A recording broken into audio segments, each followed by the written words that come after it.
Hi everyone, welcome to this video tutorial on Python data analysis project for 2022. In this video, we'll be covering two interesting hands-on projects using Python programming. You will learn how to use real-world data to perform data analysis and data visualization. The two projects are based on coronavirus and Olympics data.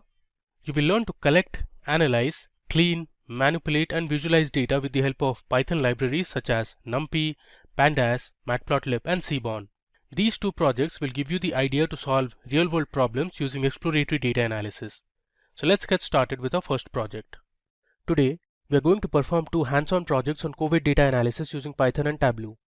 This is going to be a really interesting and fun session where I'll be asking you a few generic quiz questions related to coronavirus. Please make sure to answer them in the comment section of the video. We'll be happy to hear from you. COVID or coronavirus is an ongoing global pandemic of coronavirus disease that emerged in 2019 and was first identified in Wuhan, China. It is defined as an illness caused by a novel coronavirus called Severe Acute Respiratory Syndrome Coronavirus 2, commonly known as SARS-CoV-2. On March 11, 2020, the WHO declared COVID-19 a global health emergency. The virus has so far infected over 22 crore people and killed more than 4.5 million innocents. In India, there have been over 3.3 crore confirmed cases and nearly 4,41,000 deaths have been reported so far. This data is according to official figures released by the Union Ministry of Health and Family Welfare. As the world tries to cope up with this deadly virus, we request all our viewers and their family members to follow all the necessary precautions to avoid getting infected. Quiz time. Now let's see our first quiz in this project.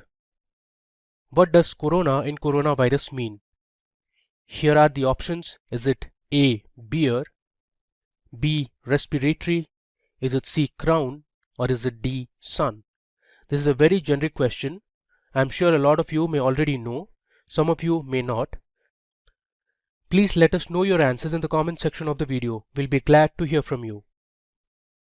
Now in this video, we will use three different COVID-19 datasets and perform data analysis using Python and Tableau.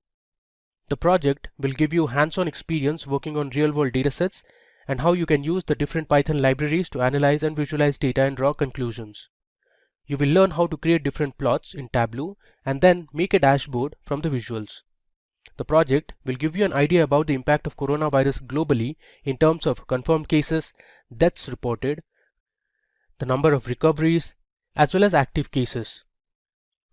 We will also see how India has been affected since the pandemic started and dive into the different states and union territories to learn more about the COVID-19 influence and the vaccination status. First, let me show you the two datasets that we'll be using.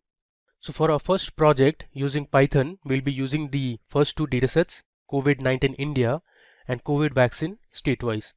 Let me open the two datasets. Okay, so this is the first dataset. You can see here we have the date, we have the time, then we have the different state names. If I scroll down, you can see we have Kerala, Tamil Nadu, Delhi, Haryana, Rajasthan, this Ladakh, Punjab, Telangana and other states.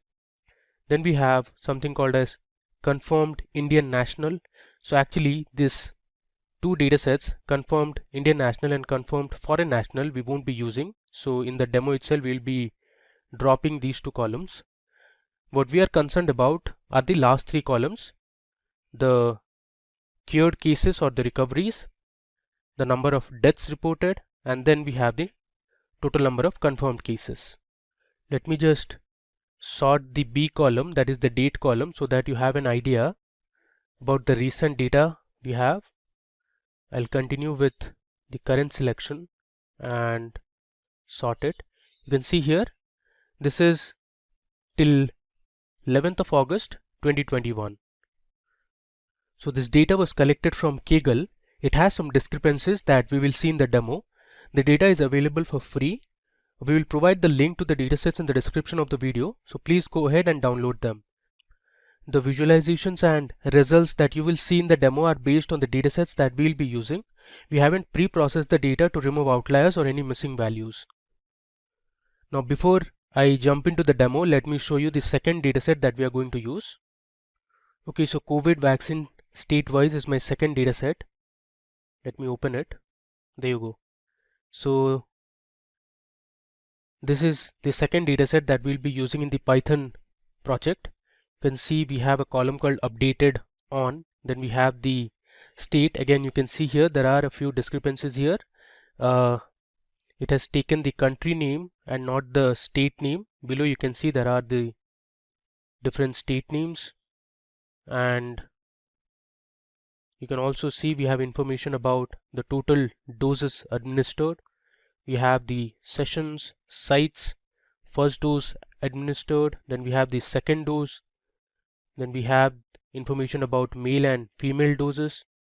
You can see here the different vaccines administered, Covaxin and Covishield. You have Sputnik V, and here are the different age groups as well.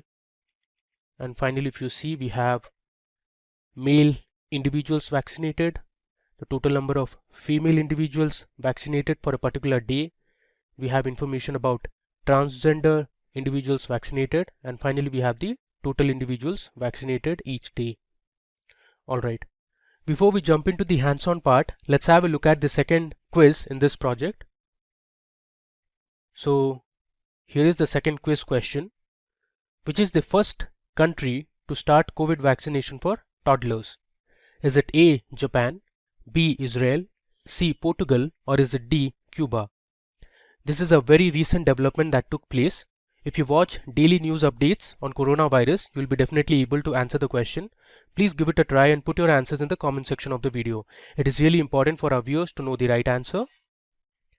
Alright, so now let's begin with our demo. So I am on my Jupyter notebook.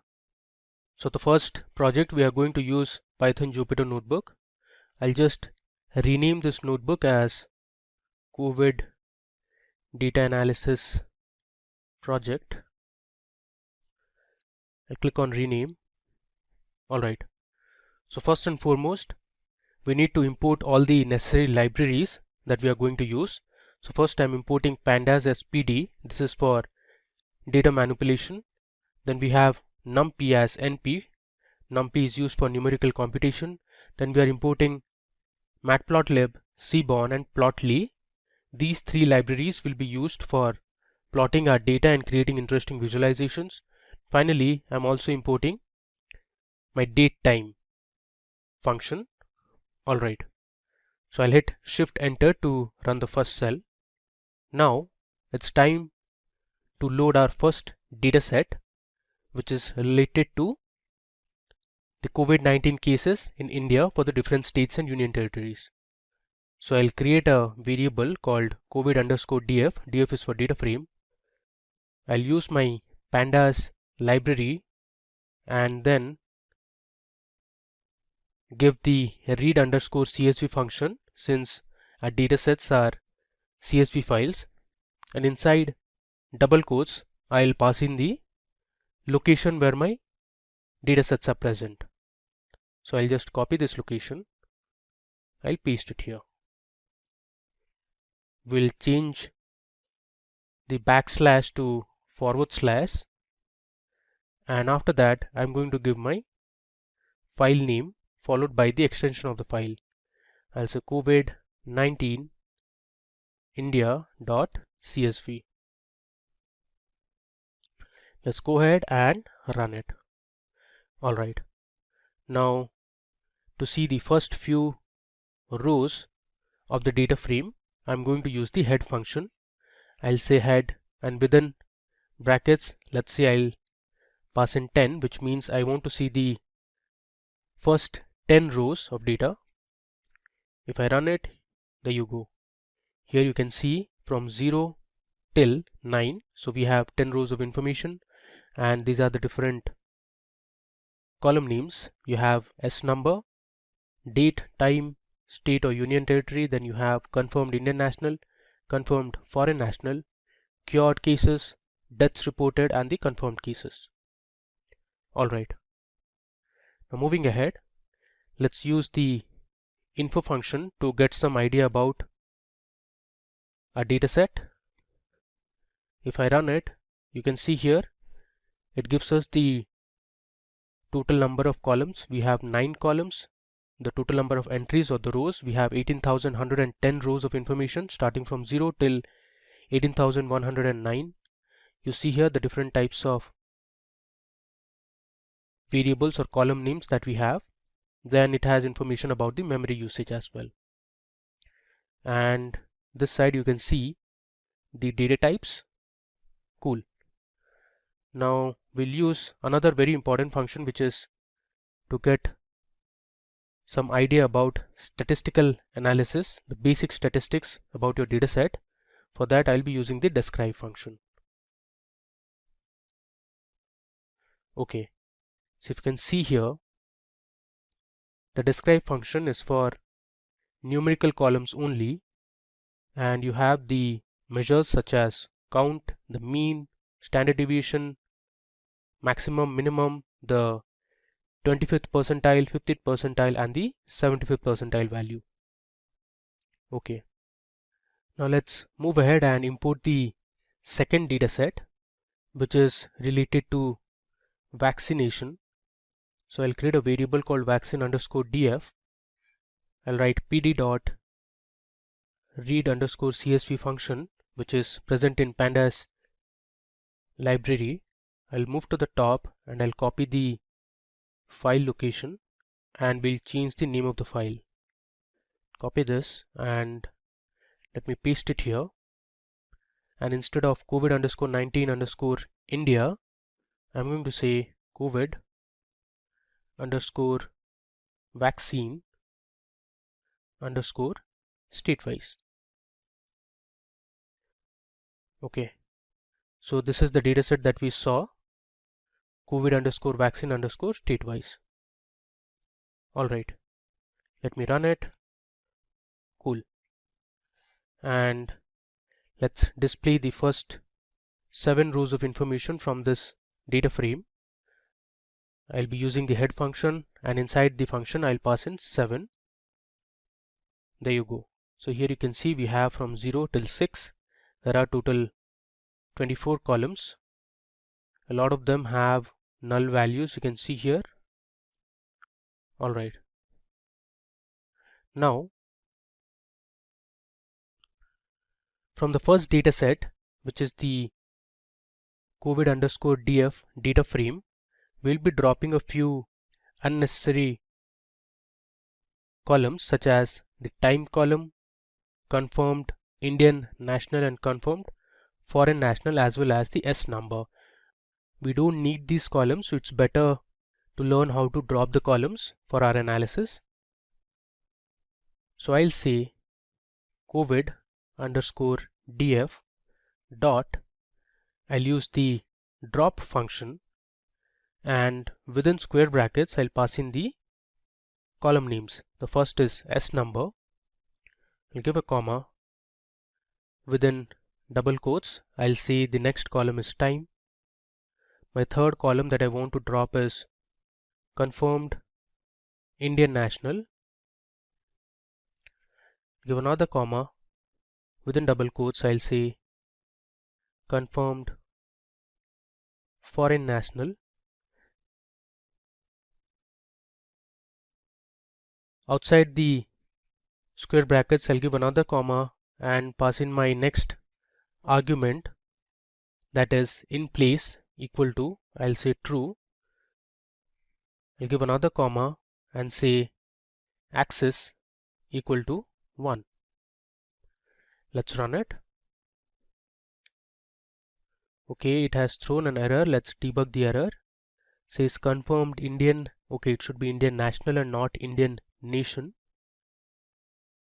I'll just mention it as national. We'll run it again. Okay, now we have removed these 4 columns. Let me show you the dataset now. There you go. So we have only the date column, state or union territory, cured, deaths, and confirmed. Now let's see how you can change the format of the date column. For that you have the function called toDateTime. I'll say COVID_df. I'll pass in my column name, that is date. I'll say equal to pd dot. I'll use the pandas function, that is to_date time. I'll say COVID_df, which is my data frame name. Pass in my variable, which is date. Give a comma, and I'll use my argument, that is format equal to. I'll say %y. Give a dash, say %m. Give another dash and say %d. Let's run it, and I'll print the head of the data frame. Cool.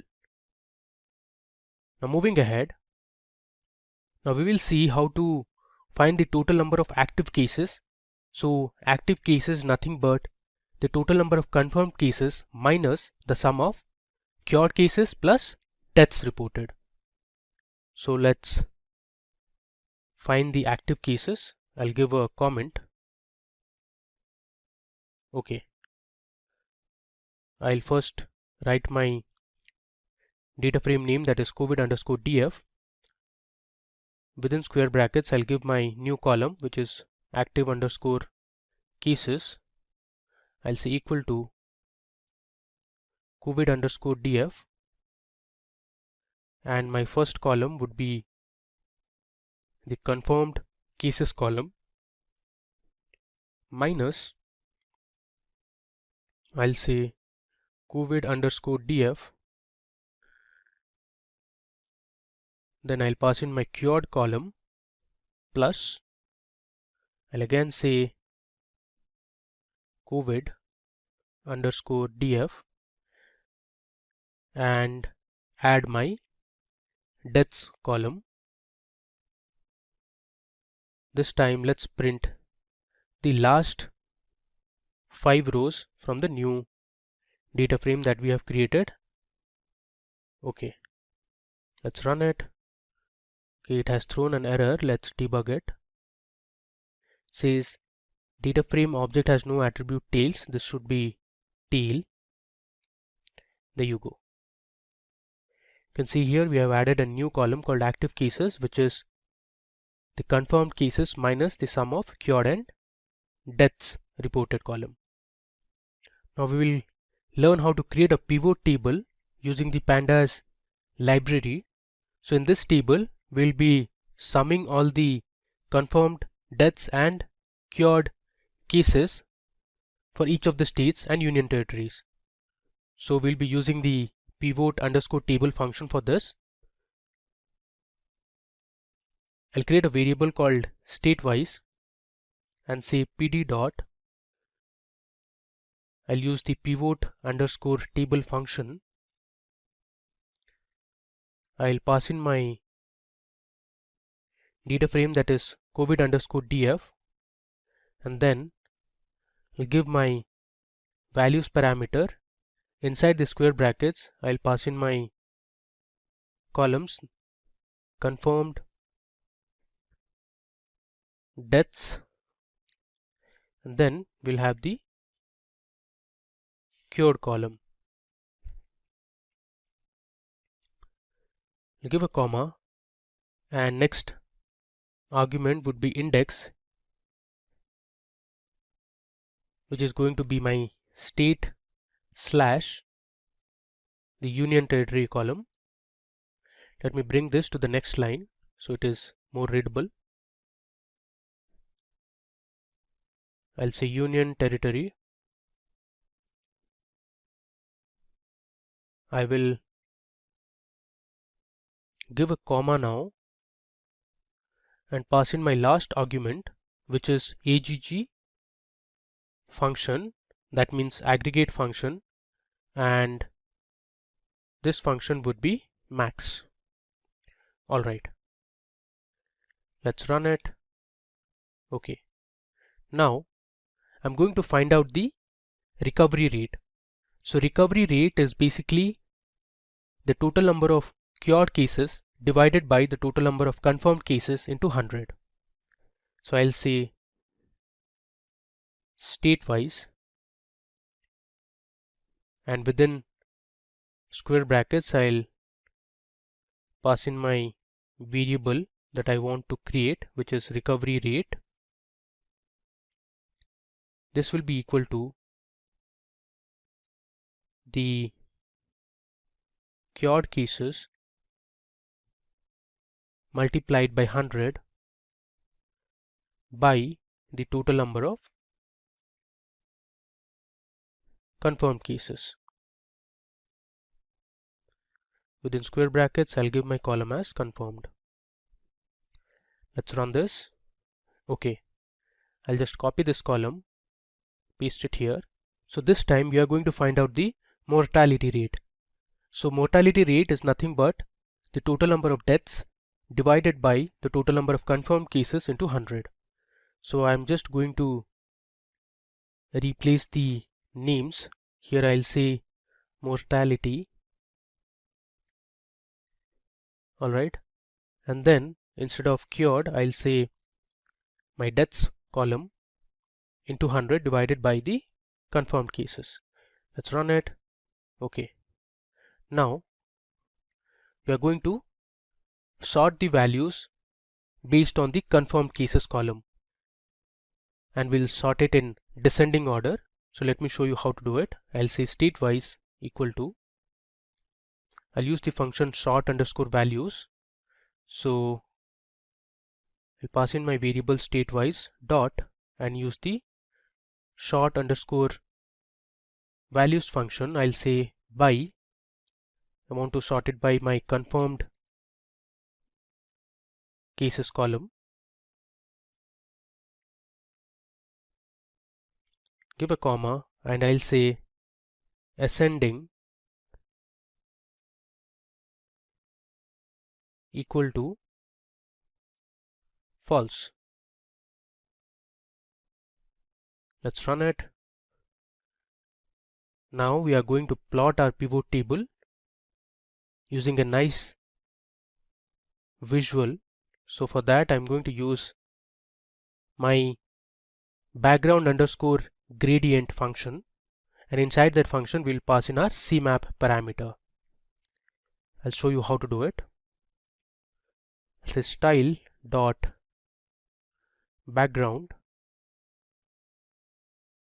underscore gradient, and inside this we'll pass in a parameter called CMap. So CMap stands for color maps. This is present inside the matplotlib library. So here you can see there's a nice documentation on choosing color maps in matplotlib. This is provided by matplotlib.org. If I scroll down, you can see there are a number of CMaps that you can use. Purples, blues, you have something called reds. There are other things like magma, you have summer, autumn, spring, winter, cool, all these. You can use whichever color map that you want, and here you can see the different shades or the gradients. Okay, so I am going to use my color map as cube helix. Let me run it and show you the pivot table. There you go. Here you can see we have our pivot table ready. Now as I said in the beginning, there are a few discrepancies in the data set. So here you can see there's one called Maharashtra, and there's also Maharashtra triple star. This you can ignore. Even if I scroll down, you have Madhya Pradesh followed by 3 asterisks. You can ignore this value as well. Even for Bihar we have. So these have been duplicated, and here you can see the different state names and union territories. Then on the top you have the confirmed cases, cured cases, the deaths reported, and the new columns that we created. These are calculated columns, recovery rate and mortality rate, and we have ordered it in descending order of confirmed cases. So far our data says that Maharashtra has the highest number of cases, followed by Kerala, Karnataka, Tamil Nadu, Andhra Pradesh and Uttar Pradesh. So these are the top 5 states which have the highest number of confirmed cases. Even if you see, the mortality rate is also high for Maharashtra, and if I scroll down, the mortality rate is also high for Uttarakhand. If you see here, if I scroll further, you have Punjab, the mortality rate is also high. Alright, so this was our first visual that we created in the COVID data analysis project. Now moving ahead, we'll see the top 10 states based on the number of active cases. So we'll start. I'll give a comment, top 10 active cases states. Okay. So we are going to explore another very important Pandas function in this, which is known as group by. So I'll first pass in my data frame, which is COVID_df dot followed by the group by function. I'm going to group my data based on state/union territory column.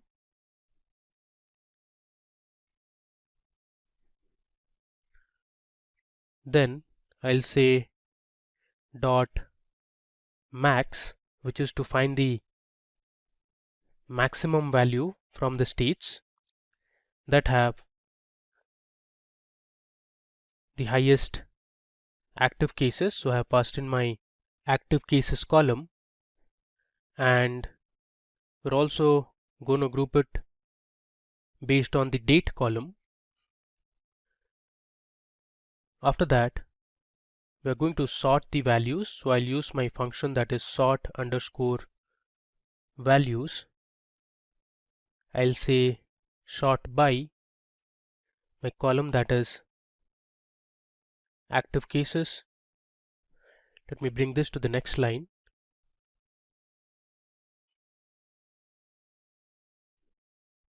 Underscore cases. I'll give a comma and say ascending equal to false. Say dot, and then reset my index. For that I'll use reset underscore index function. Okay, let's check if everything is fine. I have missed a square bracket here. Let me give another square bracket here. Okay, and all this we are going to store in our variable called top underscore 10 underscore active underscore cases.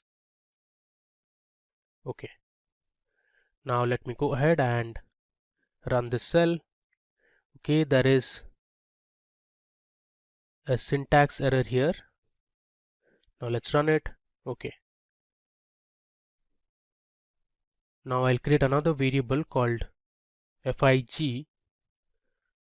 Here we'll pass in the plt, which is for matplotlib library, and we'll give the figure size using the fig size argument.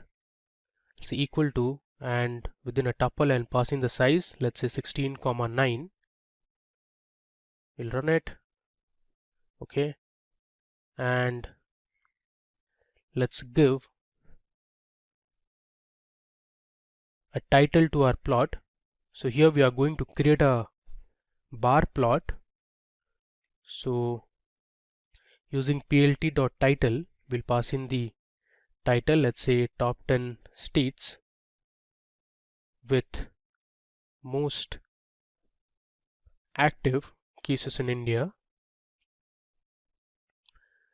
I'll give a comma and pass in the size of my title, let's say 25. Okay, you can see we are slowly being able to create our graph. The most important thing is to pass in the x-axis and the y-axis. I'll say ax, which is for axis.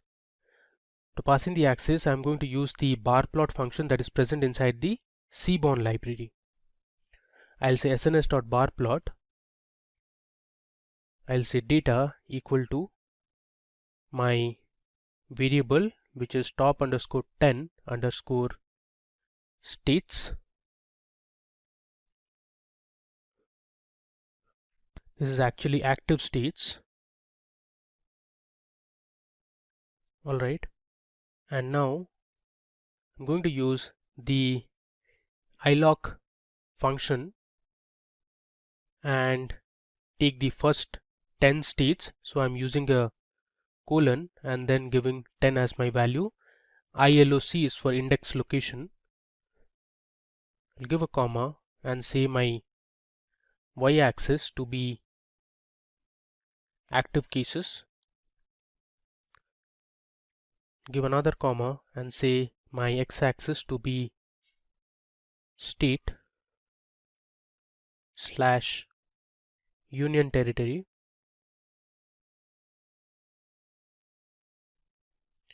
Give another comma. We are going to pass in the line width to 2. I'll say line width equal to 2 and we'll give an edge color. Let's say the edge color is red. Okay, so I have my axis defined now. Let's run it. There's an error here. It says top 10 active states not found. Let's go to the stop and see the exact. Okay, so this is top 10 active cases. Let me change it to cases here. Now run it. Okay, the x-axis also has a mistake. This should be state / union territory. Now let me run it. There you go. We have our plot created, but as you can see here, the labels of the different states and union territories are overlapping. So for that, let me first pass in the x labels. I'll say plt.x label, and my x label would be states.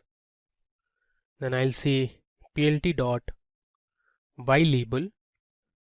My y label will have the total active cases. And finally, I'll write plt.show. Before I run it, let's collate all the lines of code that we have written for our top 10 states for most active cases in India into one cell. So what I'll do is I'll just copy this and we'll keep adding in this cell itself. Okay, I'll go to the top. Next, we'll copy my figure size and we'll paste it here. Next, let's take the title and put it here. Give a space, and we are going to copy this cell and I'll paste it here. Alright, now it's time to run it. There you go. You see it here. We have a nice bar plot ready. On the top you can see the title, top 10 states with most active cases, and you see the edges are in red color for all the bars. On the x-axis you have the different state names: Maharashtra, Karnataka, Kerala. You also have Andhra Pradesh, Gujarat, West Bengal and Chhattisgarh. So as you can see, Maharashtra has the highest number of active cases based on our data, followed by Karnataka, Kerala and Tamil Nadu at 2nd, 3rd and 4th place respectively, and in the 9th place we have West Bengal, in the 10th place we have Chhattisgarh. On the y-axis you can see the total active cases, which are in lakhs. Okay, now moving ahead, now we'll see the top 10 states based on the total number of deaths reported. So I'll give a comment, top states with highest deaths. Okay, so I'll first create my variable saying top 10 underscore deaths. This will be very similar to what we did here, just that we need to change a few column names. So instead of active cases, we'll be using deaths. Okay, so I'll start with my data frame, that is COVID underscore df, followed by using the group by function, and I want to group my data based on the state slash union territory column.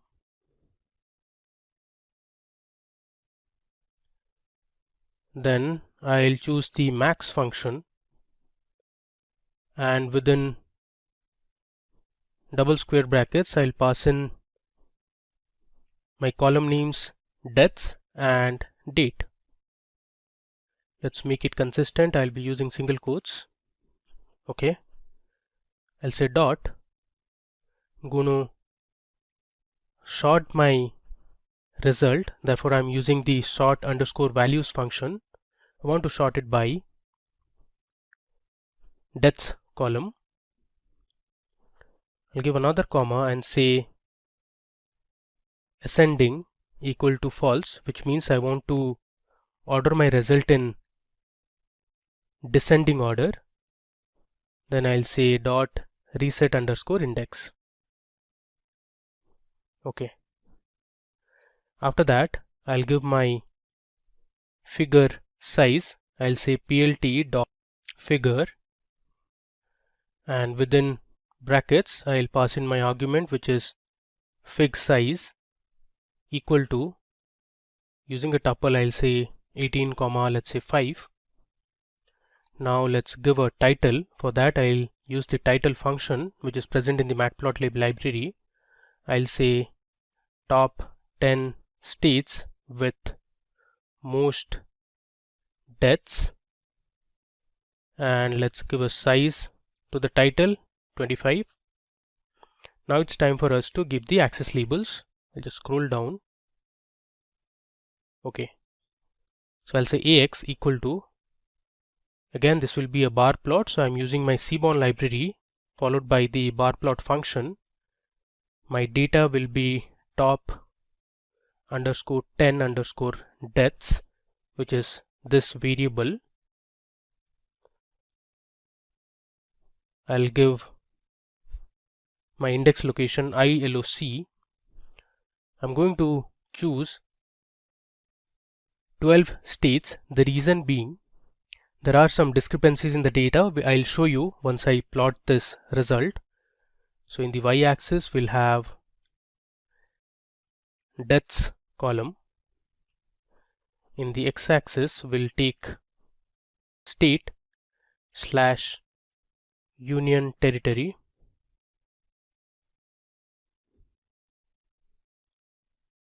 Okay, I'll give another comma and say line width equal to 2, and we'll give an edge color to our bars like we did here. So I'll say edge color equal to, let's say, black. Okay, now finally we'll give the x label, the y label. So I'll say plt dot x label. X label would be states. My y label will be total death cases. Then I'll write plt dot show. Now let's run it. There you go. You can see here we have a nice bar plot. On the top we have the title top 10 states with most deaths. Now what I specifically wanted you to see was these discrepancies in the data. You can see here Maharashtra is repeated twice. Even in our data that we collected from Kaggle. Karnataka spelling has an error. You can see here we have a few rows of information where Karnataka is spelled as K-A-R-A-N instead of K-A-R-N-A. Alright, so to remove these two results or to ignore these two results, I had given my index location till 12. So we have Maharashtra, Karnataka, Tamil Nadu, Delhi, then Uttar Pradesh, West Bengal, Kerala, Punjab, Andhra Pradesh and Chhattisgarh with the states that have the most number of deaths reported. Okay, now we'll create a line plot to see the growth or the trend of active cases for top 5 states with most number of confirmed cases. So the states are Maharashtra, Karnataka, Kerala, Tamil Nadu and Uttar Pradesh. I can show you. So these are the states with highest number of active cases. Okay, I'll just give a comment saying growth trend. Alright, so for that we'll start with our figure size as plt.figure. I'll use my parameter fig size equal to 12,6. I'll say my axis as SNS dot. This time we are going to create a line plot. My data would be my original data frame, that is COVID_df, and within square brackets I'll say COVID_df, and we are going to pass in the state or the union territory column. I'll give a dot and use the isIn function. So the states should include Maharashtra,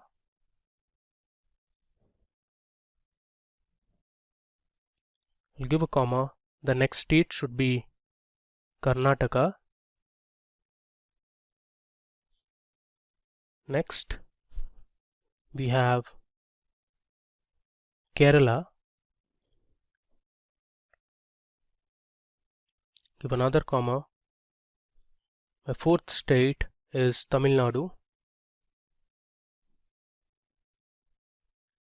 give a comma, and my fifth state would be Uttar Pradesh.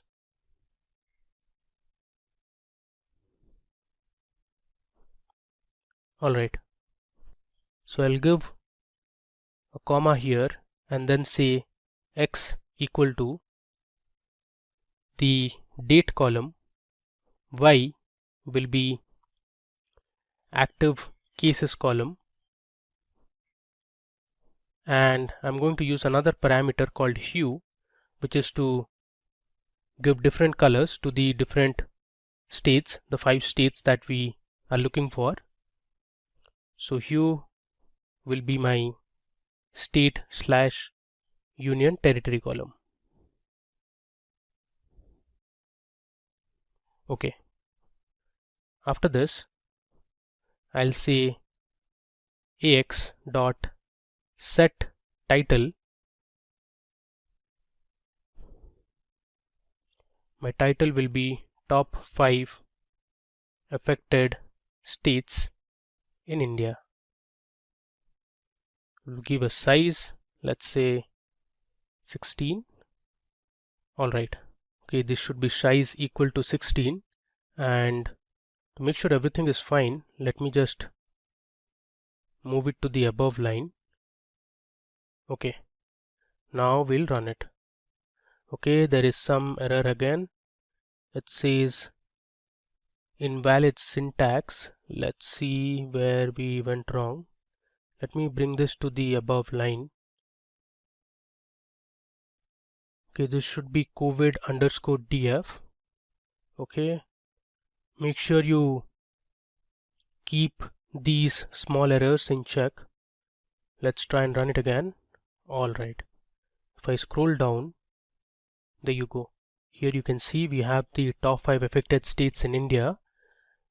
you see the different states here and the colors. So this violet or the purple color is for Maharashtra. You can see how the active cases surged around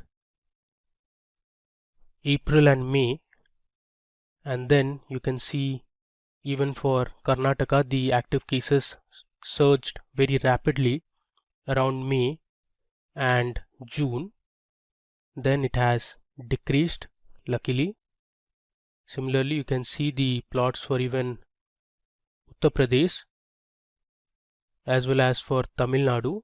So all the 5 states, you can see one common trend that after March, so around April, the cases started to emerge very rapidly, and later after July they started dipping. Okay, now we are going to use our second data set, which is related to vaccination. Alright, so first and foremost, let me go ahead and print the data frame for you so that you know the data that we are going to use. So this is the data we are going to use for our next set of analysis. Even this data has a few errors, and you can see there are a lot of missing values. It makes sense because not all the days you would have vaccination for people, and very crucial error that we are going to deal with is this state column. Here you can see in the state column we have India in a few rows, so we are going to ignore these rows. Alright, first let's rename our updated on column to just vaccine date. So you can use the rename function present in the Pandas library to do it. So I'll say vaccine underscore df dot rename.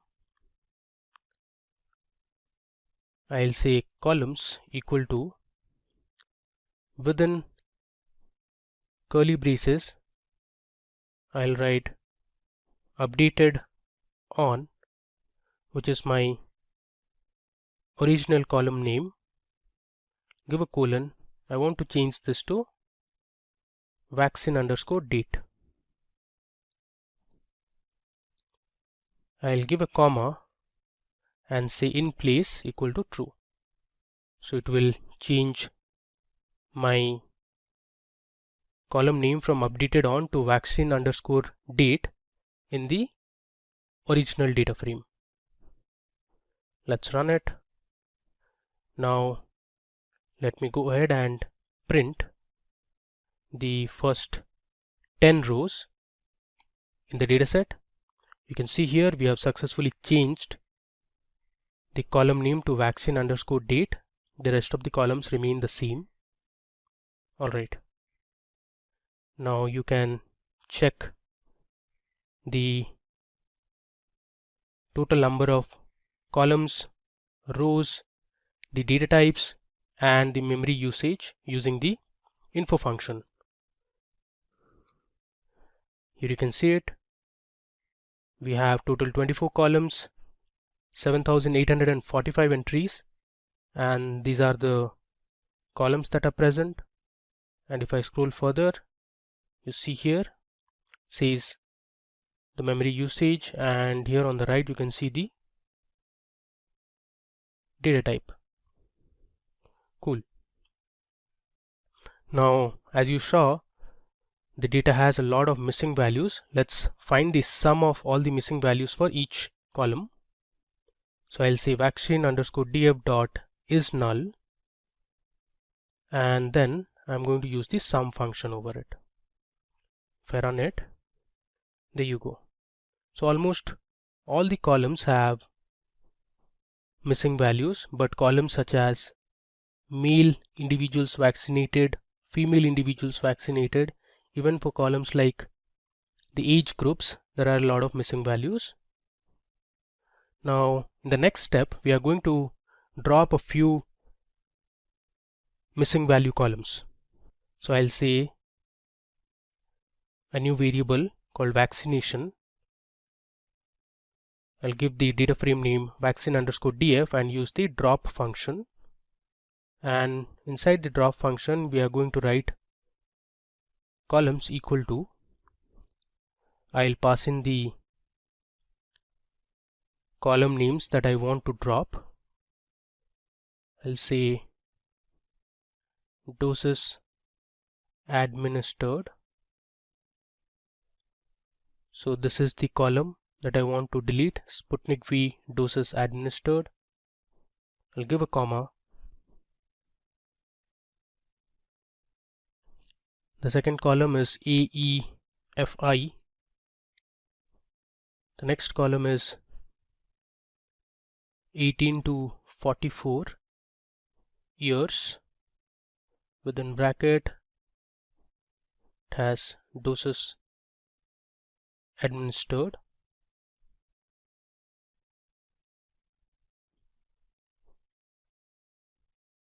Give a comma. I'll say 45 to 60 years, doses administered. Give another comma. The final column that we are going to drop is 60 plus, which is this one, 60 plus years.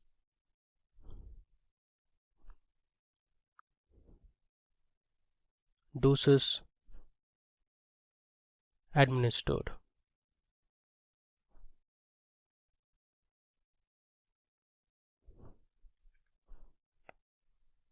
Okay.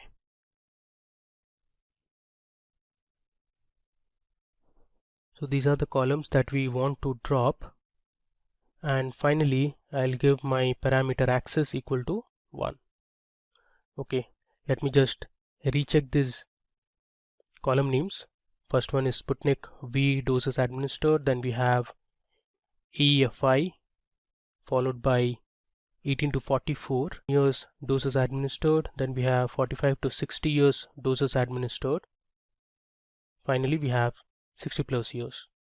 I have added a S here which was missing, and there should be a space as well because there's a space here in the column. Now let's run it. Alright, so we have successfully dropped the columns that we wanted to drop. Now I'll say vaccination.head. You can see here we have dropped those columns and we are left with these columns now. Okay, now we are going to create a plot, that is a pie plot, to see the vaccination for male and female individuals. So I'll give a comment as male versus female vaccination. To create this pie plot, I'm going to use the Plotly library that we had imported, which is this one, Plotly. Okay, so first of all we need to filter out the male individuals from our data frame. I'll say male equal to vaccination male. I'll passing in the column individuals vaccinated. We need to recheck the variable name whether it is correct or not. You see here male individuals vaccinated. Then I'll say dot sum. Similarly, we'll filter out the female individuals. I'll say female equal to vaccination, which is my new data frame. Within square brackets, I'll pass in the column name female individual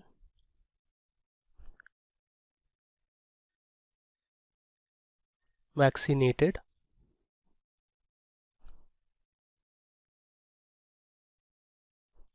I'll say dot sum. Okay, these should be individuals as per the column name present in the data frame. Now I'm going to say px dot py function, which is present in the plotly library. I'm going to give the names of the pies. So first one is male and the second one is female. Give a comma and say values equal to male comma female. Then I'll give a comma and pass in my title, which is male and female vaccination. Okay, this should be names. Alright, now let's go ahead and run this cell. So it will take some time to create the pie chart. Here we go. See, here I have my title, male and female vaccination. So these are the two pies or the areas. You have the label female and the value. Here you have the label male and the value. So from our data you can see 53% male individuals have been vaccinated compared to 47% for females. Okay, now we are going to drop all those rows where our state was mentioned as India in the original dataset. I had shown this to you in the beginning, so we are going to remove rows where state is India. Okay, so to do that I'll say vaccine. I'm creating another variable called vaccine and we'll use our original data frame that we had imported, which is vaccine underscore df. I'll say vaccine underscore df dot state not equal to India. Now let's print vaccine. Okay, you can see here we have our data frame printed, and from this data frame we are taking only those values or the rows where state is not equal to India. Cool. Now what we are going to do is we'll rename the last column, which is total individuals vaccinated, to just total. So I'll say vaccine dot rename. We'll use the parameter columns equal to, within curly braces I'll say total individuals vaccinated, give a colon, and we'll change this to just total, give a comma and say in place equal to true.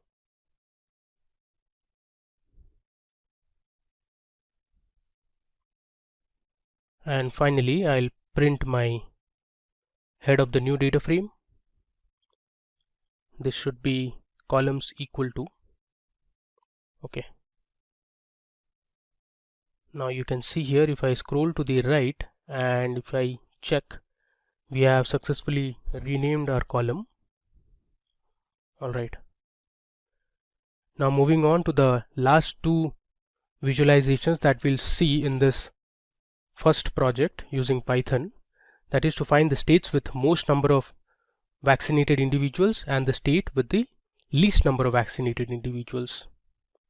Okay, just give a comment, most vaccinated state.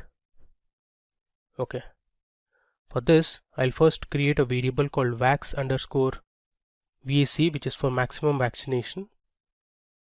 I'm going to use my data frame vaccine followed by the group by function. I want to group it by state column, and we'll find the total sum of vaccinated individuals for each state. I'll convert this to frame. There should be a dot, 2_frame, and I'll pass in my column name, which is total. After that, I'll say max_VAC equal to max_VAC dot sort underscore values. I'm going to sort it by my total column and say ascending equal to false, which means I want to sort it in descending order so that we have the states with the highest number of individuals vaccinated. I want the top 5 states. Now let's go ahead and print it. So this will create a nice table for us. There you go. Here you can see we have Maharashtra, Uttar Pradesh, Rajasthan, Gujarat and West Bengal as the top 5 states with most number of vaccinated individuals. Now we are going to use this table and convert it into a chart. Now I had already written my code for the bar plot. I'm just going to paste it. So here I have defined my figure size as 10,5. Then I'm giving a title as top 5 vaccinated states in India and the size is 20. After that, I've created a variable called x, which is going to store my bar plot. This bar plot we have created using the Seaborn library, and you see here I have my y-axis defined. Then I have the line width and the edge color as well. I've given my x label as states, y label as vaccination, and I'm finally going to display my plot. So let's go ahead and run it. Okay, you can see it here. We have converted this table into a bar plot now. So first we have Maharashtra with the highest number of vaccination. Then we have Uttar Pradesh, Rajasthan, Gujarat and West Bengal. Now I want the viewers watching this video to find the states with least number of vaccinated individuals and convert that table into a bar plot that will show the bottom 5 vaccinated states in India, which means the states which have least number of individuals vaccinated. So please go ahead and put your codes in the comment section of the video. It will be very similar to these two cells, just that now we want to know the least 5 vaccinated states in India. So please put the code snippets in the comment section of this video. We'll be more than happy to know from you. In case you are not able to do it, we'll definitely give the answers in the comments itself. Alright, so this brings us to the end of the first project on COVID data analysis using Python. So in this project we used two datasets. One was on the COVID-19 India dataset for different states and union territories, and the second dataset that we used was for analyzing the status of vaccination in the different states in India. Now we'll move on to our second project. Okay, so before moving on to our Tableau project, let's see the final quiz. Which of the following is not a common coronavirus symptom? So this question is to make you aware of the correct COVID symptoms. Here are the options. Is it A, fever, B, vision loss, C, loss of taste and smell, or is it D, cough? Please put your answers in the comment section of the video and let us know what you think. Now we'll move on to our second COVID data analysis project. For this project we'll be using the Tableau software and a global coronavirus dataset. First we'll look at the dataset and the fields we have. Okay, so I am in my dataset folder. We have already seen the first two datasets in our Python project. This time we are going to use the global COVID data. Let me open it. Alright, so here you can see we have the different country names. There are 192 countries in our dataset. Let me go to the top. So we have country or region. We also have the code for each of the countries. Then we have a column called last updated. So here you can see our data is still 12th of March 2021, and there are two columns which don't have any information, that is people hospitalized and people tested. Then we have a column called active cases. Then we have a column for confirmed cases in the different countries. We have the number of deaths, and then we have the incident rate, the latitude and the longitude for the countries. Then we have the mortality rate, this is in fractions. Then we have the number of recovered cases, and finally we have a column called UID.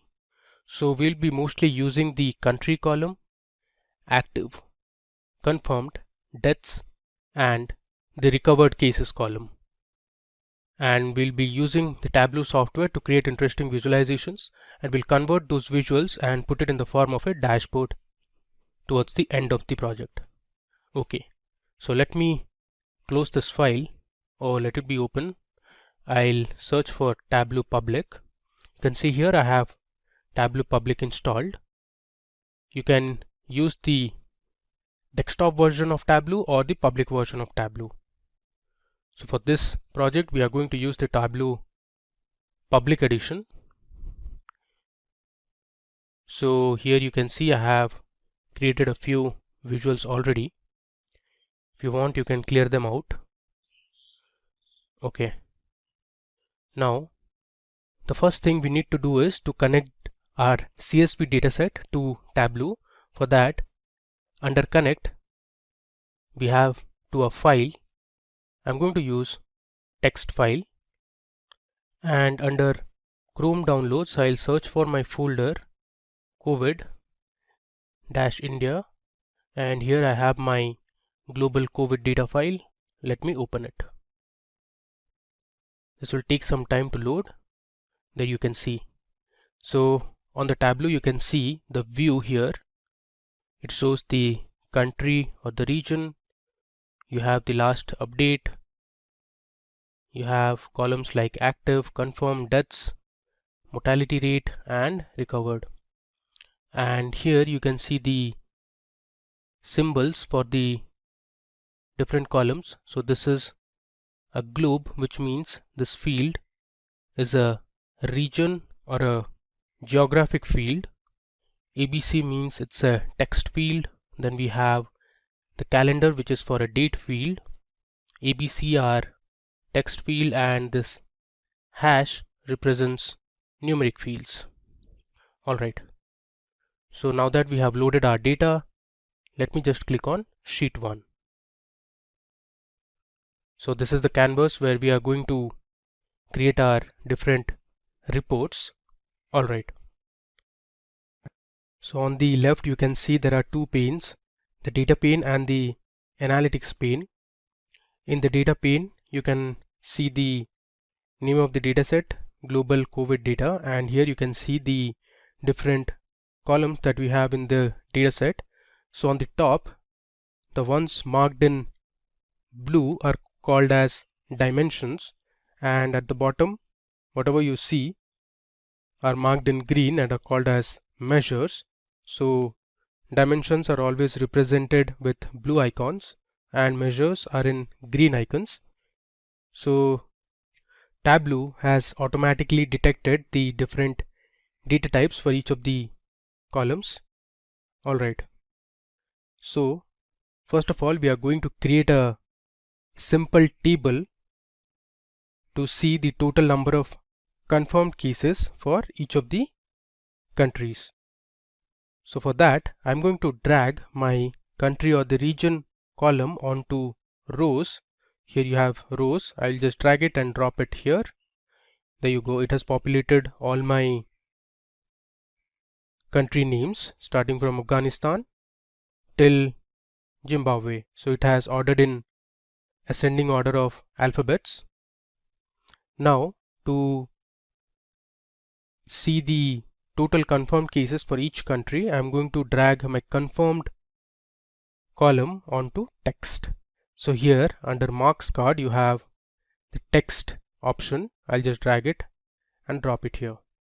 There you go. So Tableau how easily has shown me a table where you can see the different country names, and on the right you have the total number of cases that have emerged from these countries. Now this is not the most recent data, as I told you this data was till March 2021. Cool. Now you can go ahead and sort the table based on the total confirmed cases. Here on the top you can see here there are two options to sort in ascending order or in descending order.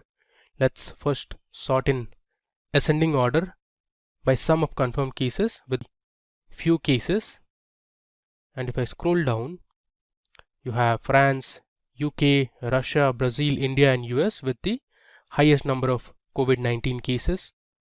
If you want you can also sort it in descending order so that the countries with the highest number of confirmed cases appear at the top. You can see it here, and these are the countries that have very few COVID cases. Now you can convert this simple table into different charts and graphs. To do that, here on the right top corner you have an option called show me. Now I can just click on this horizontal bar graph, so that will automatically convert my table into a bar graph. Again you can go ahead and sort the data. There you go. So here you have US, India, Brazil, Russia, UK, France, Spain and Italy. This is a horizontal bar graph sorted in descending order of confirmed cases. Now suppose you want to display only the top few countries with the highest number of confirmed cases. For that you can select these bars. So I'll select till, let's say, Germany, or let's say till Argentina. Okay, and I'll click on keep only. You can see it here, it says 12 items selected, that is the sum of confirmed cases. I'll just click on keep only.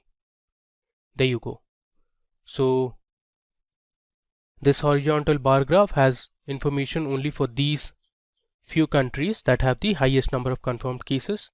Now you can go ahead and play with the color formatting. So here under colors, let me choose a green color. Okay, now you can mark here, since we selected only the top 12 countries with the highest number of confirmed cases, so what we did was we just filtered it to the top 12 countries. So Tableau has automatically added country region in the filters card. Now if you want you can go ahead and edit this filter as well. Suppose you want to remove Argentina, you can just uncheck this, click on apply and OK. You see here Argentina has been removed. I click on undo, so Control Z to get it back. Cool. Now you can convert this horizontal bar plot into a vertical bar plot. Let me show you how to do it. I'll just remove these fields from my chart. Now what I'm going to do is I'll drag country or region onto columns, and I'll have a confirmed column under rows. There you go. Here you can see we have a vertical bar plot now, and again you can use the axis now to sort your data. This is in descending order. Similarly you can sort it in ascending order. Here you have the option to sort your data. Okay, cool. And below you can see the different country names. Alright, now you can go ahead and give a name to this sheet. Let's say top 10 confirmed countries. Just apply and click on OK. You have the title to this plot. Similarly you can change it here as well. Top 10 confirmed countries. Okay, now let's move on to our second visualization, where we will create a global map. So this global map will show the different countries present in the map and the cases that they have. So to create the map, first I'll drag my longitude generated field onto columns, and then I'll drag latitude onto rows. You see here we have the map ready, and now I'll drag country region onto detail.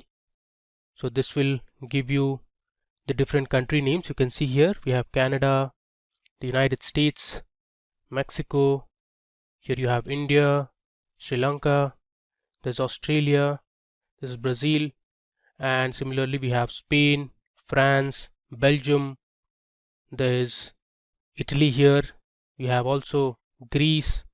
Similarly we have the African countries like Central African Republic, there's Congo, Angola, and on the top you have Russia, and this is Iceland, so on and so forth. Now I'm going to drag the active cases column onto detail again. Now if I hover the cursor, you can see the active numbers for Brazil, you can see for India, you have countries like China, then here you have Thailand, Algeria. Now I'm going to drag the confirmed cases column onto label so that you have the labels here. You can see here the confirmed labels. Cool. Now if you only want to focus on a few countries present in a particular region, you can highlight that region. For example, suppose for Europe you want to focus on this region. If you select it, it will highlight only those countries, and if you hover your mouse over these points, it will show you the active cases and the total number of confirmed cases. Alright, now if you want, you can go ahead and change the color of the circles. Let's say I'll keep it as red. Okay, so this is how you can create a map to represent the different active and confirmed cases. I'll rename the title to global cases. I'll just click on apply and OK. Similarly, I'll change the sheet name as well to global cases. Okay, now from this map you can see the countries such as USA, Brazil, you have Russia and India with the highest number of COVID-19 cases. Even in countries such as Spain, the numbers are really high, and a lot of the African countries were also impacted. And these small countries like Solomon Islands, you have Fiji Islands with few number of cases, even for New Zealand as well. Alright, now moving to our next visual. Now we are going to see the top 10 countries where highest deaths have been reported so far due to the pandemic. For this we will create a tree map now. So first of all, I'll choose my country column and put it under columns, and then I'll select the deaths column and put it under rows. I have the bar plot ready. Next I'll go to show me, and here I have the option to select a tree map. You see here, for a tree map you need one or more dimensions and one or two measures. So I'll just click on this tree map. Okay, here you can see I have my tree map ready. So Tableau has automatically adjusted my fields, so it has removed my fields from rows and columns and put it under size, color and label. Next I will drag my country column and put it under filters, and from here I'm going to choose top. I'll filter by field. I'm going to select the top 10 countries based on the total number of deaths. Just click on apply and click on OK. So these are the countries: US, Brazil, Mexico, India, United Kingdom, Italy, Russia, Spain, France, Germany, which have the highest number of deaths reported. Now you can also give the label. I'll put the deaths column under label so that you have the labels here. Alright, so this was a tree map that we created to show the top 10 countries with the highest number of deaths. I'll just change the title, top 10 deaths cases. Now you can also edit the title in terms of the font, color and everything. I'll keep it tab blue bold and I'll choose this as 14. Click on apply and OK. There you go. Similarly, let's rename the sheet to death cases. Cool. Now moving to the next visualization where we'll see about the recoveries. So before we move on to create a visualization for the top 10 or let's say the bottom 10 countries in terms of recoveries, let me show you how to change the color of this tree map. So here by default Tableau select the automatic palette. If you want, you can change it to different palettes. Let's say I'll go with gold, purple, diverging. Click on apply and I'll click on OK. If this is not looking that great, you can select another one. Let's say red, green, white, diverging. Cool. Now let's go to our fourth visualization, which is about top 10 recoveries.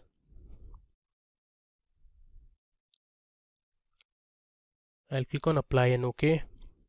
First, I'll drag my country or the region column under columns, and then I'll take the recovered column under rows. This time,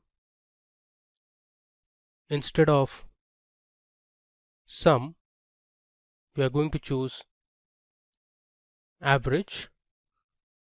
Okay. And here I'll select my packed bubble chart.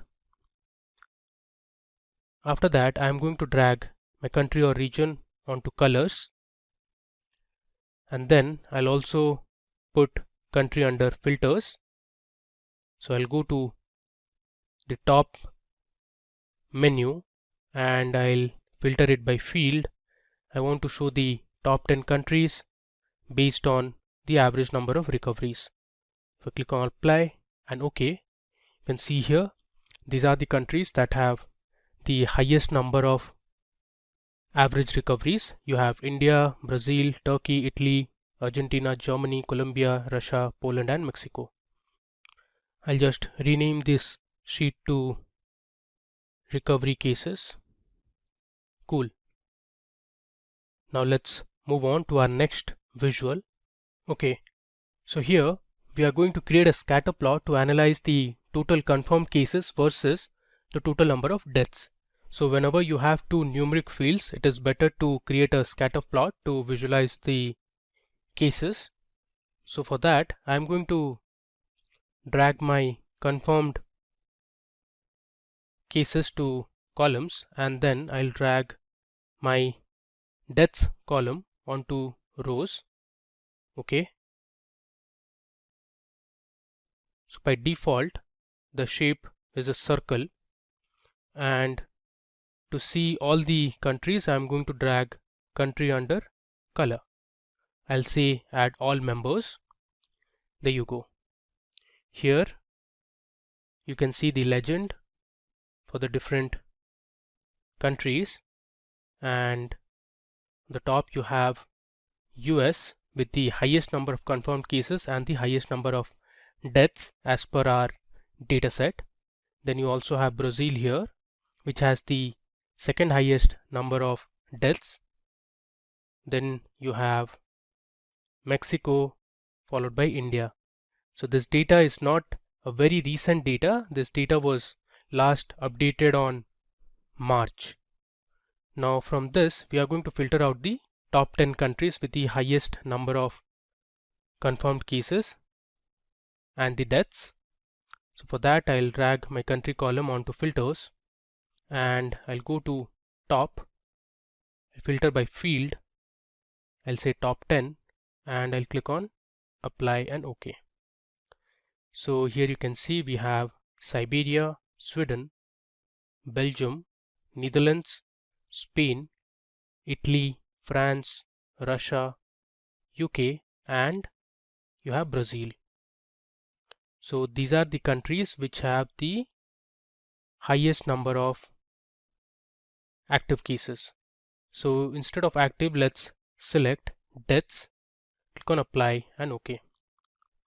Okay, now if you see we have US here, Brazil, India, then Mexico, UK, Russia, France, Italy, Germany and Spain, which have the highest number of deaths reported so far.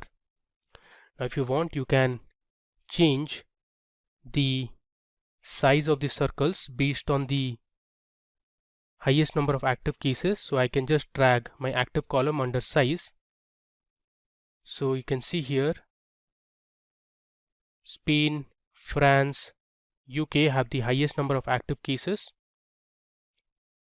Now let's say instead of active I'll just have my confirmed cases under size. Okay, and then you can also change the shape from circle to any other shape, let's say square or this asterisk. Okay, let's go with the triangle. Cool. I'll rename this sheet to confirmed versus deaths. Click on apply and OK. I'll rename this to confirmed versus deaths. Alright. Now moving on to our next visualization where we will see the mortality for each of the countries and figure out which countries have the highest mortality rate. Okay. So first I'll drag mortality rate onto column and then I'll have my country column under rows. So there you go. Now let me go ahead and sort it in descending order. So you can see here you have Yemen, there is Mexico, Syria, Sudan, Egypt, Ecuador, China and other countries which have the highest mortality rate. And you can also select the country region under colors. Let's go ahead and edit the color. Instead of automatic, let's select summer, or you can go for some other palette. Let's say Tableau Classic Medium. I'll assign this palette. Yes, I'll apply and OK. Alright. Now finally, we'll move ahead to our last visualization where we'll create a dual axis chart. So the dual axis chart in Tableau will have one column and two different visualizations on the rows. So here you have one column and on the right also you'll have one column with their own axis values. So this dual axis chart will be for recovered cases and the death cases. Let me show you how to do it. So I'll drag my country field onto columns and then I'll choose recovered column onto rows. So here I have got my line chart, and the second column I'm going to choose is the deaths column. I'll hold my cursor and I'll place it when I get this green color rectangle. I'll place it here. There you go. So now we have created two measure names, deaths and recovered, and here you have the access values. You can synchronize the access values if you want. The recovered cases are in millions and the deaths are in thousands. Now let's go ahead and change the recovered line to bars, and we're going to short it. Okay, now let's change the color. We'll select, let's say, blue. I'll assign the palette, click on apply and OK. And if you want, you can also change the color for deaths from blue to, let's say, winter. I'll assign the palette, click on apply and OK. You can have whichever color you want. And to make the axis same, you can just right click on this axis and click on synchronize axis. So here you can see the values. Let's keep it in thousands only. Cool. I'll rename this sheet to dual axis. Okay. Now before we move ahead and create our final dashboard, I want to show you one more feature in Tableau, that is to format the labels. So you can see here, instead of writing 5,30,821, we can change this in terms of millions or thousands and write it as, let's say, 530k. To do that, what I'll do is I'll go to format, and here we have the option to select font, and in font I'll go to fields and click on sum of deaths, and here in this pane I'll choose number custom, decimal places will be 0, and display units I'll select thousands. You can see here the values have been changed to 531k, 193k, 158k, so on and so forth. Cool. Now let's go ahead and create our final dashboard. Here is the option to create a new dashboard. So I'll just click on new dashboard, and we are going to increase the size here so that it fits our view. So we have selected the default view, and the size I'm going to choose here is automatic. So now we can drop our sheets one by one. First, let's drag the global cases sheet here. Okay, you can see we have our map. Now I'm going to choose the top 10 confirmed cases.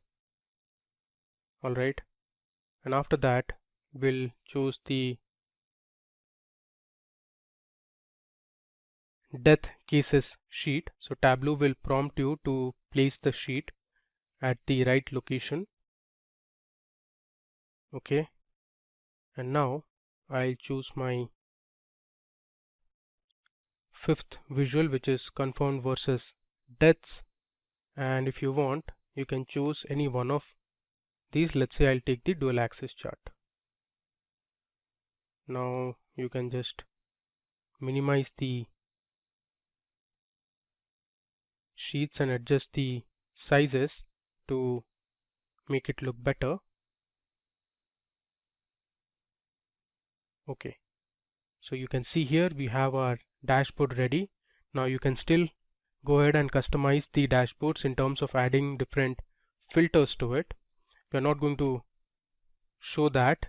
Now you are getting some messages here, 2 unknown, 4 nulls. You can remove them as well, and here on the top you have the option to click on the presentation mode. There you go. So this is our final dashboard that we have created.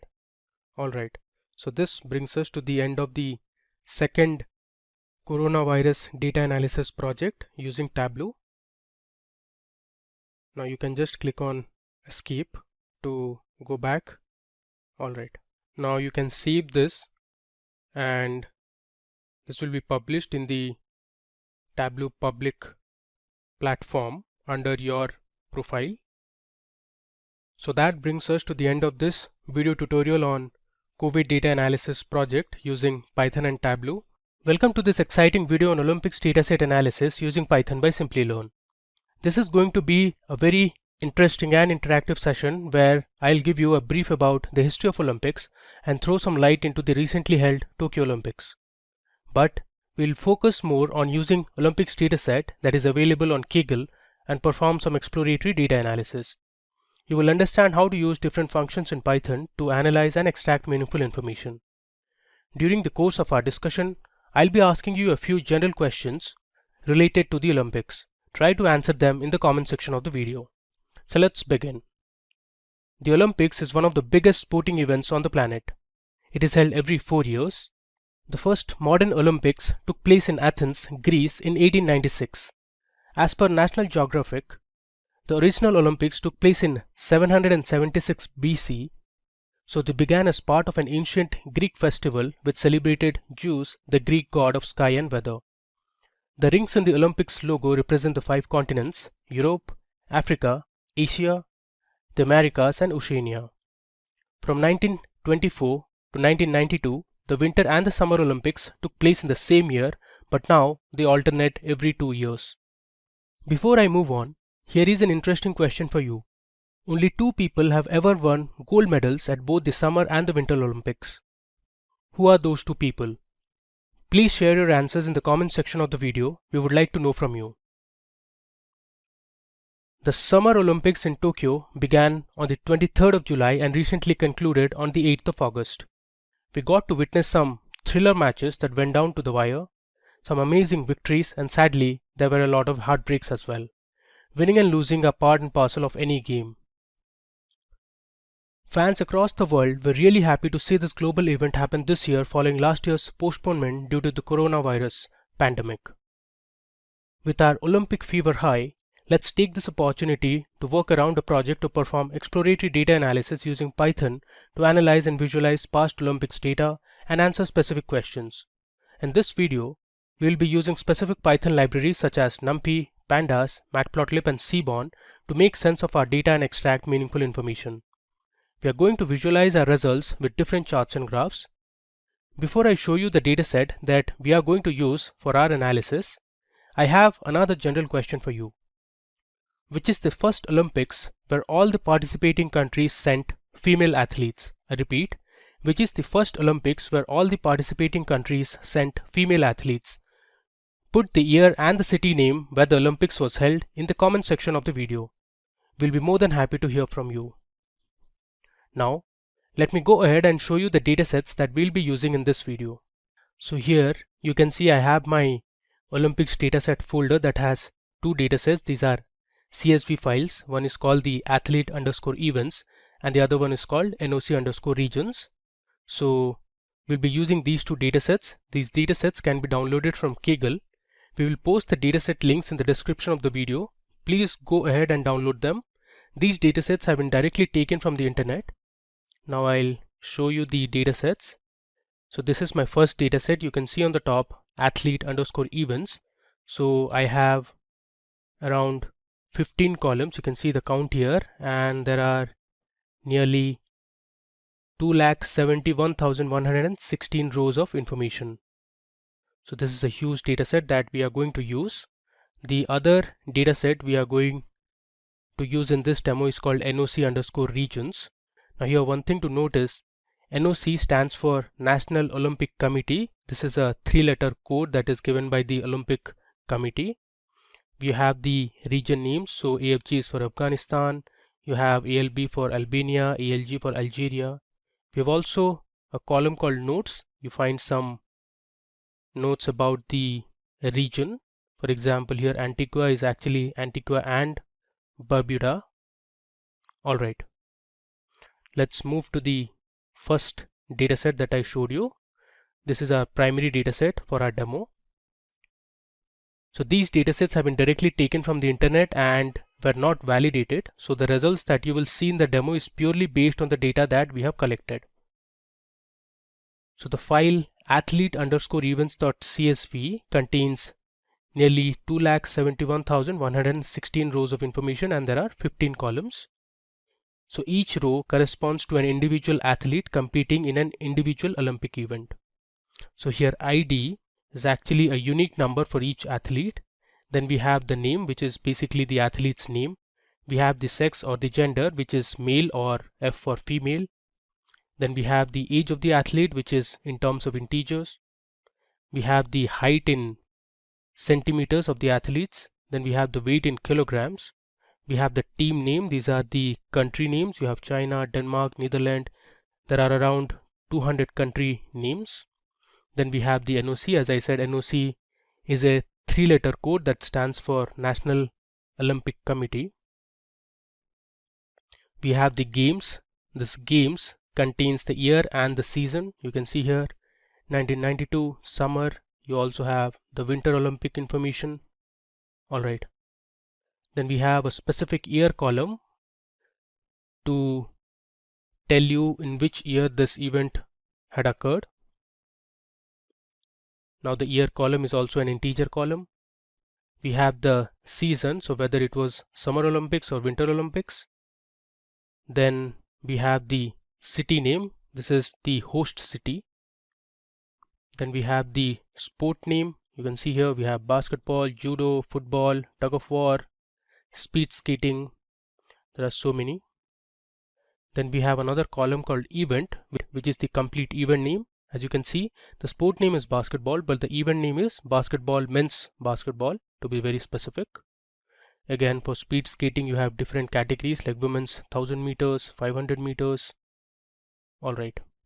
Now the final column is the medal column. So it has the information about the athlete, whether the athlete had won a medal, be it gold, silver, bronze, and NA means the athlete did not win any medals.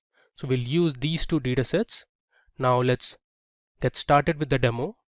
We'll be using Jupyter Notebook for our analysis. So I'll take you to my Jupyter Notebook right away. I have opened it on Chrome. So this is my Jupyter Notebook that we are going to use. You can see here Olympics dataset analysis. I have already have a few cells that have been filled with some piece of code, and you can see there are some comments written as well. We are going to use this dataset. So let's get started. First and foremost, we'll import the datasets. So we are going to use NumPy, Pandas, Matplotlib, and Seaborn. Let me hit Shift Enter to import all the libraries. Alright. Now the next thing is to load the datasets using Pandas read_CSV function. So I'll create a variable called athletes. I'll say equal to pd dot. I'll use the read_CSV function, and inside this function we'll give the location of the files. So I'll copy this location and here I'll paste. Make sure this is within quotations, and these are all /. I'll give another /, and after that I'll give the file name, that is athlete underscore events dot CSV. I'll close the quotation. Let's run it. Okay. Similarly, we will load the second data set. I'll create another variable called regions. So it will have my data frame. I'll use the same function pd dot read_CSV. I'll just copy this file path till here. We'll paste it, and I'll give my second file name, which is noc_regions.csv. You can verify here. The first one is athlete_events. The second one is noc_regions. Okay, I'll close the quotation and we'll run it again. Okay, there seems to be some error. I think this is the regions. Cool. Now moving ahead, let's see the first few rows of both the datasets. I'll use the head function for that. I'll say athletes dot head. So this will print the first 5 rows from my dataset athletes. You can see here from 0 to 4 you have 5 rows of information: the ID, name, sex or the gender, age, height, weight. If I go to the right, you have games, year, season, sport, event and medal. Now let's see the second dataset that we imported or loaded. I'll say regions dot head. It says regions is not defined. Let me cross check it. Okay, I have taken it as region. Let's make it regions. Cool. Now let's run it. There you go. So these are the first 5 rows from our second dataset. You have NOC, region and some notes. Alright. Now the next step is to combine both the datasets. So we'll join the data frames using the Pandas merge function. Let me show you how to do it. So this is going to be a horizontal join. I'll create a variable called athletes underscore df. Then I'll use my first variable, which is athletes. I'll say dot merge, which is my function name.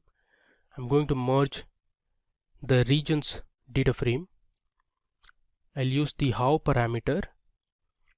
In how, I'll give my value as I want to do a left join, and my common column in both the datasets is actually NOC. So I'm going to use the NOC column as my common column to merge both the datasets. Now let's go ahead and print the merged data frame. I'll say athletes underscore df dot head. Let's run it. There you go. So if you see clearly, if I move to the right, you can see here we have added 2 more columns that were present in the second dataset, which was regions. So we have regions and notes added to my first dataset, that is athletes underscore events. Cool.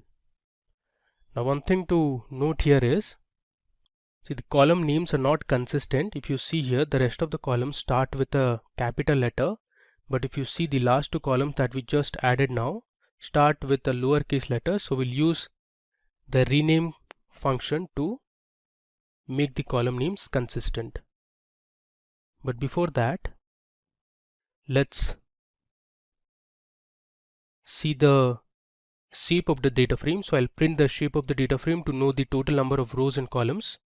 I'll say athletes. If I hit tab, you will see it will give me the prompt. I'll select athletes underscore df. I'll use the shape attribute. Let's run it and see the result. You can see here it gives me the total number of rows. So 2,71,116 rows, and earlier we had 15 columns in the first dataset, and now that we have added 2 more columns, so the total number of columns becomes 17 now. Cool. So now it's time to make the column names consistent. So I'll show you how to do it. I'll say athletes underscore df dot, I'll use the rename function, and then I'll say columns equal to, I'll use curly braces, my first column, that is region. I want to change it to region, but the R should be capital now or uppercase. I'll give a comma and then say my second column, this should be region actually. My second column, that is notes, I want to change the first letter to uppercase, so I'll say capital N the rest all remains same. I'll give a comma here and say in place equal to true. So it will change the column names and will reflect in this athletes underscore df data frame. Let's run it. Now to verify, you can again use the head function. I'll run this again. Let me scroll down and move to the right. You can see the difference. There you go. So we have successfully renamed the last two columns, region and notes. Alright. Now moving ahead. Now I'll show you how you can use the info method to print information about a data frame, including the index data type, the column data types, non-null values and memory usage. So for that you just need to use the info function. So I'll write athletes underscore df dot info. Let's run it. There you go. So here we have the data columns. You can see total 17 columns. You have 2,71,116 rows or entries. Then you have the different column names, and it says non-null and the data type of the column. Below you can see some information about the memory usage. Alright. Next, the describe method is used for calculating statistical information such as mean, standard deviation, the percentiles of the numerical values of the data frame, and much more. It analyzes both numeric and object series and also the data frame column sets of mixed data types. So let me show you how using the describe function you can display some statistical summary. I'll just write describe and give parenthesis. Let's run it. Okay, if I scroll down, you can see here by default the describe function will only give information about numerical columns. So here you can see we have the total count, the mean of each of these columns, you have the standard deviation, the minimum and maximum value, and then we have the 25th percentile, the 50th percentile and the 75th percentile value of the columns ID, age, height, weight and year. Alright. Now one thing to notice here is if you see the year column, the minimum year is 1896. So this is when Olympics started, and until recently the Rio Olympics that was held in 2016. Alright. Now moving ahead. Now let's check if there are any null values present in the columns of the data set. So first I am going to create a variable called nan values, give equal to, I'll say athletes underscore df, and the function to check is I'll say is na. I'll create another variable called nan underscore columns, and here I'll use the any function. I'll say nan underscore this variable which is underscore values dot I'll say any, and I'll print my nan columns variable. So this will display the result in terms of Boolean values. So if there are any null or nan or missing values in any of the columns, it will say true, otherwise it will say false. Let's display the result. There you go. So if you mark here clearly, so there are nearly 6 columns where we have missing values. You have age, height, weight, medal, region and notes columns that have missing values, so hence it has given us true. The rest of the columns do not have any nan or missing values, hence they are false. Alright, let me scroll down.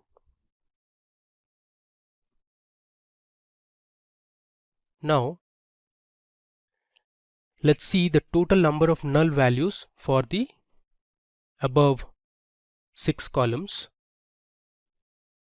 So I'll say athletes underscore df dot, I'll use the function is null, and again I'll use this sum function.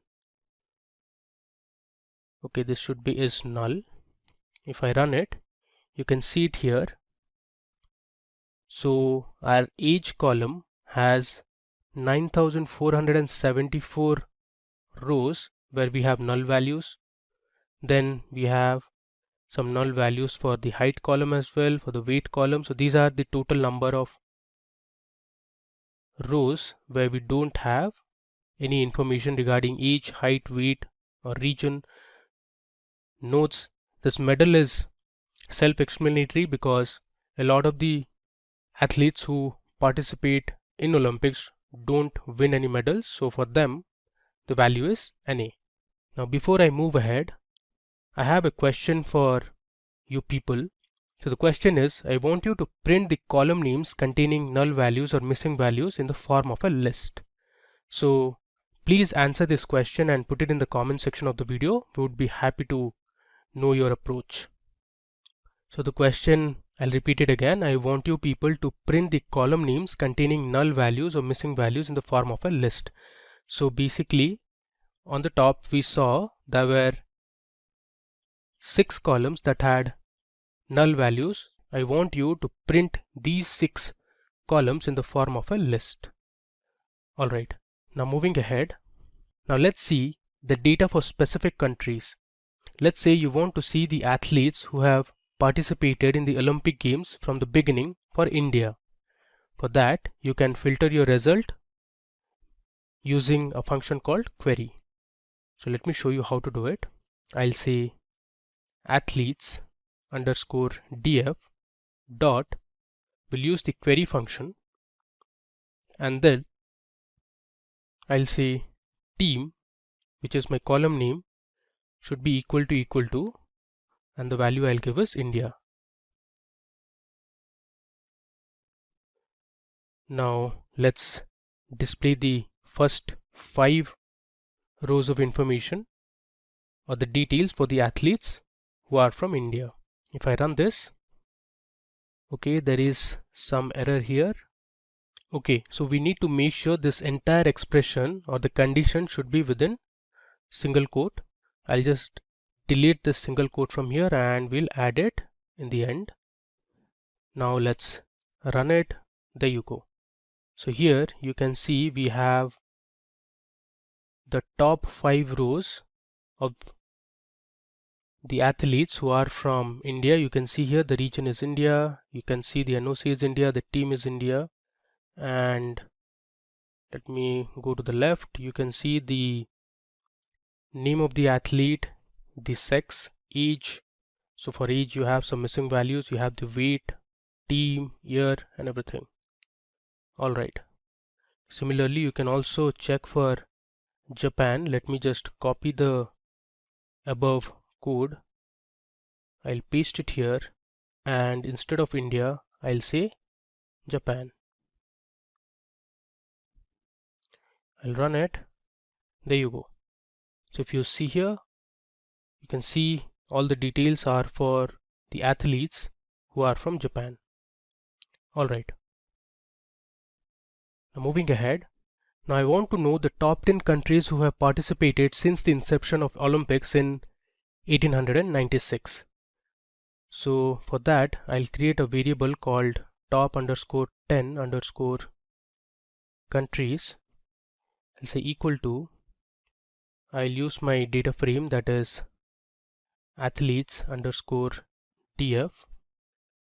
I'll say dot team, then I'll use the function value underscore counts. I'm going to sort my count in ascending order.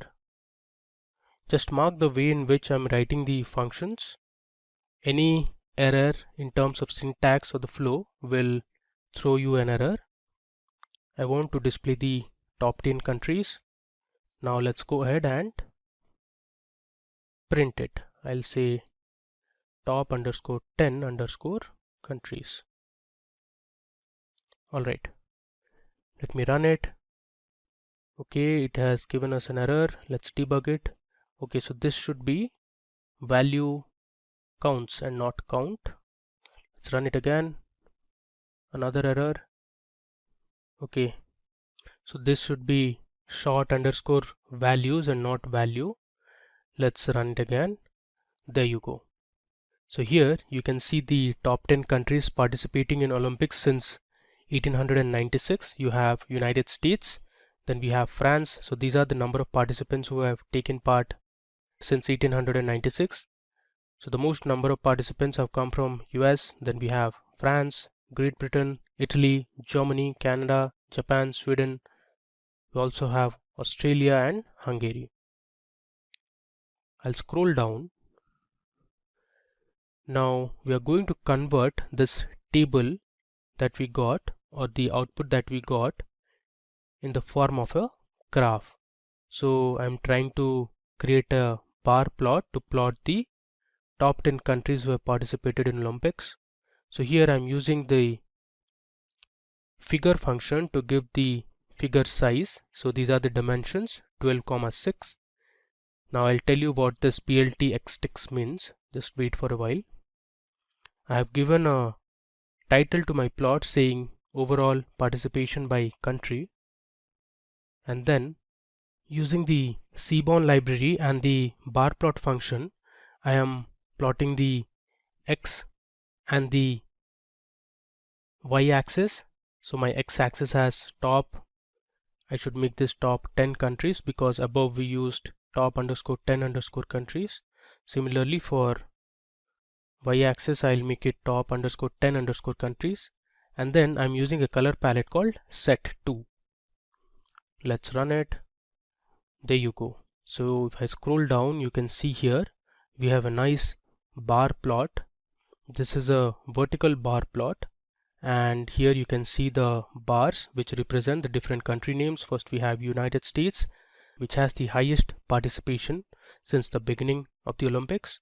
Then we have France, Great Britain, Italy, Germany, Canada, and we have the rest of the countries. Cool.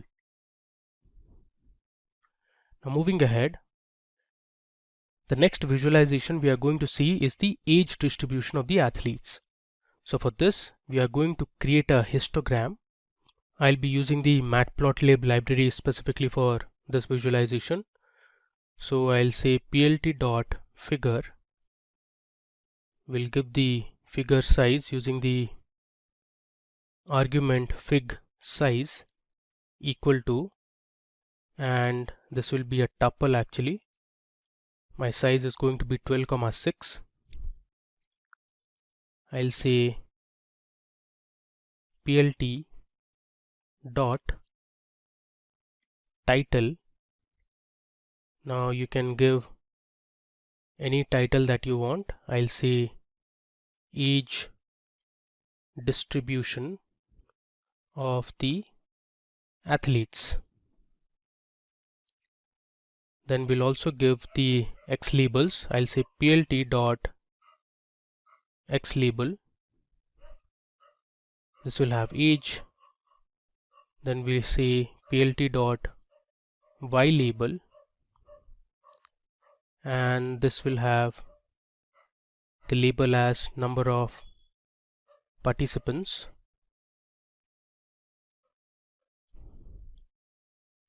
Next, I'm going to use the hist function. So I'll say plt.hist, and I'll pass in my data frame, that is athletes underscore df dot age, which is my column name, comma, I'm going to pass in the bins.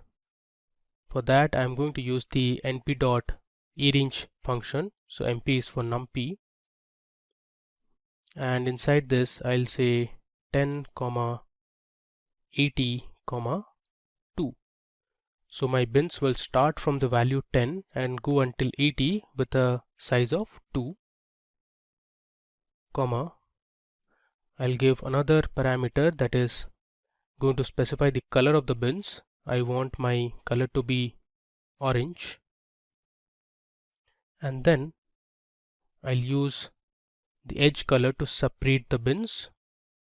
I'll say edge color, this is the parameter or the argument name, and the color I want is white. Let's give a semicolon here, and this should be edge color. There's a spelling mistake here. Now let's run it and we'll see the output. So there you go. So this is a nice histogram that shows the distribution of the age of the athletes. You can see the title age distribution of the athletes. On the y-axis you have the number of participants.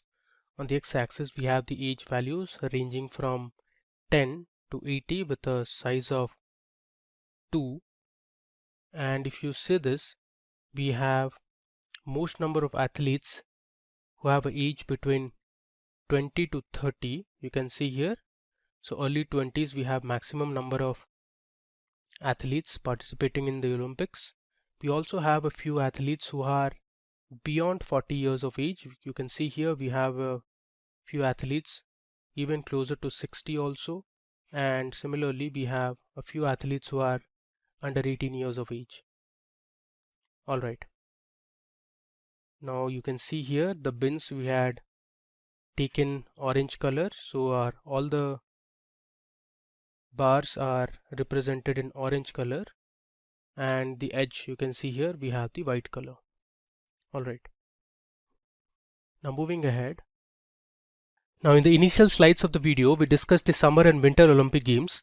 Let's look at the different sporting events that are part of the Summer and Winter Olympic Games. Just to give you a heads up, the Winter Olympic Games are held once every 4 years for sports practiced on snow and ice. So here I have my variable name winter_sports, so I'm extracting for season equal to winter, and I am going to display only the unique values.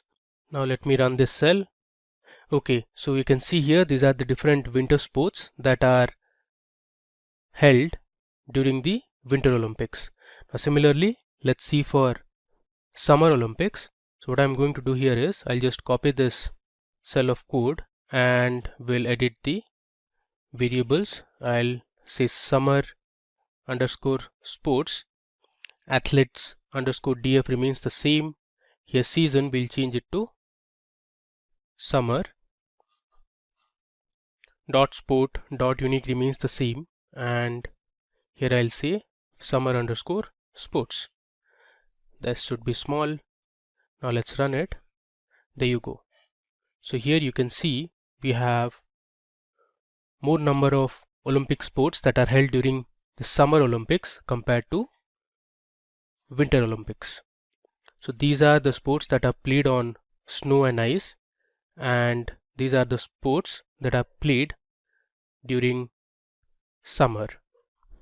Moving ahead, now it's time to analyze the total number of male and female participants who have taken part in different games since 1896 till 2016 Rio Olympics.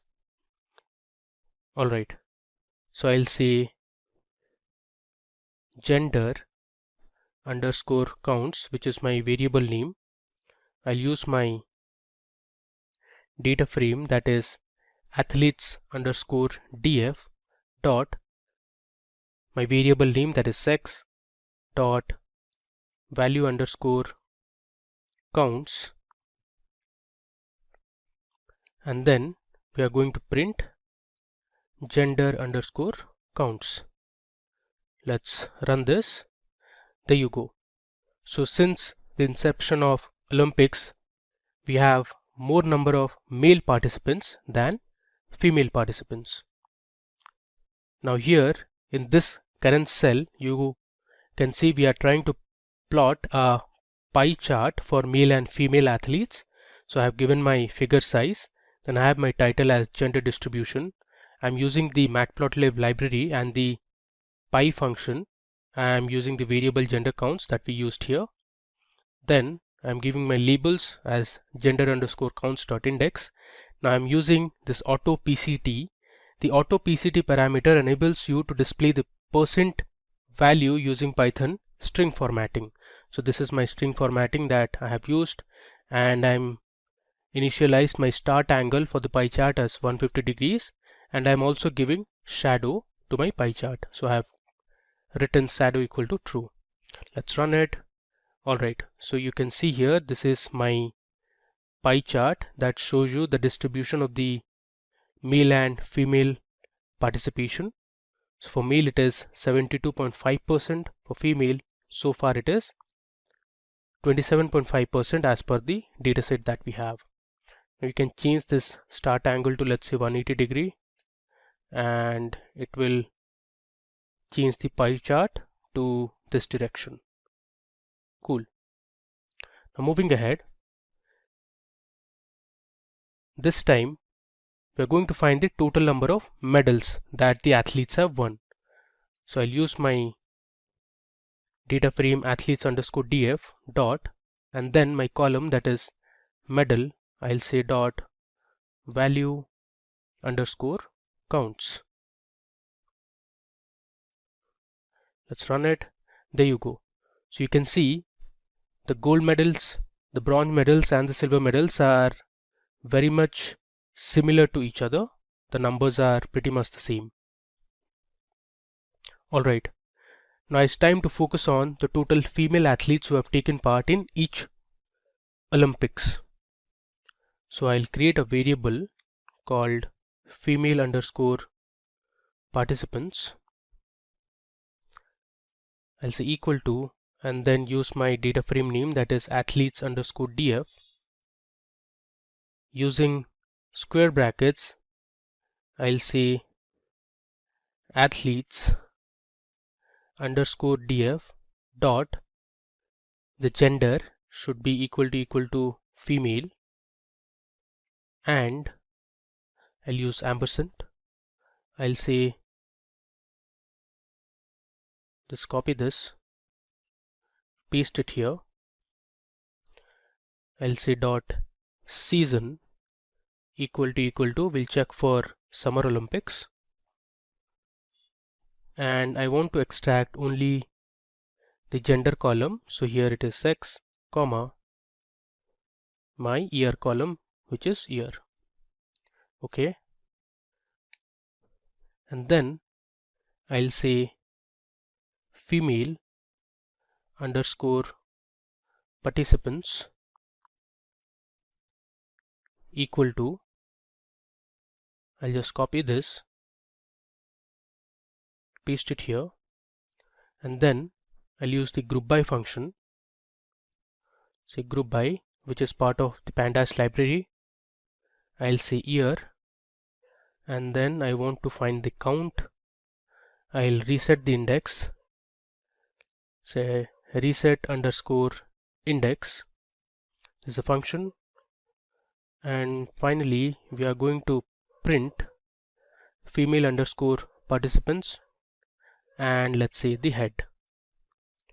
Alright, so what we are trying to do is, I'm trying to filter my data only for the female athletes for Summer Olympics, and here I am printing the participation based on each year, so I'm finding out the count. So here we need to add one more square bracket. Alright, now we'll run it and see the result. There you go. So you can see here from 1900, 1904, all these years you can see the female participation. Let me change it to tail so that we have the recent data of the Olympics. You can see it here. For the Beijing Olympics, 5,816 women athletes participated. In 2012 London Olympics, we had 5,815 Olympics. Similarly, for the 2016 Rio Olympics, we had more participation than the London Olympics. So 6,223 women athletes had participated. Alright. Now here, this is another way in which you can filter your data for female athletes. So I'm using two parameters. My gender should be equal to female and season is Summer Olympics. Let me just run it. I have stored it in a variable called Women Olympics.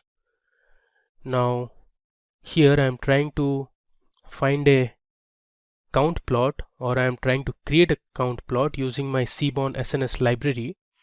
I have set my style to dark grid. Then my figure size I have given as 20,10. my count plot will have the x-axis as year, the data is Women Olympics, and palette I'm using as spectral, and then I've given a title Women Participation. Let's run and see the output. There you go. If I scroll down, you can see on the top I have the title for my count plot, which says Women Participation, and on the y-axis I have the count, and at the bottom you can see the different year values from 1900 till 2016, and 2016 had the highest number of female participation. Cool. Let me scroll down. So in this cell of code we are trying to plot a line graph. Let me run it and show you the output. So this line graph shows the trend, which says plot for female athletes over time. So here you can see the line graph. So gradually the women participation has increased in Olympics since its inception. There was a slight decrease here. This is around 1950s, and again you can see here there's a decrease with the women participation in 1980, but since then, since 1980, there has been continuous increase in the participation of female athlete numbers. Cool. Now coming to the next section of our analysis, now we are going to filter the data to see the details of the athletes who have won gold medals. So I'll create a variable called gold medals. It's equal to, I'll use my data frame as athletes underscore df, and within parenthesis I'll use my data frame name, which is athletes underscore df dot, I'll use the condition medal equal to, and my value would be gold. Next I'm going to say gold medals dot head. Let's run it. There you go.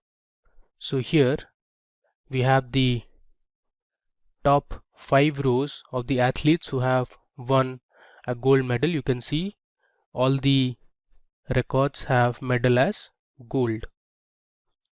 Now we are going to use this subset of the data and perform some more analysis. So here I want to take only the values that are different from NaN. So I'm going to use is finite function, and inside that I have set gold medals age. Let me just run it. Cool. Now I want to see the athletes who have secured a gold medal beyond the age of 60 years, which is very rare. So we'll see the total number of athletes with more than 60 years of age having won a gold medal. So here I'm going to say gold medals. I'll use my column as ID, and then I'll use my variable gold medals, and then I'll say age should be greater than 60, and then I'll close my square bracket and say count.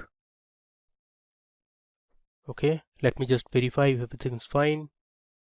Yeah, I'll run it and we'll see the result. So there are total 6 athletes who have won a gold medal having age more than 60 years.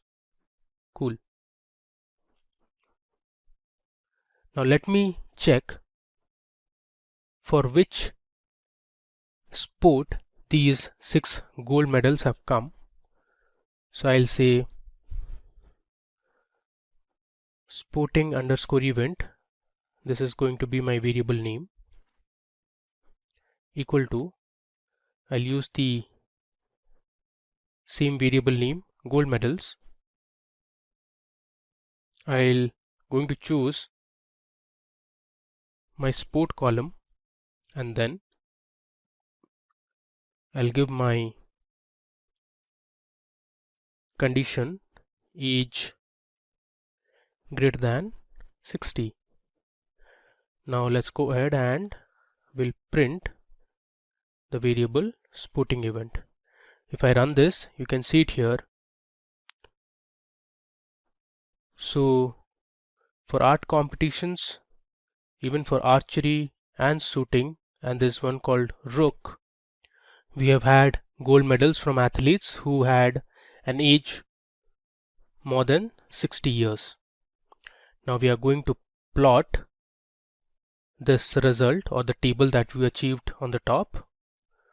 So I'll say plt dot figure. I'll give my figure size equal to, let's say, 10,5. Then I'll say plt dot, we'll use the tight layout, say tight underscore layout. Then I'm going to use the Seaborn library and create a count plot for my variable sporting underscore event. Then I'll say plt dot title. I'll give the title as gold medals for athletes over 60 years of age. Let's run it. And if I scroll down, you can see here we have a nice count plot. I have my title gold medals for athletes over 60 years. And since for archery we had 3 players who secured a gold medal having an age more than 60 years. You can see here archery is 3, art competition 1, rook is 1, and shooting we had 1 medal. Alright. Now we'll see the total gold medals from each country. So for that I'll say gold medals dot, we'll use the region column, and followed by that I'll use the value underscore counts function, and I'll reset the index with name equal to, I'll provide the medal column. Then we are going to print the head for the top 5 countries. Let me run it. You can see it here. So USA has secured the most number of gold medals. Then we have Russia, Germany, UK, and then we have Italy. Cool. Now in this cell I am going to create a plot to visualize the table that I got above. So I've used my labels, my titles. I'm using the cat plot function that is present in the Seaborn library. I have my x-axis, my y-axis, the data which is total gold medals. Let me just verify. Okay, and we'll run it.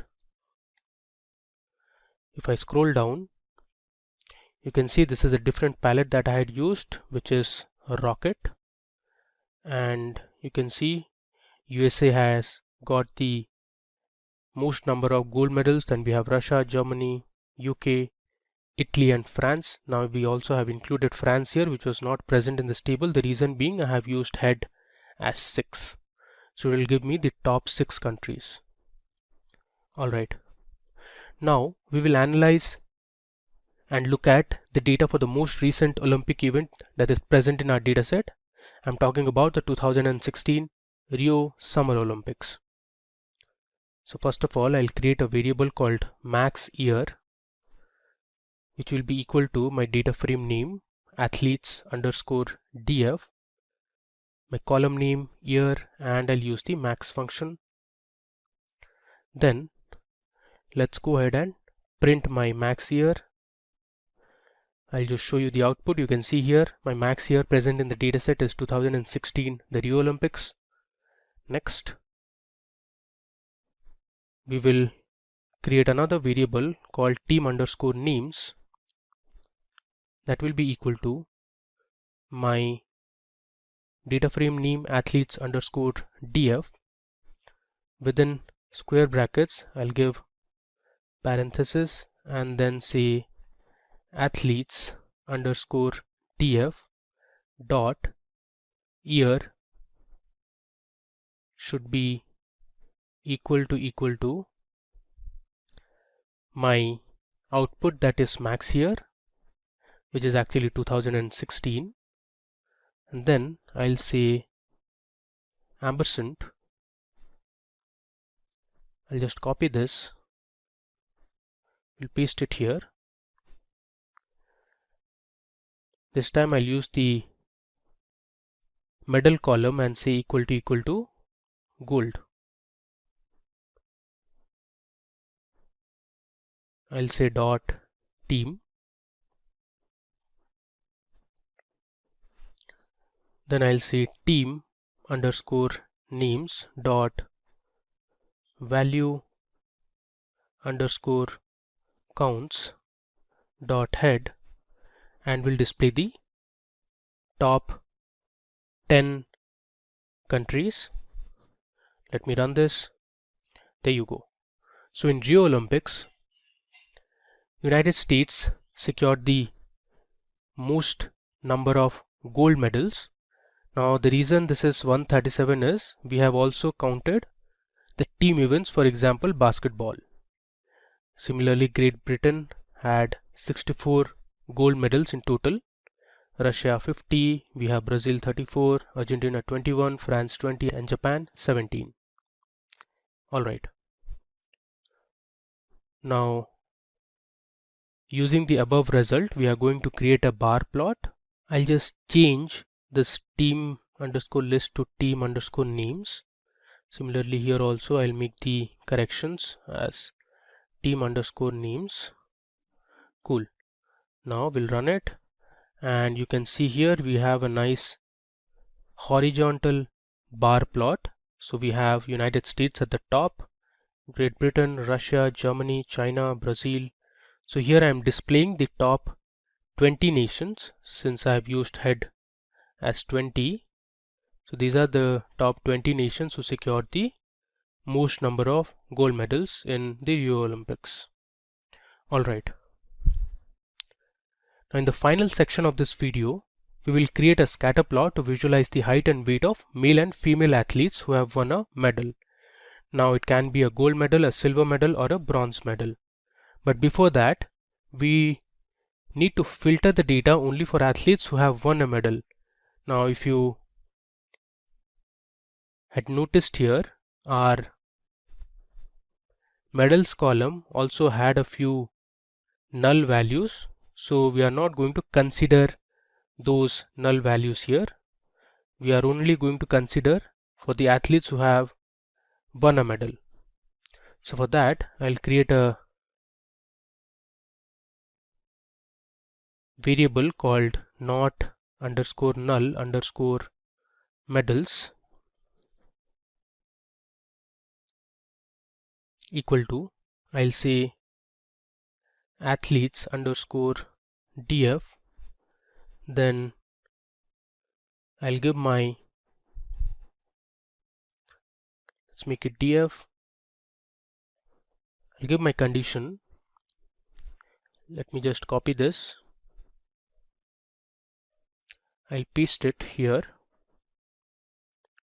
and then I'll give my condition height and use the not null function, and then I'll say ampersand, create another parenthesis, I'll say athletes_df. This time we'll consider the weight column. Again I'll use the function as not null,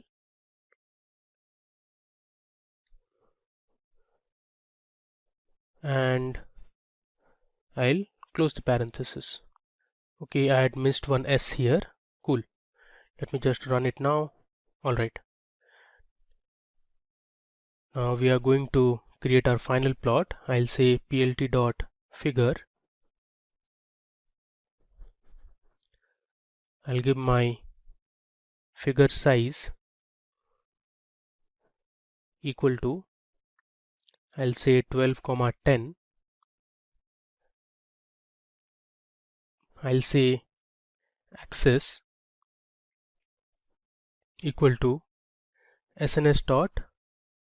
We'll be creating a scatter plot to plot the height and weight of the athletes who have won a medal. I'll say scatter plot. In my x-axis I'll have height, comma. In my y-axis I'll have weight, comma. My data should be not underscore null underscore medals. So this is what we created here, not underscore null underscore medals, comma.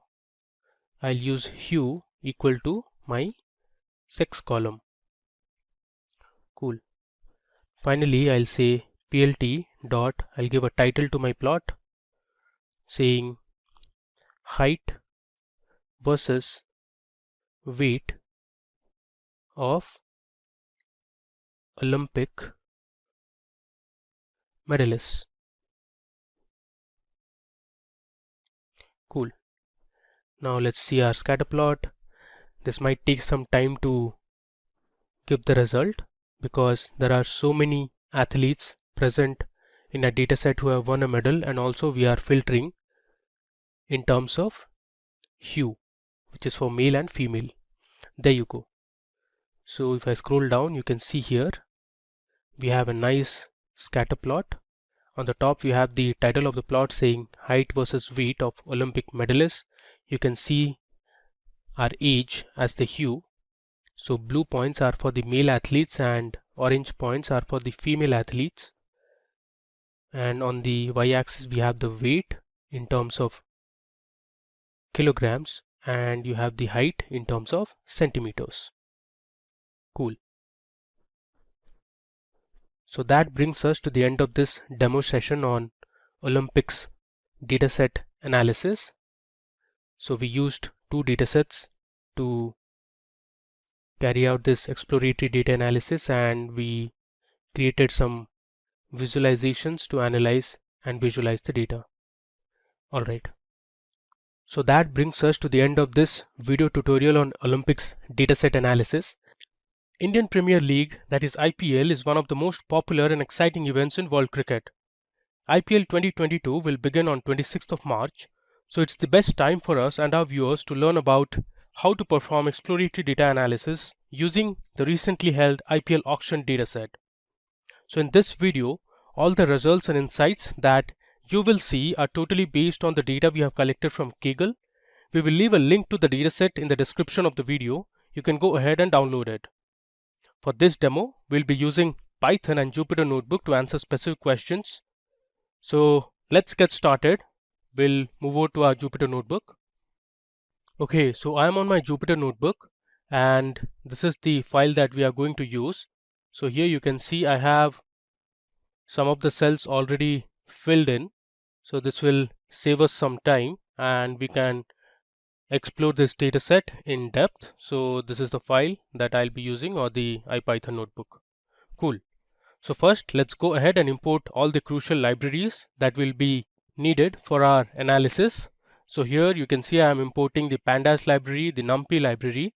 These are for data manipulation and numerical computation. Then we have Seaborn and Matplotlib for data visualization.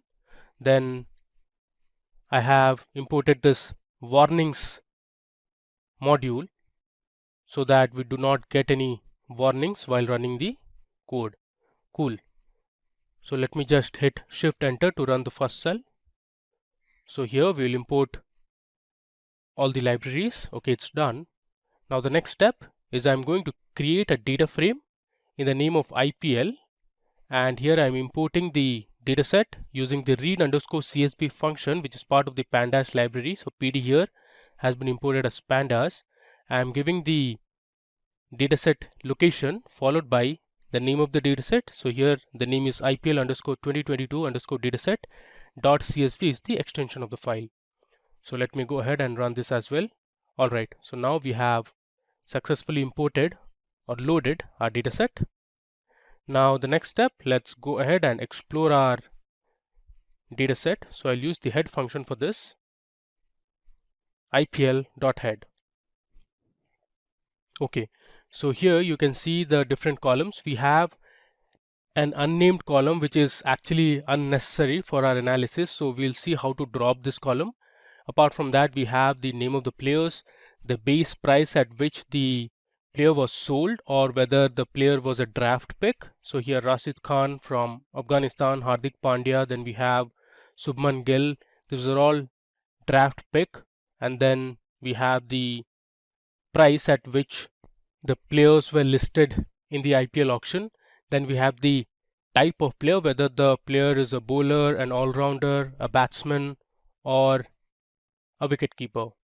Then we have the cost in rupees. This is in crores. So basically this column tells us the price at which the player was sold in the auction. Then we have the price or the cost in dollars. After that we have 2021 squad. Basically this means in last year's IPL, where was the player? So here you can see Rashid Khan was playing for SRH, the Sunrisers Hyderabad, in 2021. But this year in 2022, he'll be playing for Gujarat Titans. Similarly, Hardik Pandya was playing for Mumbai Indians for past few seasons, including 2021. But this season is going to play for Gujarat Titans. So on and so forth.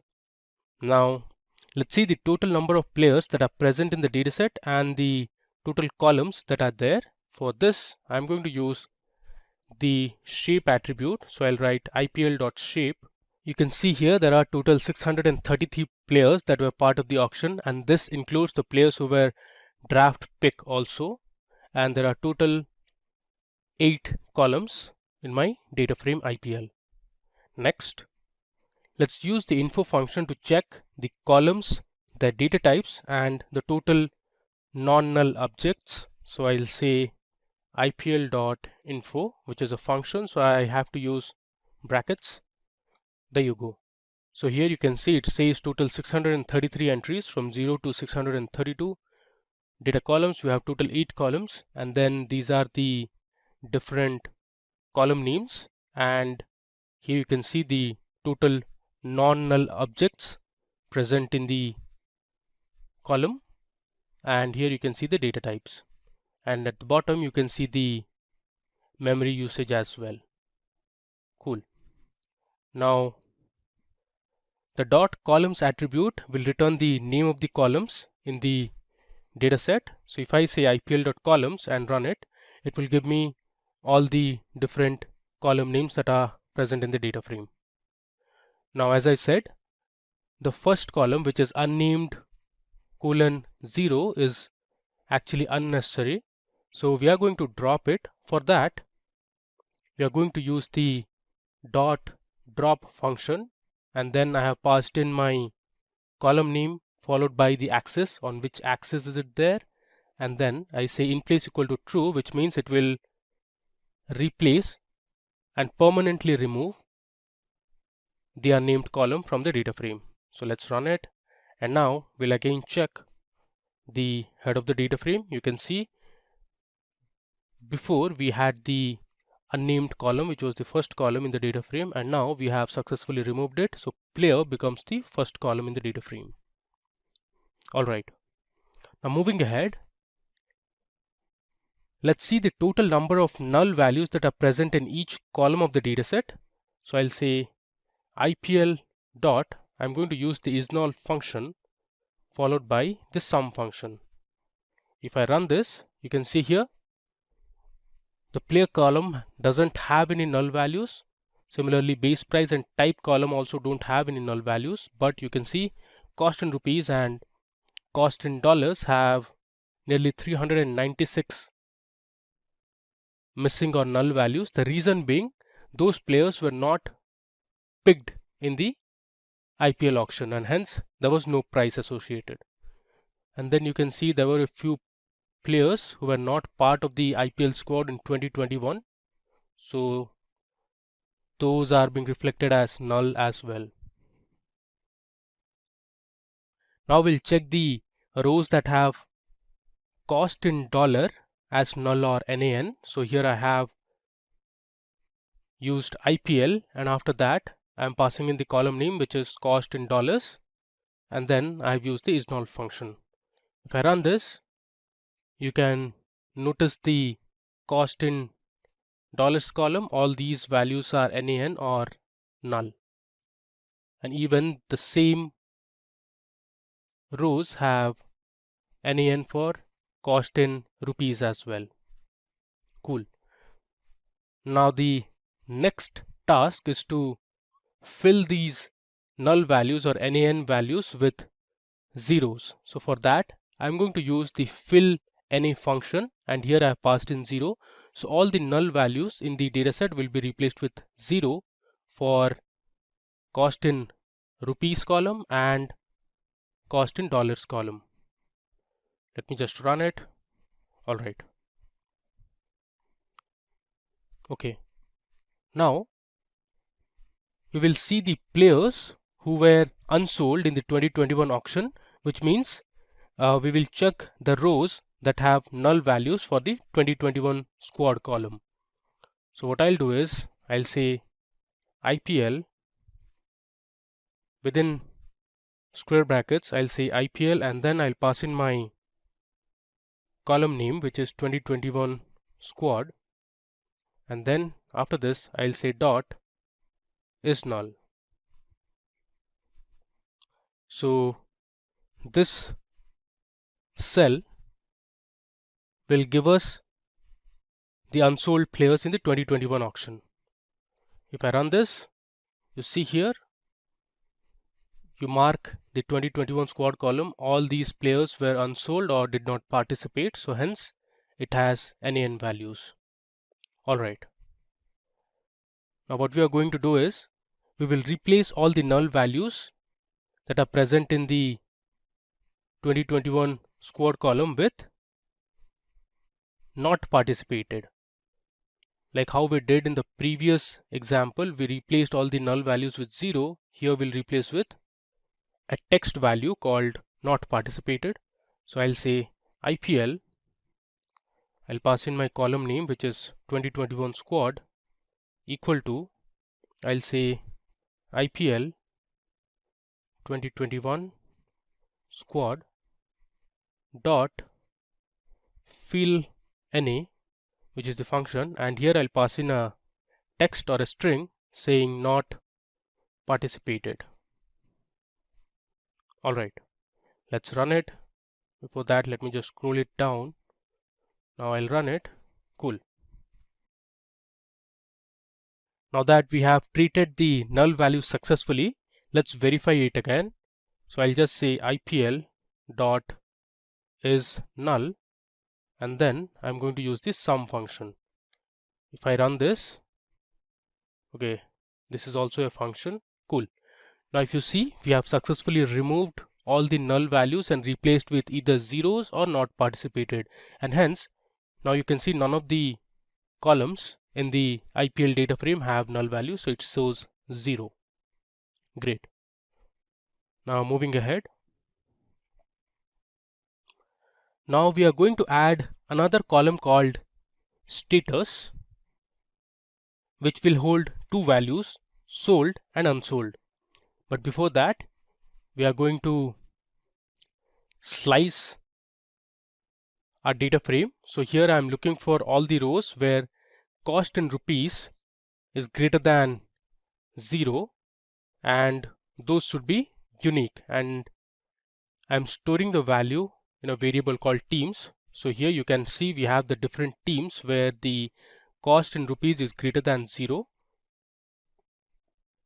Now I'm going to create another column called status. So I have written IPL within square brackets. I am passing in the column name, which is status, and that will be equal to the team replaced by sold value. Let me just run it and show you the result. There you go. So here you can see we have added a new column called status, and it has values sold and unsold. If I just say IPL, at the bottom you can see the unsold values as well. Cool. Now in the next cell, we are going to check for duplicated players. So there are duplicate rows in the data frame, but here the names of the players are same, but in reality the players are different. So it is quite understood that different players can have the same name. So to get those names, I am using the duplicated function, and I'll say keep equal to false, which means I don't want to keep those players. Now let's run it. There you go. So here you can see Lalit Yadav, we have 2 entries. So Lalit Yadav here is an all-rounder whose base price was 20 lakh for 2022 IPL, and last year he was playing for the Delhi Capitals, and this year also he is sold to Delhi Capitals. Next we have Lalit Yadav, who happens to be a bowler. So this is again different Lalit Yadav. So last year he was unsold, and even this year he remains unsold.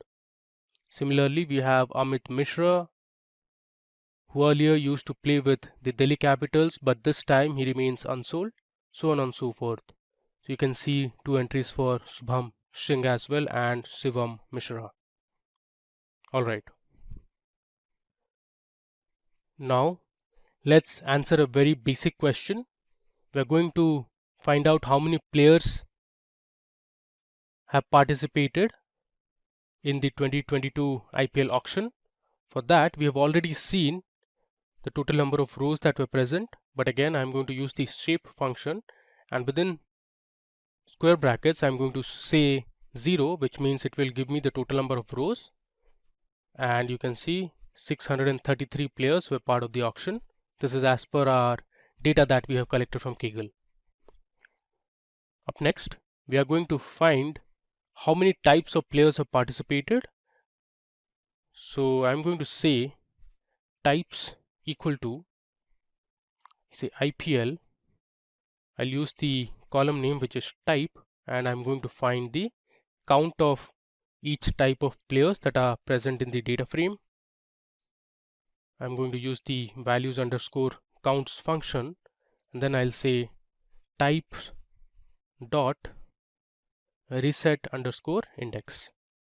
If I run it, okay, there is an error here. Let me debug the error.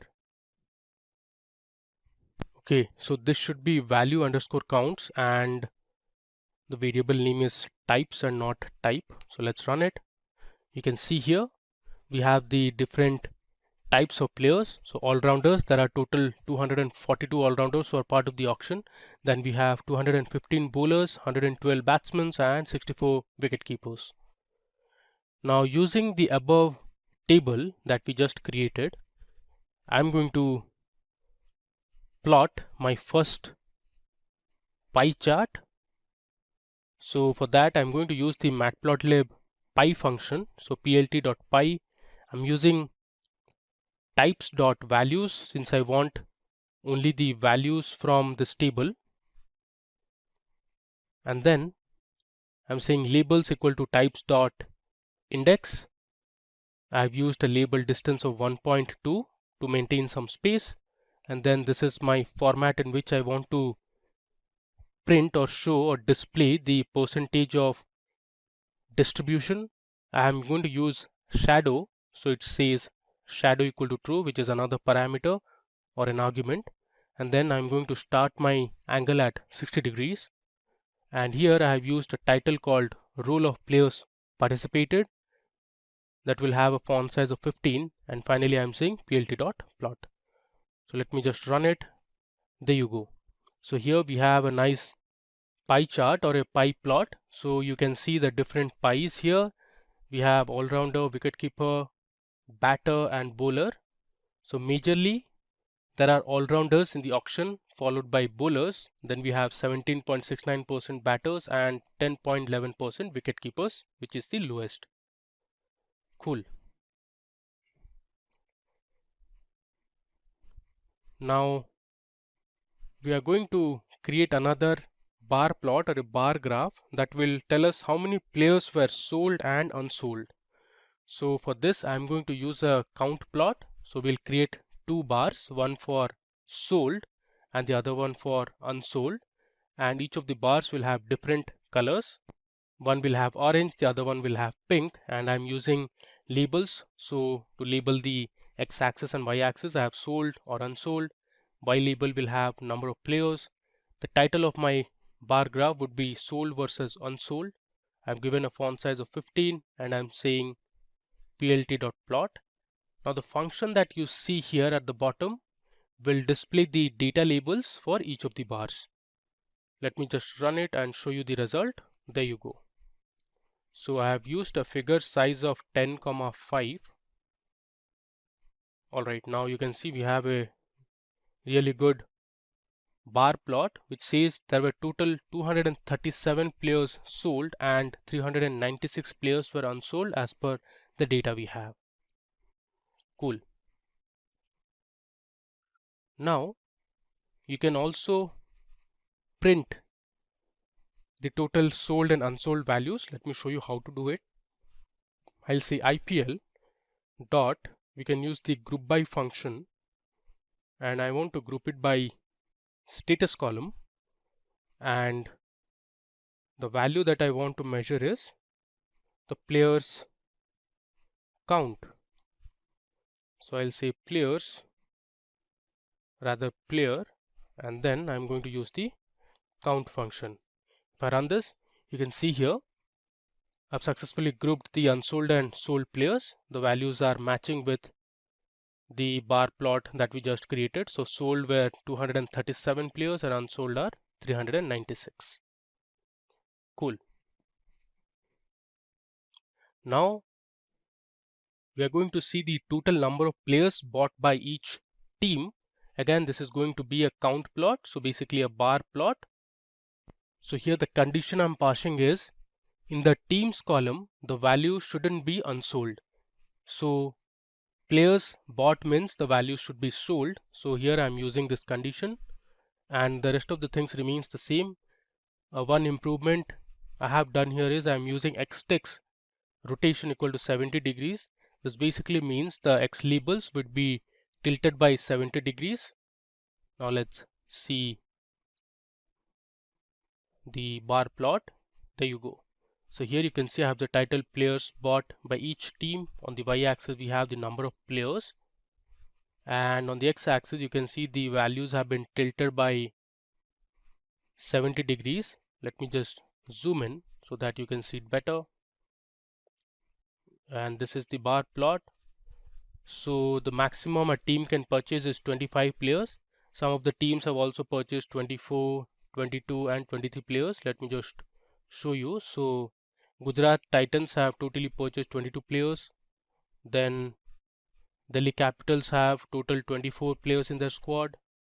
Again, Lucknow Super Giants have 22 players.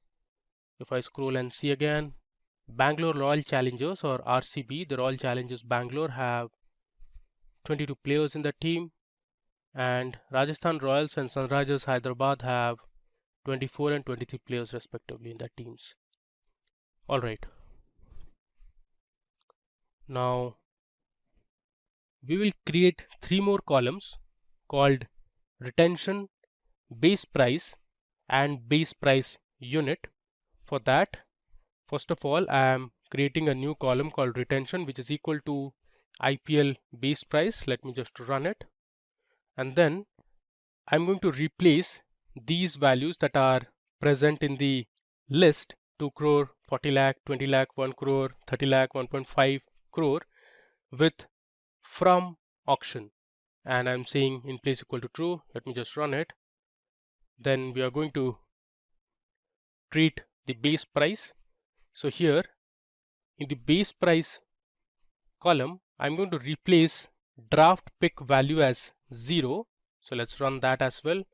And now I'm going to split the base price value into two separate values called base price unit and base price. So basically I'm splitting on the space that I have. Let me show you how it is going to split. So this is, let's say, our base price column. What I did was I replaced the draft pick values to 0, and then the rest of the values will be split into two columns called base price unit. So basically it will have the unit of the base price, let's say crores or lakhs, and the base underscore price column will have the value, which is 2, here 40, 20, 20, so on and so forth. Let me just scroll down and run that particular cell.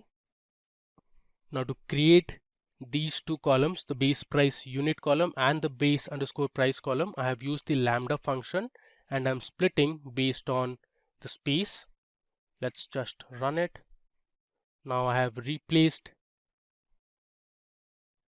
retained with 0, and let me show you the final data frame that I have. So here you can see we have replaced the draft pick values in the base price column to 0, and on the right side you can see the three different columns that I wanted to create. So one is called retention. So zeros refer to draft pick. Any other value will say the player was picked from the auction. Then you have the base price unit. So here you can see crores, lakhs, and the value base price is 2, 40, so on and so forth. Cool. Choose from over 300 in-demand skills and get access to 1,000 plus hours of video content for free. Visit SkillUp by Simplilearn. Click on the link in the description to know more. Now let's check how many players were retained and bought from the auction by each of the teams. So I'll say IPL, let me just scroll down, dot, I'm going to use the group by function. Then I'll say team, comma, retention. Then I'm going to use the value as retention because I want to find the count of retained players. And then I'll say colon -1. Let me run it. You can see here the different team names because I have grouped by team and then retention. So I have Chennai Super Kings. From the auction they had picked 21 players and they had retained 4 players. Coming to Delhi Capitals. Delhi Capitals in the 2022 IPL auction, they picked total 20 players and they have retained 4. Similarly, if I scroll down, let me talk about, let's say, Punjab Kings. They have picked 23 players from the auction and retained 2 players from the team last year. Talking about RCB or Royal Challengers Bangalore, they have picked 19 players from the auction and they have retained 3 players. Alright. Now in the next cell of code, we are going to display the players in each team based on the different types of players. So let me just run it and show you the result. So here I am using the same condition. The value shouldn't be equal to unsold, and I'm going to use another parameter called hue for the different colors. So here I have used hue as type because I want to show the players in each team based on the different types. Again, I have given my title to the bar plot, and then I have the X label, the Y label, and my rotation is 50 degrees now. If I scroll down, you can see the different Types of players, here is the legend. So blue is for bowler, orange or yellow is for all-rounder, green is for batter, and red, which also looks like maroon, is for wicket keepers. And on the x-axis you can see the different team names. Alright, now let's answer another couple of questions. So here I have, what is the highest amount spent on a single player by each team? So to solve this question, I'll say my data frame name, that is IPL. Then I'm going to say retention equal to, this should be from auction, because we want to see the highest amount spent and not from the retained players. Then I'm going to group by, I'll say team,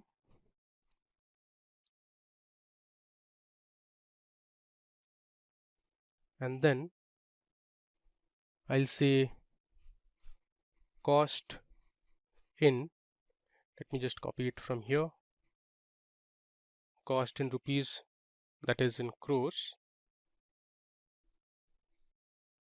and I'll say max colon -1 dot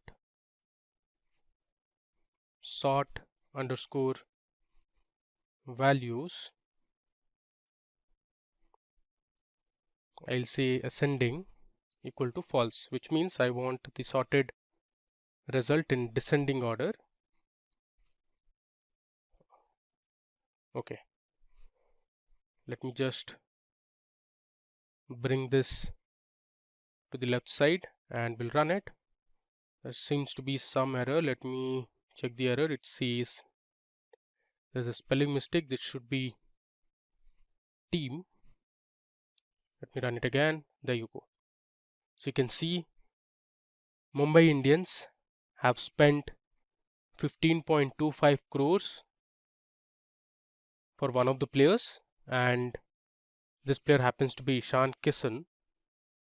Then Chennai Super Kings have spent the highest amount for a player who happens to be a bowler. The name is Deepak Chahar. They have bought him for 14 crores.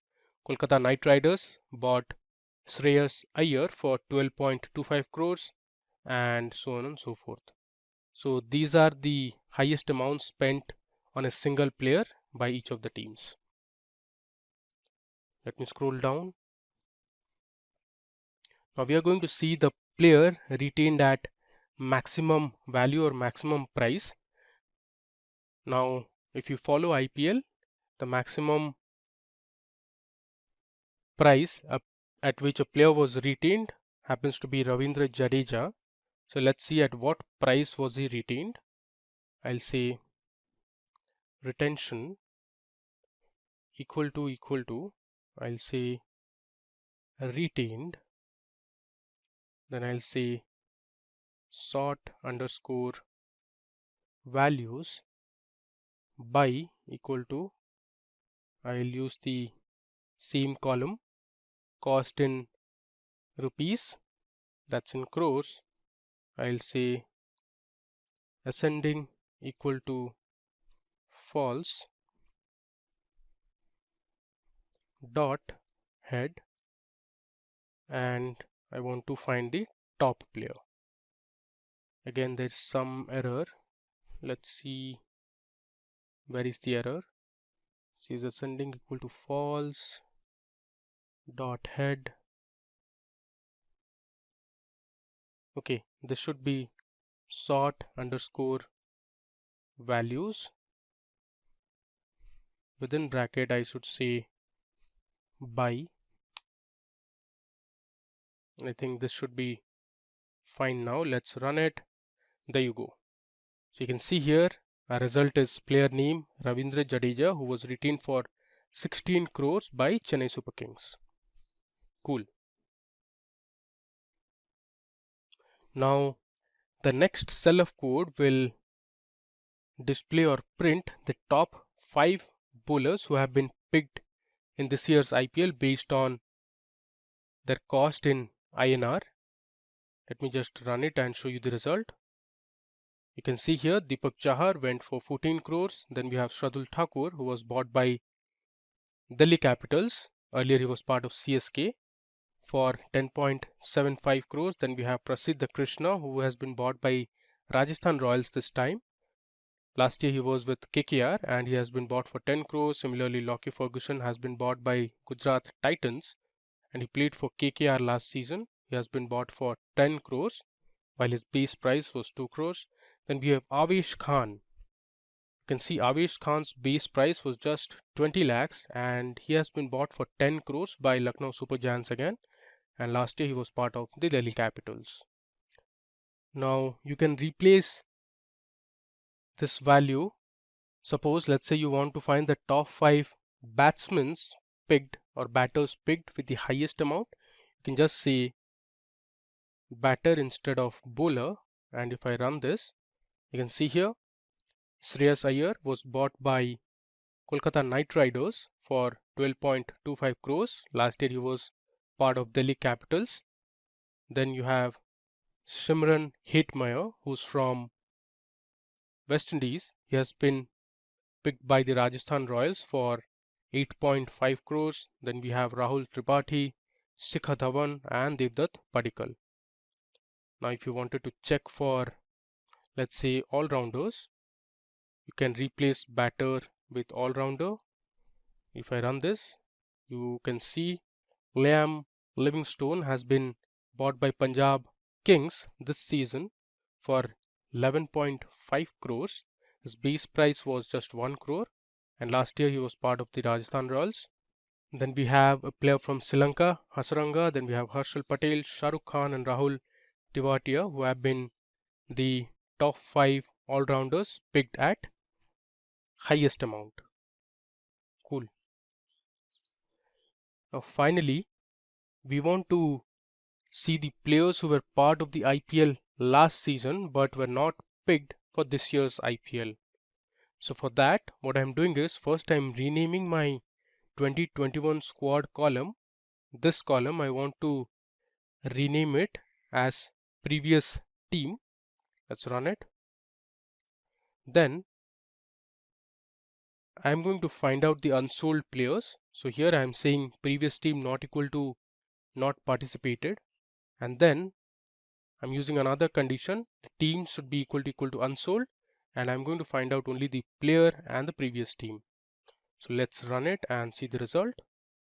So here you can see these players were part of the IPL last season but they haven't been picked this season, and last season they had played for, let's say, Suresh Raina played for CSK, Steve Smith was part of the Delhi Capitals, Saqib Al Hasan was part of KKR. If I scroll down, you have David Malan, who played for Punjab Kings in 2021, Owen Morgan, who played for KKR. He also captained KKR, but unfortunately he was not picked this season. Chris Lynn from Australia also remained unsold this season. Andrew Tye, we have Ben Cutting, Aditya Tare. There are other players as well. We have Kane Richardson, Dhaval Kulkarni. Cool. So these were the players who were part of the IPL season 2021 but unfortunately were not picked and remained unsold for 2022 season. Cool. And that brings us to our end of this demo session on IPL Data Analysis 2022. So we learned how to use the different functions and attributes that are part of the Python libraries, and we manipulated the data, we visualized the data and answered some specific questions. In this video, we'll be using 4 publicly available datasets about Formula 1 that has information from 1950 to the 2019 F1 season. We'll see how using the Python libraries you can perform exploratory data analysis and draw valuable insights. So let's begin by understanding what Formula 1 is. Formula 1, also known as F1, is a motorsport defined by open-wheeled single-seat race cars. It features the best drivers in the most powerful and technically advanced cars. The sport is governed by the FIA, that is International Automobile Federation. Here 10 teams comprising of 2 drivers each compete in a series of races over a period of 1 year to find out the ultimate driver and a constructor champion. In our demonstration, we'll be using 4 datasets. Let me show them one by one. These are all CSV files. Now this is the first dataset that we'll be using in our demo. So if you notice, the dataset does not have column names. In fact, none of the datasets have column names. So while importing the dataset, we'll assign the column names using the names parameter. I'll show that in a while. Now this is the results dataset.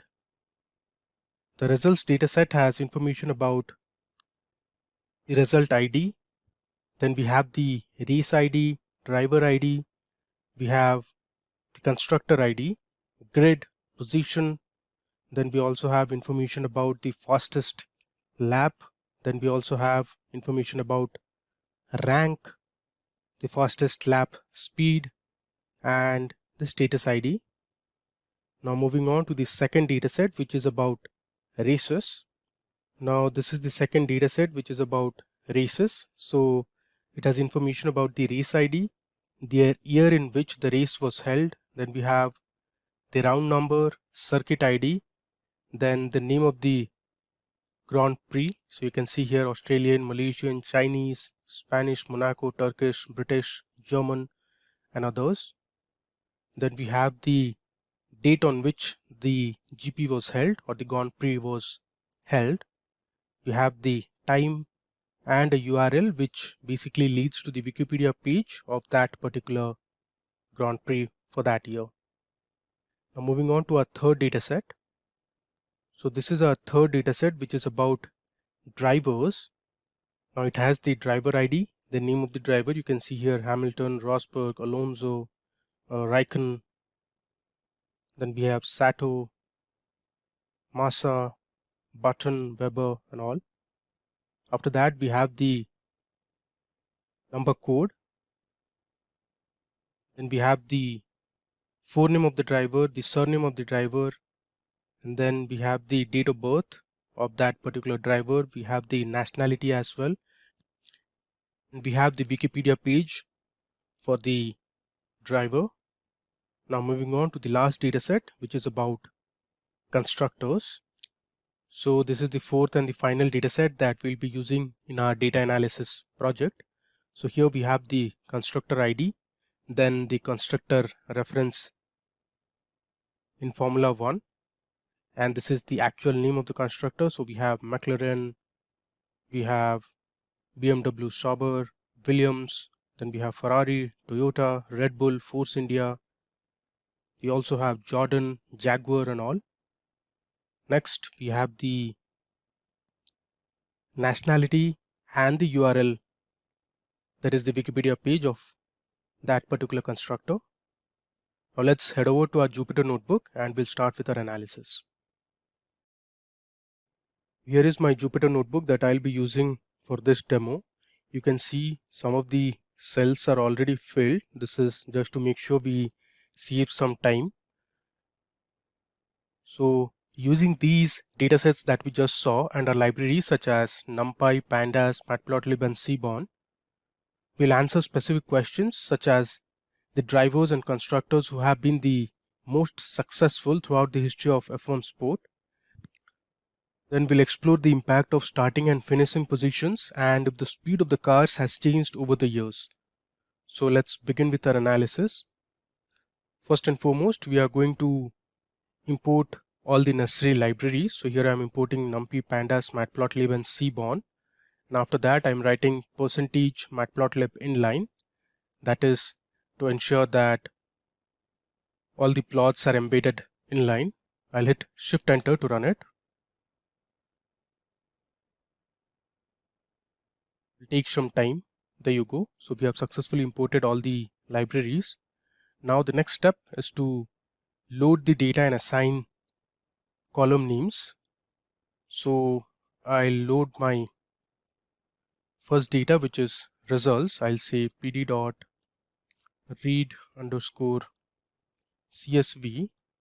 I'll give my file name which is results.csv, and then using the names parameter I'll pass in the column names. So actually I have written the column names in a notepad. Let me open that.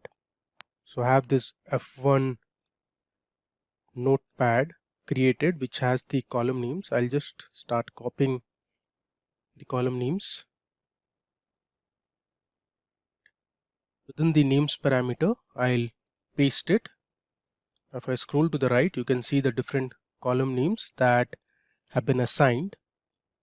And to that, I'm going to say comma, and I'll write header equal to none. I'll close the bracket.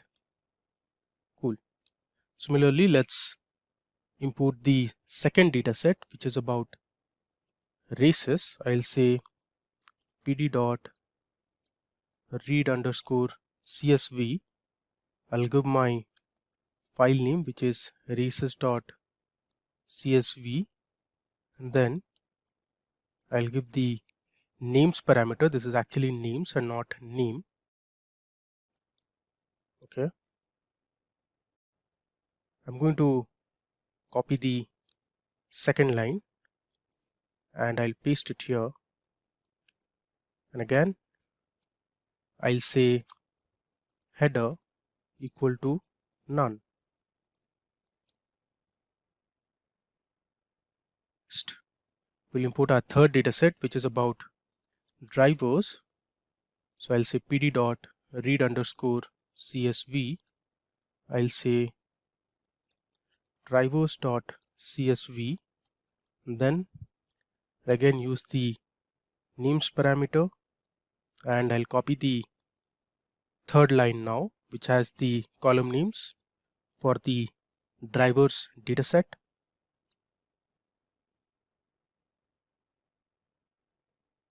Here I need to give another parameter which is header equal to none. Finally, we are going to import our constructors dataset. We'll say constructors equal to pd dot read underscore csv, which is the function present in the Pandas library. I'll say constructors.csv, which is my file name, and then again I'll use the names parameter. I'll go to my notepad, and this time I'll copy the fourth line which has the column names for the constructors dataset. I'll paste it, and here I'll give my final parameter, that is header equal to none. Alright, now let me hit shift enter to run it. Okay, we see some error here. Let's debug the error. It says no such file or directory drivers.csv. Let's see where was the issue. Okay, this should be driver.csv. Cool. Now we have successfully loaded the data and assigned the columns to the various data sets. Now the next analysis is to merge all the data set. So here I'll create a data frame called df, and I'll use pd dot merge function. First I'll use the results data frame that we just imported above, this one, and I'm going to merge it with races data frame, and from the races data frame I'm going to take specific columns like the race ID, then I need the year, after that I need name. Next I'm going to take the round column as well, and I'm going to use on parameter. So on parameter is actually the column that is common to both the data frames, that is results and races. So here my common column is going to be the race ID because it is present in both the data sets, and I would like to merge. So for that I'm going to use how. So I'm going to use a left join. So if you know SQL, you will be aware of left join. It takes all the rows from the left table and only the matching rows from the right table. I'm again going to use the merge function. So I'll write df equal to pd dot merge. I'll say df comma, and now I'm going to merge the diverse data set, and I'm going to select specific columns. So I'll say driver ID. Make sure there are no spelling mistakes in the column names. Then I'll say driver ref, which is the name of the driver or reference, comma, and then I want the nationality of the driver. Alright, I'll give a comma. I'll say on which column I want to merge. So here the common column is going to be the driver ID. Again, how is going to be a left join.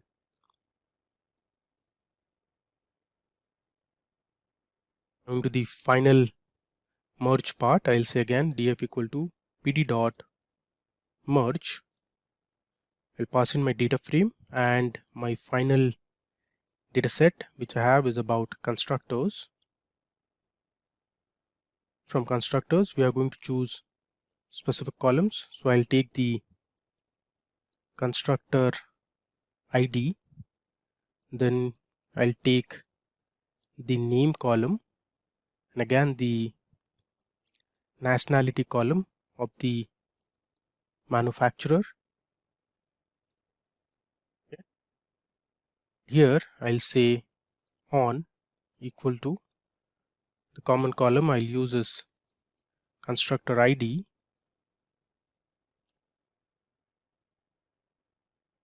Give a comma and say how equal to left again. Cool.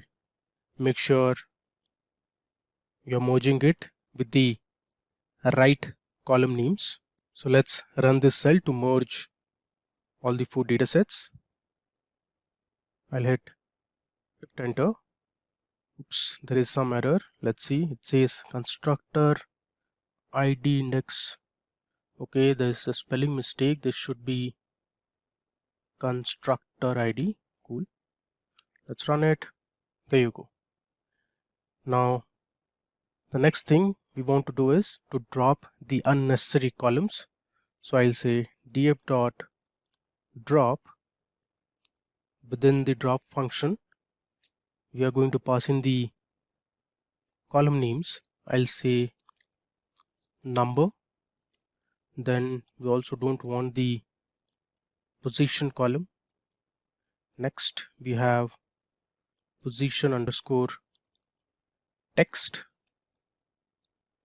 After that we have laps.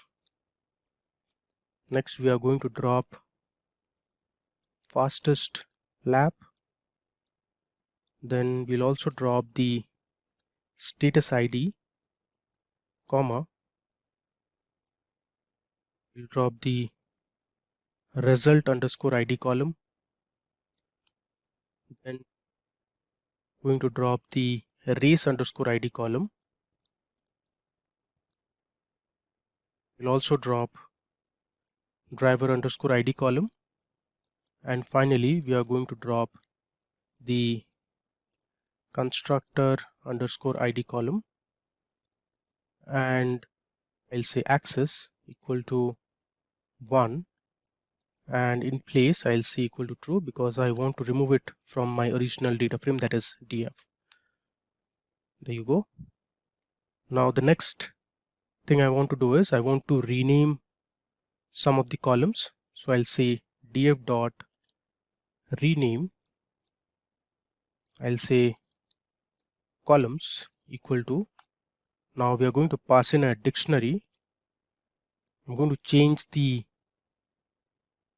rank to test underscore lap underscore rank. Let me give a comma. Now I'll say name underscore x equal to, I'll say the Grand Prix name. So I'll say GP underscore name. Next column I'm going to focus is the nationality column. So I'll say nationality underscore x. I'll give a colon. The value I'm going to pass in is driver nationality. Alright. Up next, we have one column called underscore y, and that I'm going to change it to constructor name.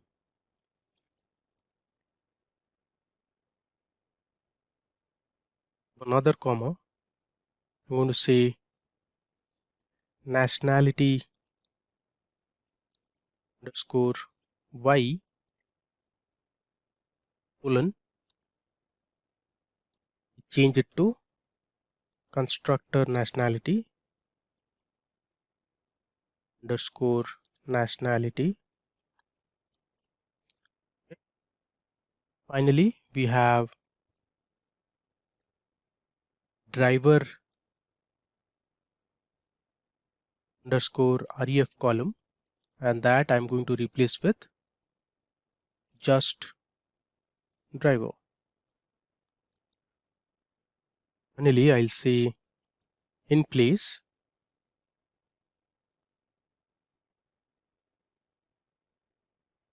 equal to true. Cool. Just verify if all the column names are correct. Let's run it.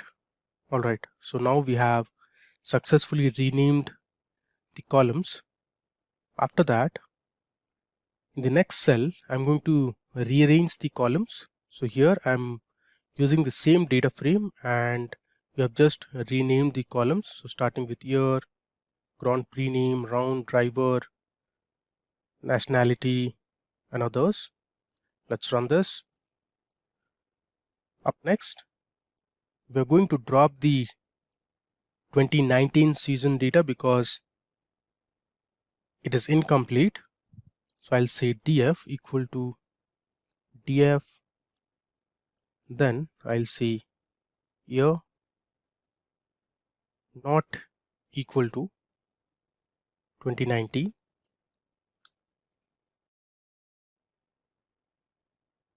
Let's see how to sort the values. So I'll say df equal to df dot sort underscore values, which is the function name.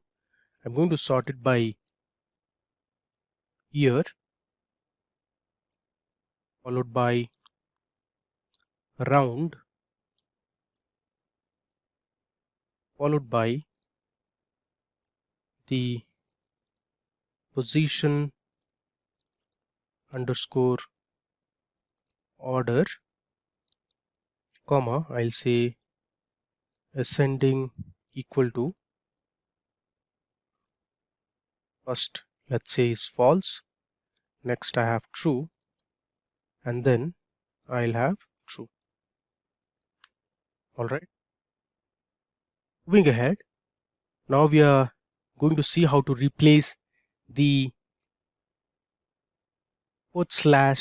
/n values in the time column with something called NaN, because the time column was not registered when a driver did not finish a race or was lapped by another driver. So to do this, I'm going to say df dot time dot I'm going to use the replace function, and here I'll say / or /n, and I'm going to replace with numpy's nan. I'll say in place equal to true.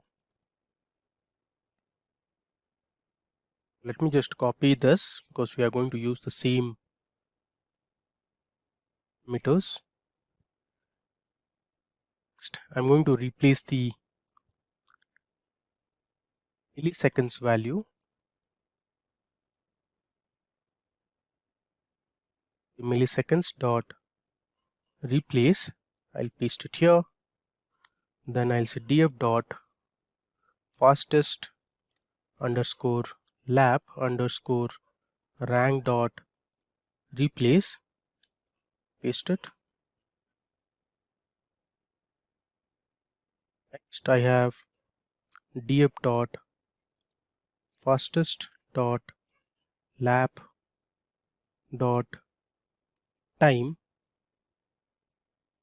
say replace.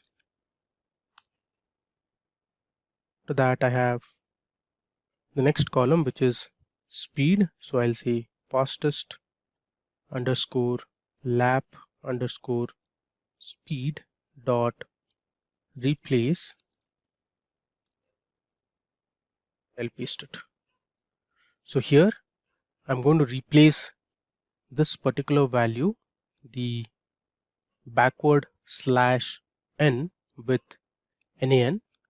Let me run it. Cool. Step, I'm going to change the data types for fastest underscore lap underscore speed to float, then fastest underscore lap underscore rank to float again. Now problem here is we cannot convert it into an integer because there are missing values, so we are going to change it to float. Again, for milliseconds also we are changing it to float values. Let me run it. Now I'll reset the index. Let me show you how to reset the index. I'll say df dot reset underscore index. I'll say drop equal to true. I'll give a comma and say in place equal to true. All right. That we have done our initial processing step of the data set. Now we'll check the shape of the data set. Then we see all the data sets, the total number of non-null values, the memory usage, and we'll check the head of the data set. Now to see the total number of rows and columns, I'll say print df dot shape. You can see here there are total 24,197 rows in my data set, and there are total of 15 columns. Now let's use df dot info function.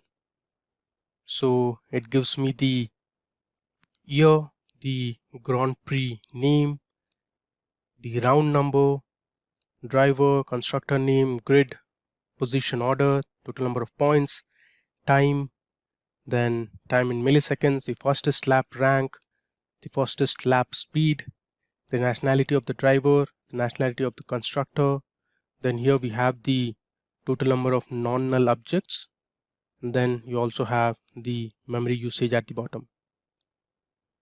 Finally, let's see the head of the data frame. So I'll say df dot head. Let's say I want to check the first 10 rows. There you go. If I scroll down, you can see here we have the top 10 rows printed, and you have the year, the Grand Prix name, round, driver, constructor name, and other columns. Now let me just brief you about what these column names stand for.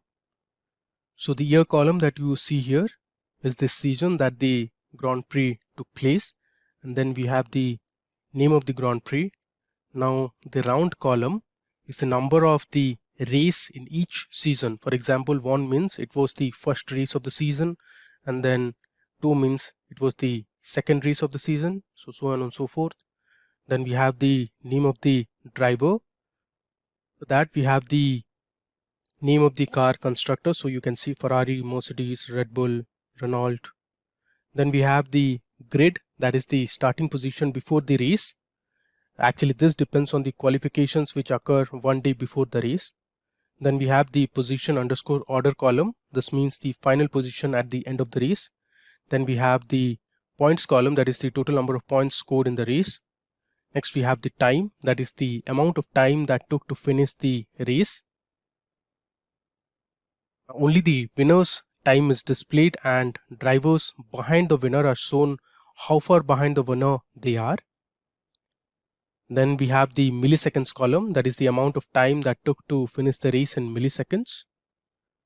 If I just scroll down, I'll just move to the right, go to the top. Then we have the fastest underscore lap underscore rank, that is the order of the fastest lap during a race.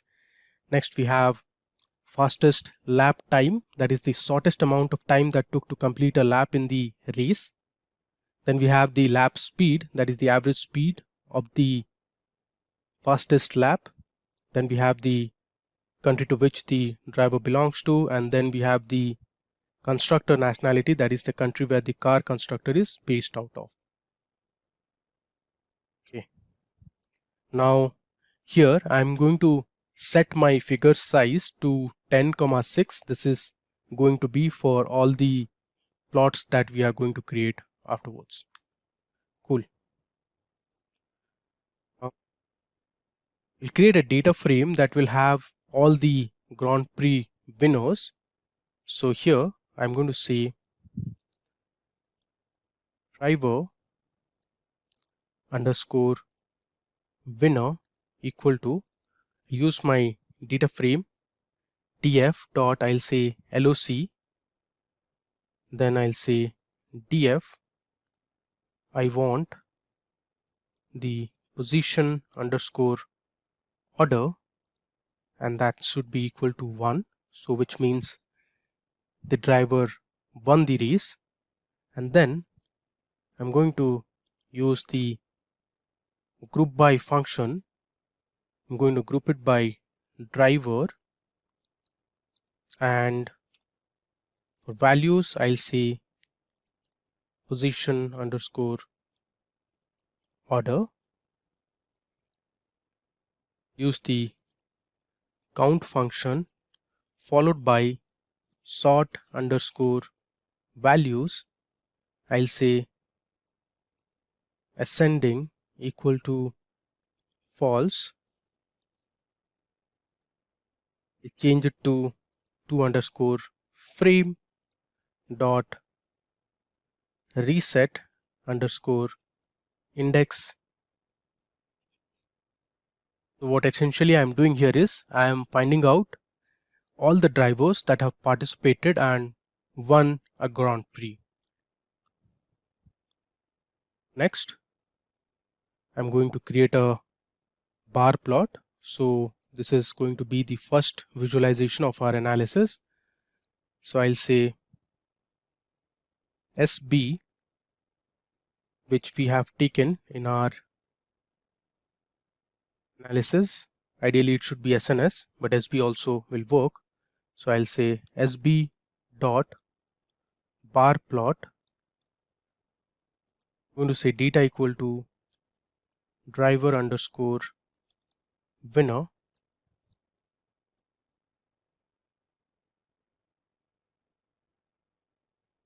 In the y-axis I'll have driver. In the x-axis I'll have position underscore order. Then I have color equal to green, that I'll set my alpha value to 0.5, or let's say 0.8. Then we are going to give a title to our plot. So I'll say plt dot title, let's say most Grand Prix winners in F1. Then we are going to label our axis. So for Y label, I'll have driver name. We have the X label that will have number of Grand Prix wins, and I'll say plt dot y ticks. Cool. Let's run it, and you can see we have our first bar plot here. Now the bar plot shows that there are a large distribution of Grand Prix wins. Only a few drivers in history of F1 have won over 20 Grand Prix in their careers, and there are some drivers who completely dominated the F1 racing and have won over 50 Grand Prix in their careers. So we are going to focus on those top 5 or top 10 drivers in the next section. So what I am doing here is, from the above result that we just got, I'm going to filter out only the top 10. So I'm going to use the head function, and inside that I passed in 10. If I print it, you can see here, as per the data that we have Michael Schumacher, who is the position order leader with 91 GP wins. Then we have Hamilton, Vettel, Prost, Senna, Alonso. Then we have Stewart, Clark, and Lauda. The data that we have is not the most recent one. So if you check the actual stats, Hamilton has actually overtaken Michael Schumacher and has won over 103, close to 103 races as of now. And next we have Michael Schumacher. So this is not the most recent data. Cool.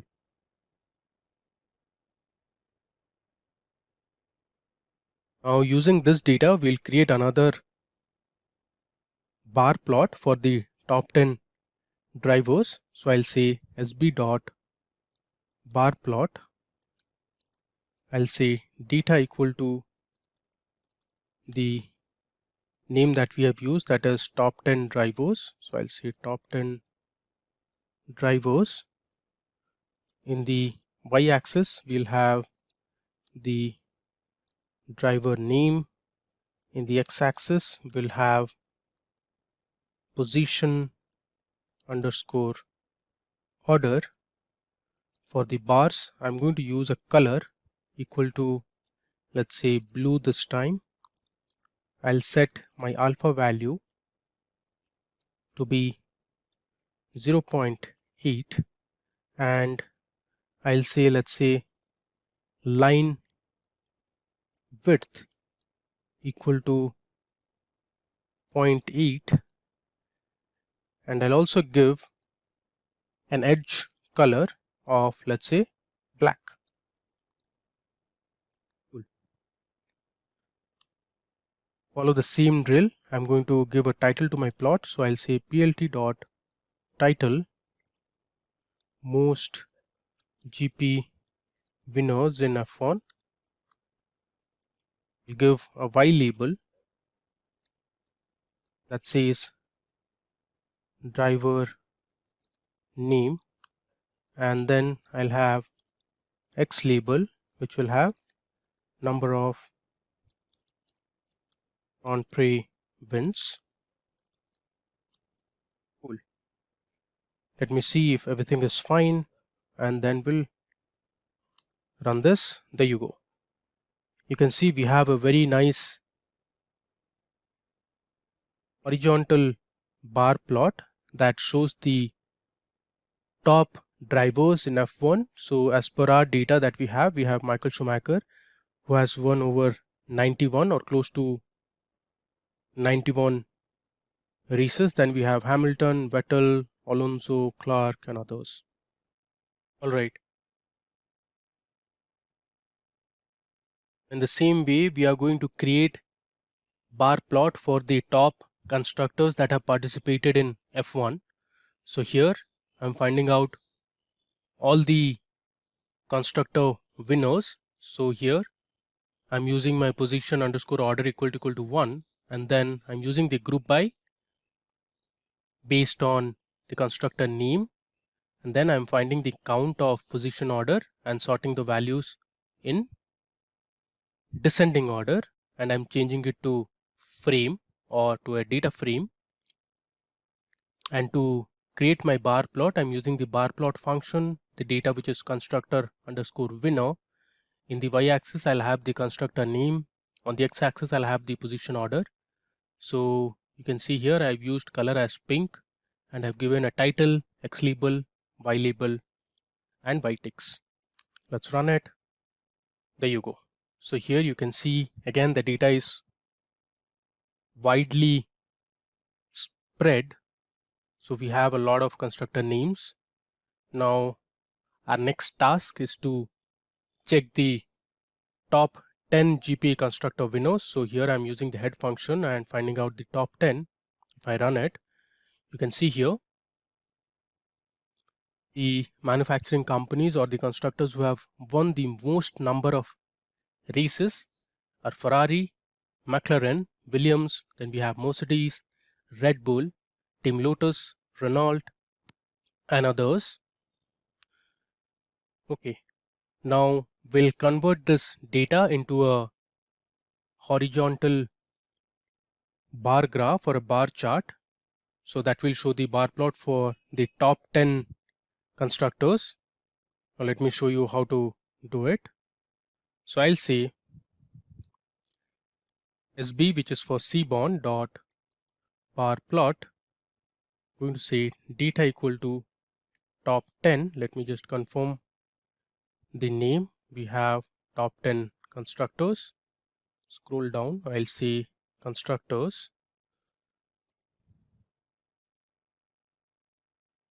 The y-axis I'll have constructor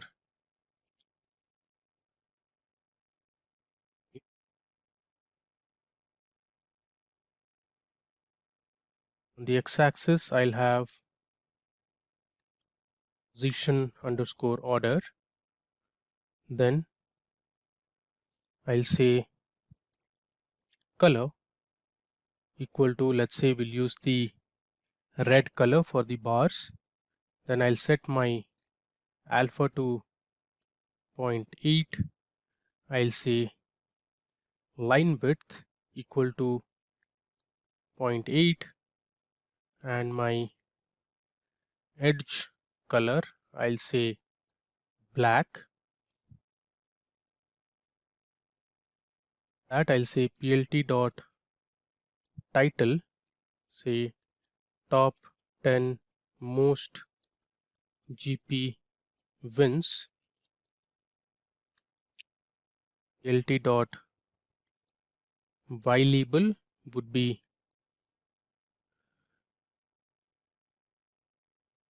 constructor name, and I'll have plt dot x label as number of GP wins. Cool. Let's run it.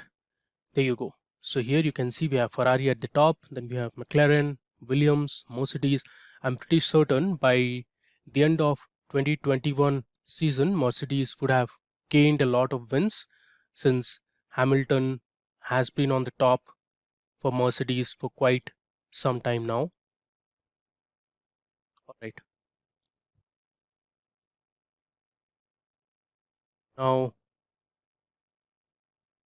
finally, we are going to create a regression plot that will show how two variables, that is the starting position and finishing position, vary. So to do that, I'm going to exclude the data points with grid 0 because it skews the data. So 0 means that the driver started from the pit lane. So I'm using this function called regplot to plot my regression line. Let me run it and show you the result. There you go. So if you see here, we can easily see there's a linear relationship between the starting and finishing position. So on the x-axis we have the starting position, on the y-axis we have the finishing or the finished place. So which is what is actually expected, right? Now we can also see that most races had up to 25 drivers. You can see the density of the points here, but some of the races also had over 30 drivers. You can see the light color blue dots. Next, we are going to check whether the speed of the cars changed over the years. Now, since this data is only available from 2004 onwards, so we have taken years that start from 2004 onwards. Now let me show you the result of this data. So essentially we are plotting the average speed amongst all teams during the fastest lap at individual Grand Prix, and here on the y-axis you have the average fastest speed in kilometer per hour, and then you have the different GPs, and you can see here the year values. Now in general what we see is there's a decrease in the average fastest lap from 2004 till around 2015 for almost all the circuits, and again from 2015 onward the speed started to increase. You can see here there's an increase after 2015, there's an increase here as well. You can also notice that the speed is very different on each track. For instance, if you check the Italian Grand Prix, which is here, Italian GP has the fastest race in the calendar with average speed exceeding over 240 kilometers per hour. On the other hand, if you talk about the Monaco Grand Prix, let me show you. If you see here, the Monaco GP is the slowest race with average speed below 160 kilometers per hour. Now this is actually expected because the Monaco Grand Prix has very narrow streets and hence the drivers cannot drive fast in this circuit. Alright. Hey everyone, welcome to this interesting video in JavaScript. The best way to master a language is by programming in it. If you enjoy watching such tech videos, make sure to subscribe to our channel and hit the bell icon to never miss an update. So what's in store for you? We'll first create some simple beginner level projects like how to build a calculator app. Then we'll move on to more advanced apps like the weather app, the tic-tac-toe game, and finally we'll conclude the session by creating a snake game application. Now I'm sure you're excited to dive deep into it. So let's begin. So we have decided to basically develop a very interesting project in JavaScript that is known as called calculator application. Like you have seen earlier some projects like in tic-tac-toe, you talk about snake game, you talk about the quiz application. This time we're going to introduce you another very interesting project using this JavaScript, HTML and CSS, so-called calculator application.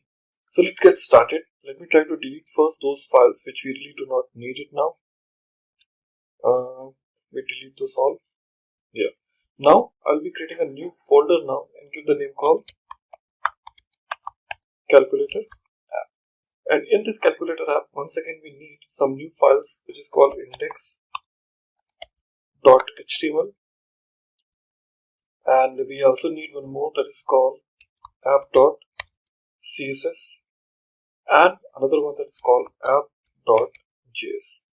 So these three files required. Now first of all I would start with index.html file where we'll be creating a template of my code.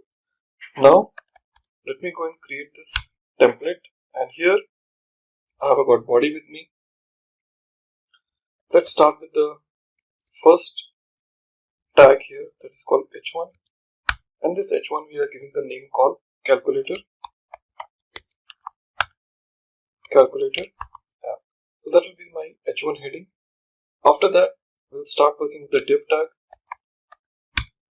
Now within this div, I would have to create lot many classes. I may not have lot many CSS classes, but we can give some classes here. So we can say class equal to container. Okay. So within this div tag, we're going to create a table now because I want to organize it.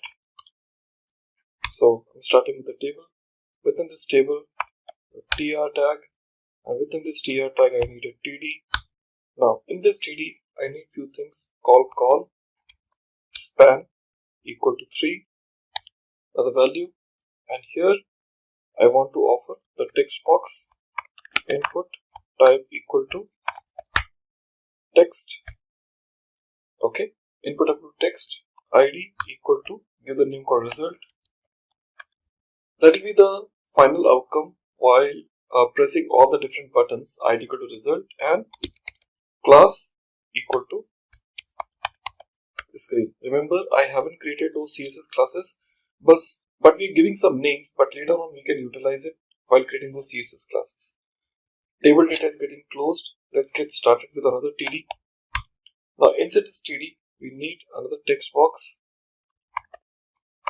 Input type equal to text, and here in this input type equal to text, sorry, I would like to better say button because I'll be having buttons. Okay, input type equal to button, value equal to C, and on click equal to, I may not have any function right now, but yes, I can create a function, but let me give some dummy name here. I'm saying clear screen. Okay, so that will be the function will get called, and after that class equal to clear. Yeah, so this is my button tag. After this, the TD tag is getting closed. After the TD tag, the table row is also getting closed. After the table row, which is getting closed, we're going to start working with another table row. Okay, and in this table row, I'm going to create one more TD. So let's go and create another TD here, and inside this TD, I'll be having another button to be get created. So I'll just say this is my another button now. Input equal to button, value equal to 1. On click equal to, I'll be calling another function called display. Okay, and inside this we're giving the value called 1. Okay, and class equal to number. Class equal to number. And here after that the TD tag is getting closed. Okay, now we have to start another TD tag here. Okay, like that we have to keep on creating the multiple buttons. So let me copy and paste another table data. Now here again value equal to 2, on click equal to display, give the value called 2, and class equal to what? Number. Like that I'll keep on creating multiple buttons, but first check how it actually looks like it. Now I can see the buttons like in C 1, 2, 3, but yes, I'm going to create few more buttons one after another. Okay, so I'll go here and create few more buttons. So this is where the table data is getting closed. Okay, I'll copy this and paste it again. So I have to create the button like in 3, 4, something like that.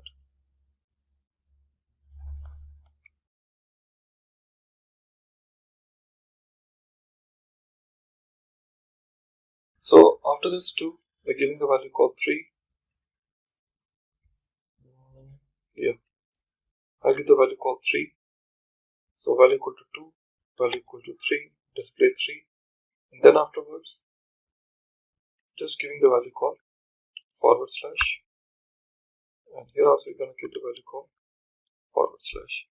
and here class equal to operator. After that, we have to give the value called 4 and then followed by 5, 6, 7. So here we give 4, 4, 5, 5, 6, 6. After 6, we're giving call minus.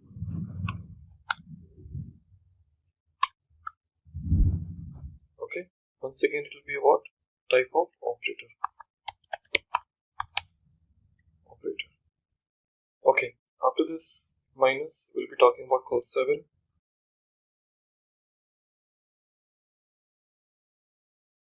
Then we have to have 8. Okay. 9.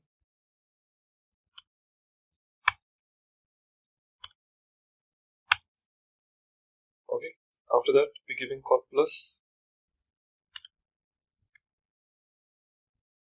and display plus class equal to operator. Okay. So here you can see the table data is getting closed, and here the table row is also getting closed. And after this table row, you can start working with another table row here. And after this table row, we can start working with again TD. Let me have this again. Inside this, I'll be giving the option called decimal, which is value equal to dot, and here we give the value called decimal.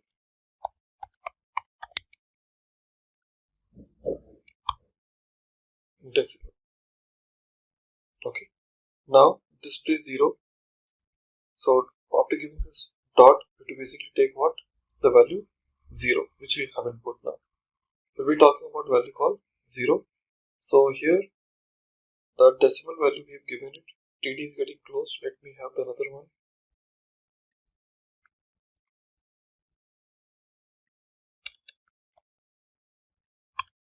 Zero. So like that, we have to give this now. After that, we'll be once again taking this. This time, rather than giving this 0, we'll be using this call as a button and value equal to on click equal to solve. Okay, and in this solve, we'll not be passing anything. It will be like a normal function, and class equal to equal. Okay, so table data is getting closed, so we will be using another table data now. So here it will be the button only.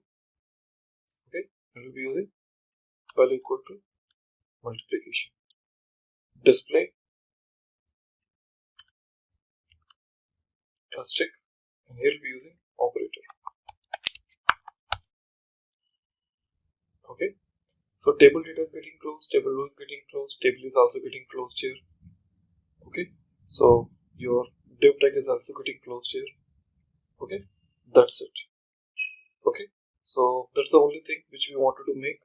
Let me try to refresh and check. Awesome. So we have got all those necessary calculator behavior which we wanted to reveal. Okay, now our next statement will be, once we are giving this C, then we have to call 1, 2, 3 and then forward slash followed by 4, 5, 6 will come down.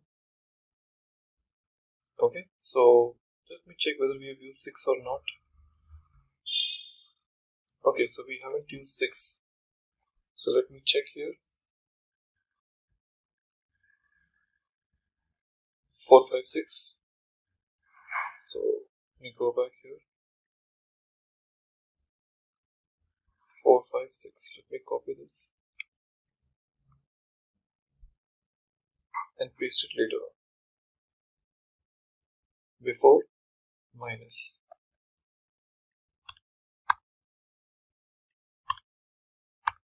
6 equal to number.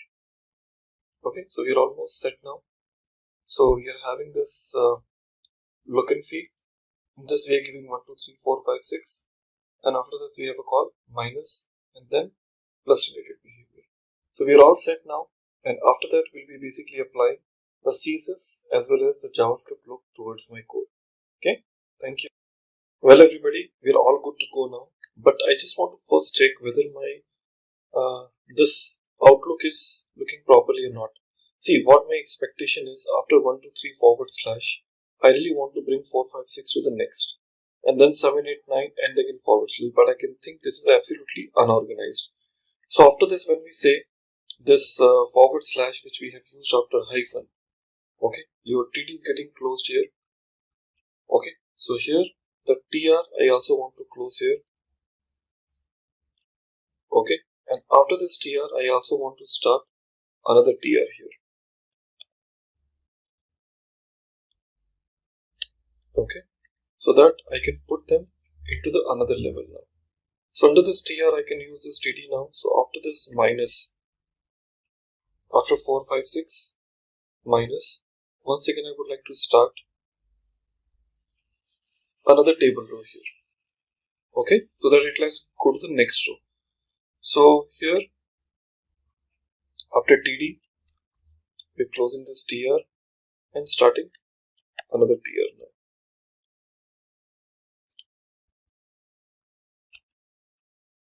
Okay, we're starting another TR. After that we talk about 7, 8, 9. Okay, plus, see here, talking about 7, 8, 9 plus, here the table row is getting closed and it is starting right now like this. See, that looks better now.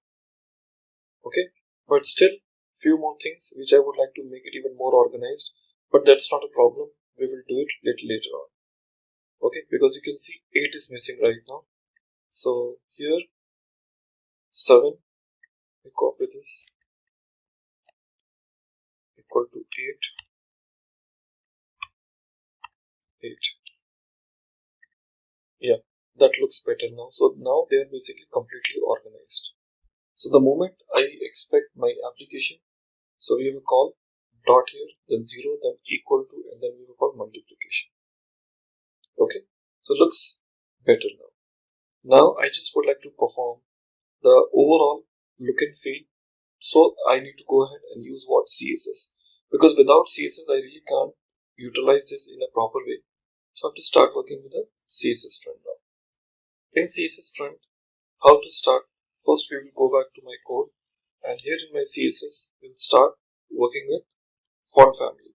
But before font family, I would like to start with the body part now. Body, background color I'm using called teal. That looks nice. Okay, so I will be using this app.css in my HTML to see the look how it is being appeared right now. So in my index.html file, on the top under my head section, link,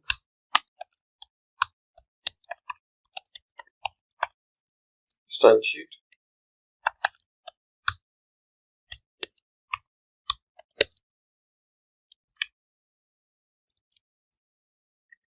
okay, now see, it looks better now. Going forward, in my CSS, we want to use some H1 color too. So here, we would like to use the H1, text align, center, color, white, margin top, we would like to use 50 pixels.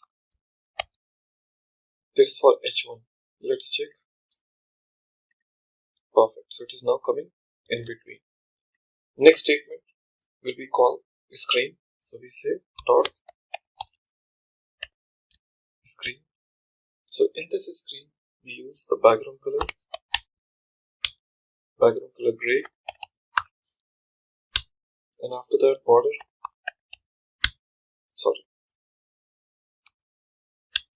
border solid, black and with 2 pixels. After that, color white, font size medium. Next, width, we are using this 100%. Then we talk about cursor. We'll be saying what the default cursor is. Okay. Then padding, we would like to say 10 pixels. And then margin, say auto. Then margin bottom, that I'll be using 10 pixels. So is the proper alignment. Okay. Look, that's how exactly we want. That's for a screen where the exact outcome will be visible to me. And rest of the details will be showing you one by one. Now we'll be talking about called input. Okay. Input type equal to button. For input type equal to button. Okay. Input type equal to button of type what? Hover. The moment I hover on my button, I say background color change to what? White, or else I can say white smoke. Okay. And when the button is active, what I want, let me copy input equal to button, and here I say active. In this color should be orange red.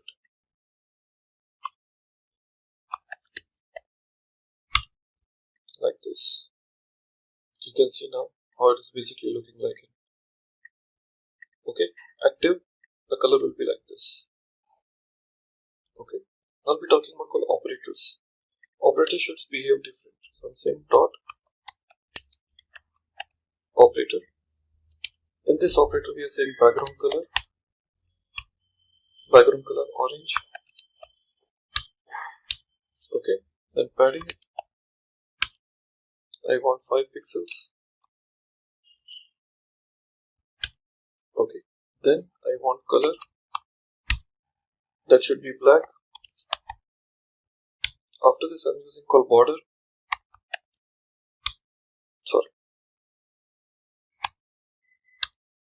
That border, I'm using this called solid, and then black and 2 pixels. After this, width, I'm using 100%. Then height,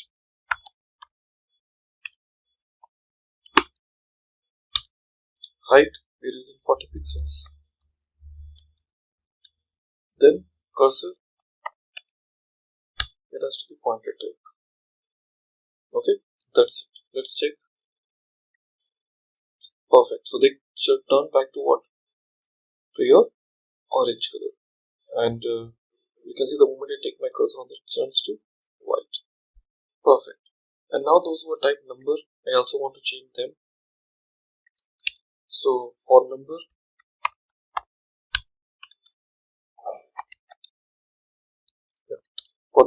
I want to say the same option. Padding, I want 5 pixels. Then I need height of type 40 pixels. Then I say color. It looks, I want to say called black. Then border.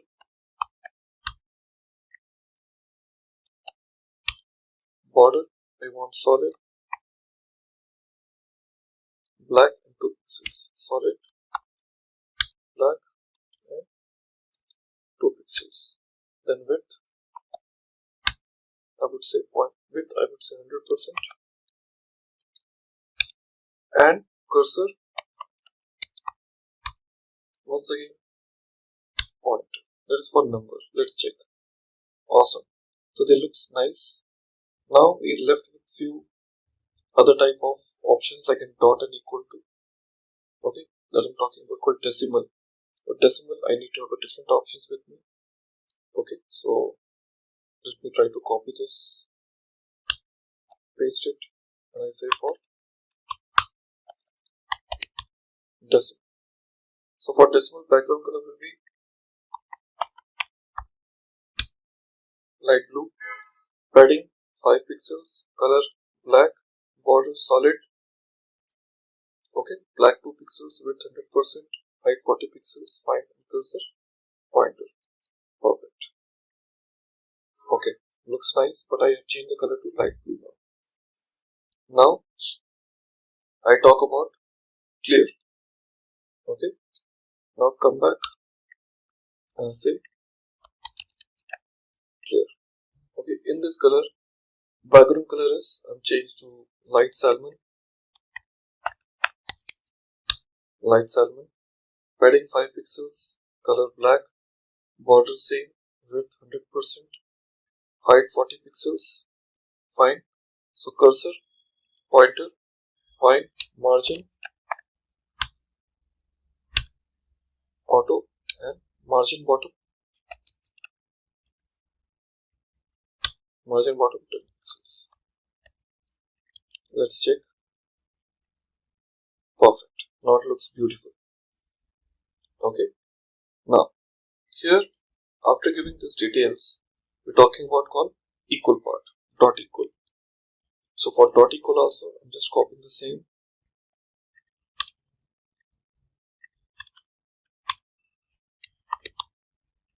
So give a call, background color, padding color, just change to light green.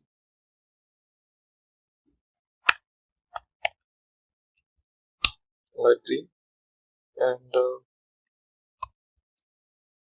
after this, since it is an equal, so we say padding 5 pixels is okay, color black, fine, border fine, width 100%, height 40 pixels, color and cursor pointers. Just I don't need to.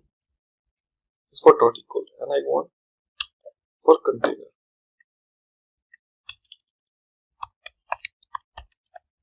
Container. In this container, width I want 40%.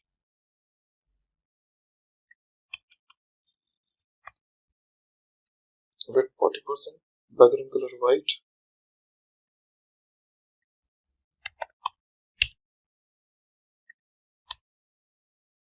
Okay.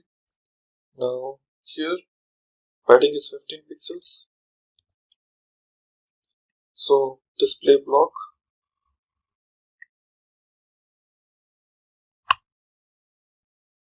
So first of all we have call width. We say display block, which we're taking margin.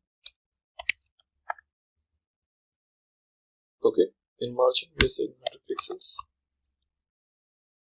Auto. Okay, now align cells equal to center. Okay, border radius. Border radius, which is say 10 pixels. Okay, now we're saying box shadow. Box shadow 5 pixels.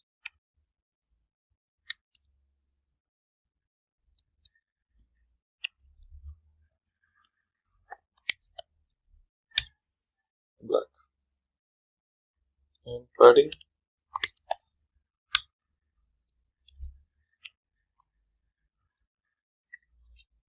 So these are the details I have it now. Okay, we have it. Background color, we are taking it now. Align cell, display block, border radius, padding, and now. Padding 15 pixels we have given already. I don't need to give it again. Margin, okay, fine. Box shadow, let's try. Awesome. So it's looking beautiful now. Okay, so this is where exactly my application works like that. And table, when we talk about, here we're saying width 100%. Okay, that's it. Super.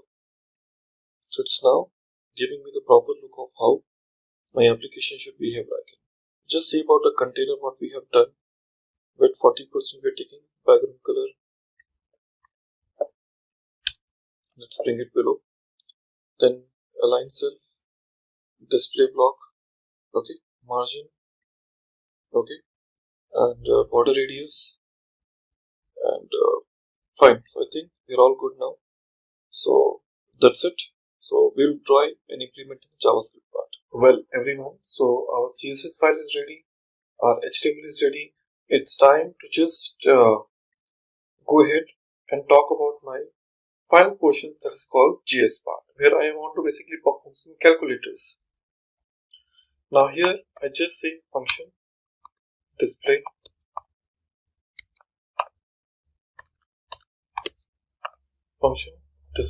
which takes var as a parameter and say document dot get element by id.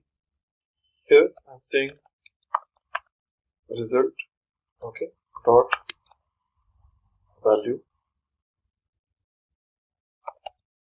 okay, plus equal to var. Whatever value we are adding it, just it basically try to apply calculation on the top of that. Okay, that is the function. After that, we have another function available here called function solve. Here in the solve, we just use the value called let x equal to document dot get element by id result, okay, dot value, dot value, okay, and say let y equal to perform the calculations. For that, we'll be using one function called eval and type x as a parameter. Now the next statement will be again document dot get element by id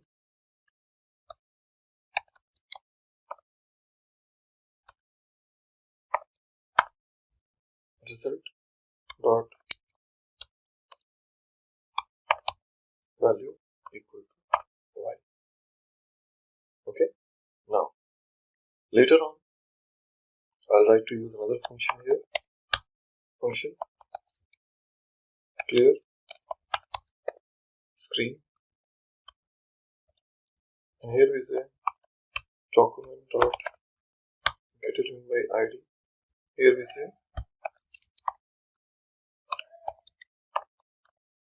result dot value equal to, like that.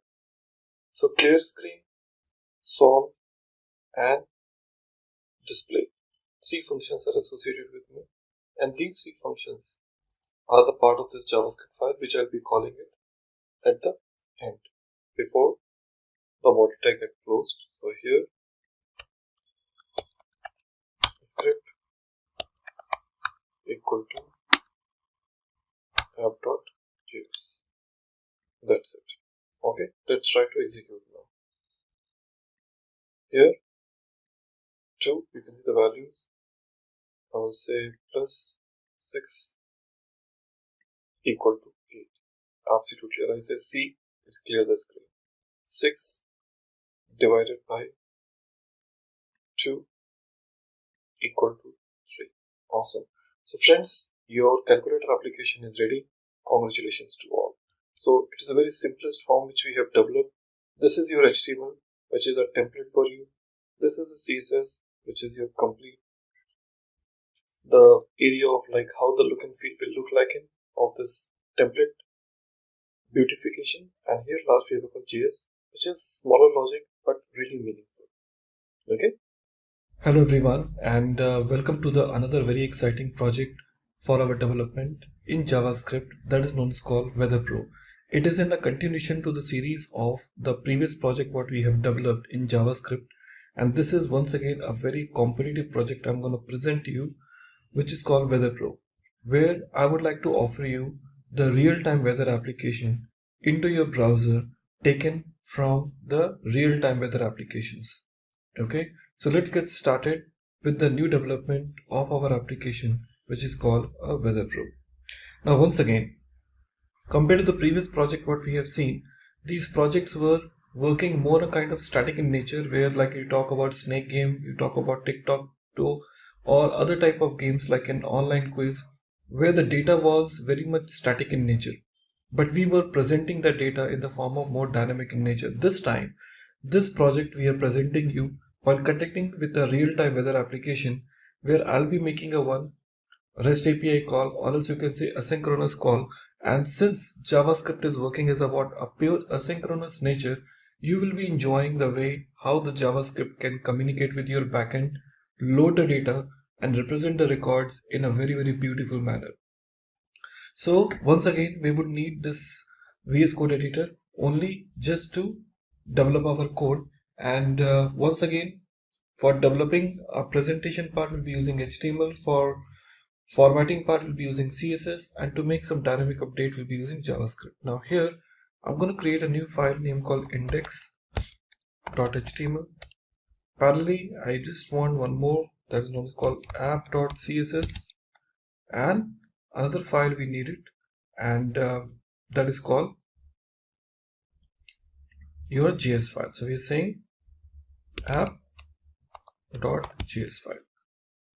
So total number of 3 files are available to us. Now I'll start working with an HTML now, and here we'll start with this HTML templates. Now here, first of all, I would like to load my CSS file, which I do not have right now, but certainly I can use it. Okay, so I can just say link rel equal to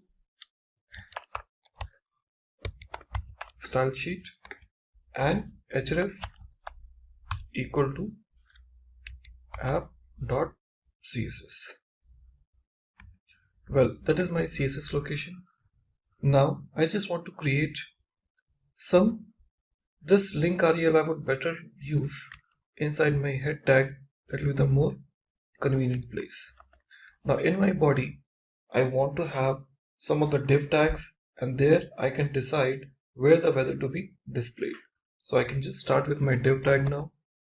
With my div tag, I say class equal to, I can just create a class which later on I can offer different size of or different type of styles. So we can say container. So we're saying div class equal to container. Now within a div tag, we like to use another div tag, which is a nested one. So this div will have another class called class equal to app hyphen title. App hyphen title. In the same div tag, we can use this typical paragraph tag, and here we say weather info. Weather info. Now after this paragraph tag, we want to have a text box, because I would expect a client to enter the detail on which city or for which city he or she would like to get the details. So we can say input some properties like ID equal to search, second type equal to text, next placeholder equal to enter the city, next autocomplete. I'm saying autocomplete off. The reason because I do not want the previous value user can see. In this case, we can say autocomplete off. I do not want any autocomplete in this. Okay. Now, here it is getting close now. After that, we also want the locations. For that, I may use some of the PNG files and all. But right now, I just want to display the details of the user, like which city he belongs to, and accordingly I can display the records right in your application. So for that I really need some of the div tags once again, where I can display the details of this particular city. So I'm just having this only text box. Let me go back and check how it looks. So I have a call, enter the city. So here I'll be picking up the city, and somewhere down the line I have to display the records. So after this div, we can also have some of the locations to be displayed. So we can just use the notifications and also the location where you want the details to be displayed. Okay, so we can use div class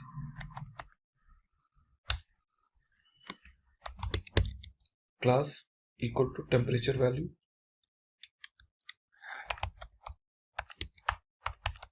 temperature hyphen value. Okay, so div class equal to temperature hyphen value. Inside this I'll be using paragraph tag, and here in my paragraph I'll say hyphen and this degree centigrade or whatever you want to display it here, and we'll use a span tag within this and show in degree centigrade. That's it.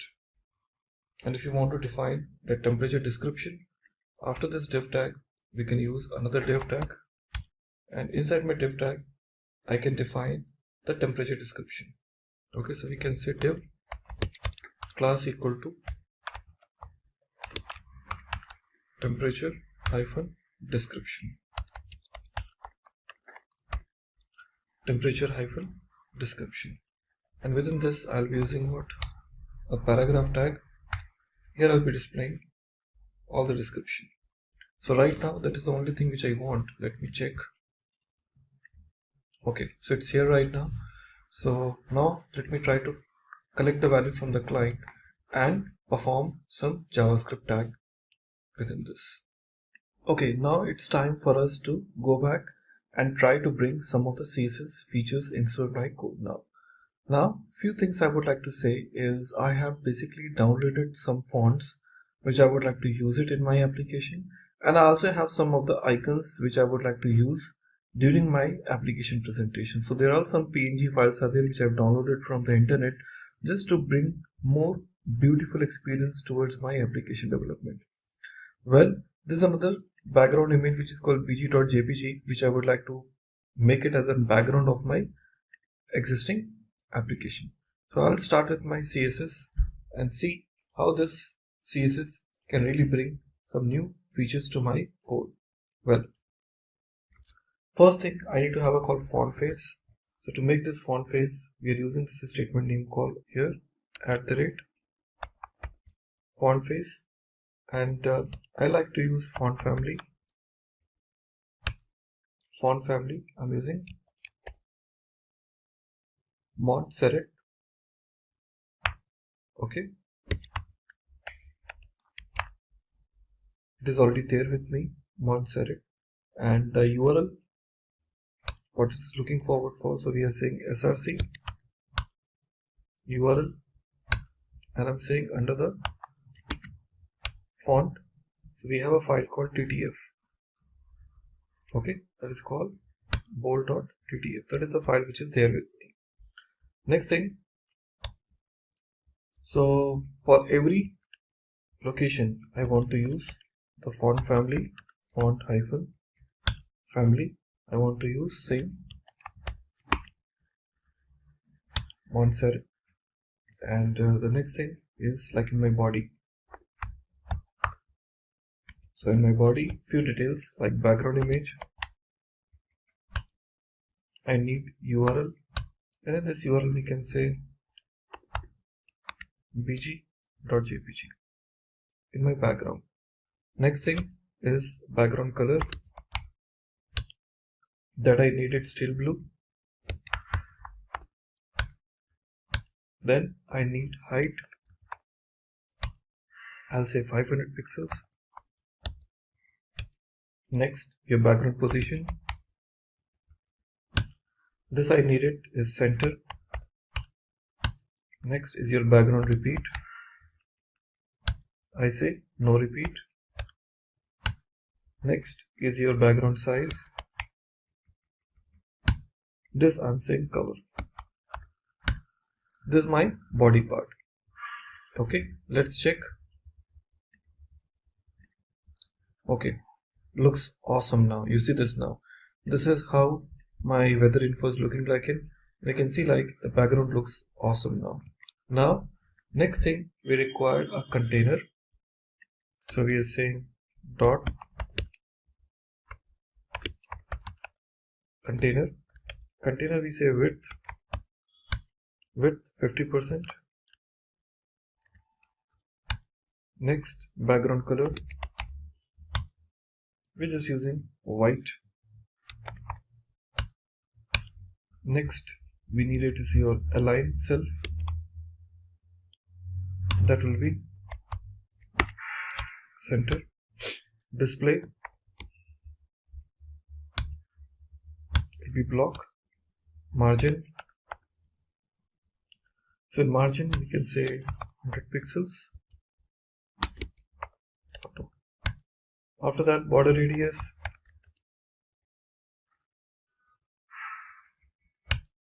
Border radius we are saying 10 pixels. And then padding bottom. This padding bottom will be 50 pixels. Then box shadow. This box shadow we are giving 5 pixels, 10 pixels, 20 pixels, and black. This will be with my container. So index.html file we have a called container. Now, okay, looks awesome now. So this is where exactly the details will be. Okay, now after this CSS container we have used, we can talk about called title. You can say app-title. Inside this we will say width will be 100%. Then height will be 150 pixels. Then border radius 10 pixels.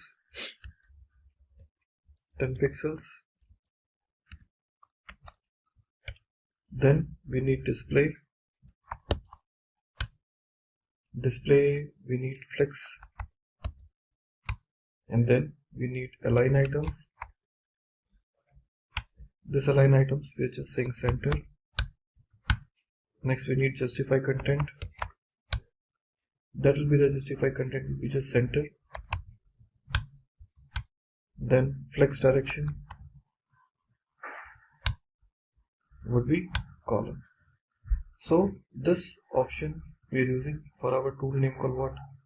app-title. Okay, so here in my index.html file we have a called div class equal to what? app-title equal to weather info. Let's check. Okay, so this is the another we have used, that is called app title. Now we need to use it for paragraph. Inside my app title, what should be alignment for my paragraph? So here, this app title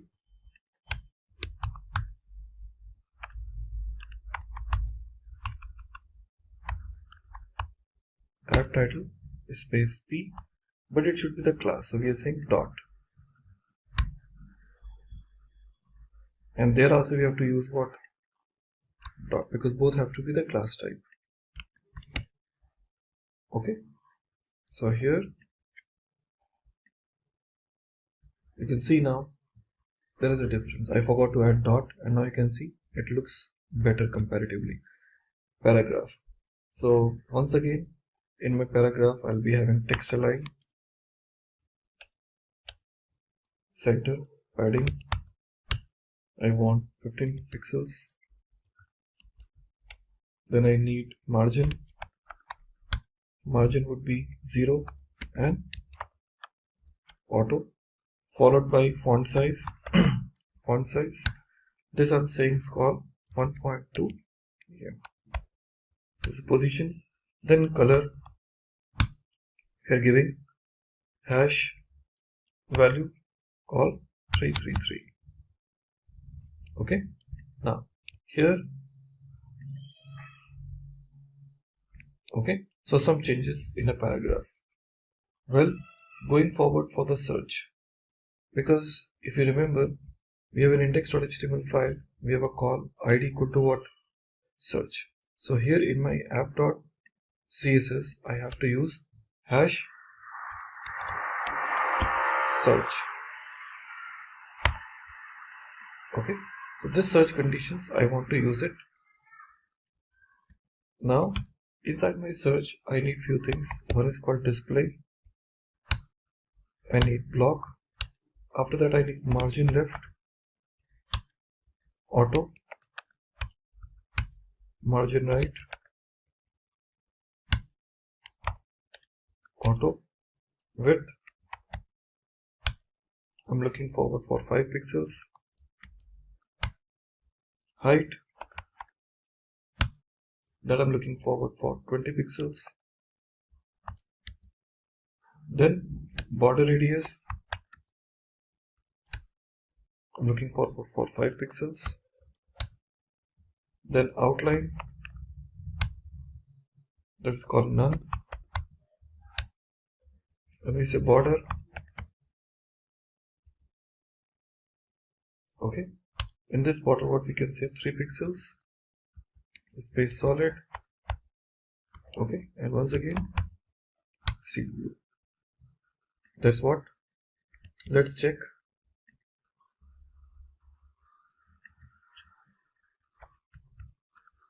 So this is actually the text box.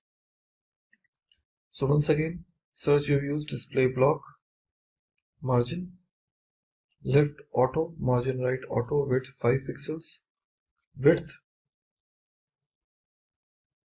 padding, sorry, one thing I said, padding should be 5 pixels, width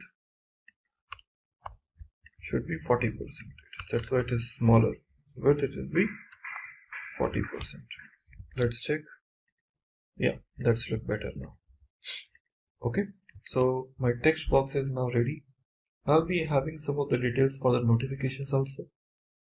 So what I need for the notifications, let me go back and create a class for notification. So dot notification. Okay, now in the notifications I would like to give some value called background color, and in this background color we are just giving white, and after that we are saying display, and we are saying none. This is for notification, and followed by the notification, we're talking about the same notification, okay, and followed by its paragraph. We are giving the color. First of all, we are saying color. Color is basically red, okay, or else if you want to give maroon, it will be maroon. And after this, the next property we are taking is called font size. Font size we are taking is called 1.2 em, followed by margin. Margin we are taking is 0. After that, text align, center, padding 10 pixels, 0. So this is for notification P. And then the weather container,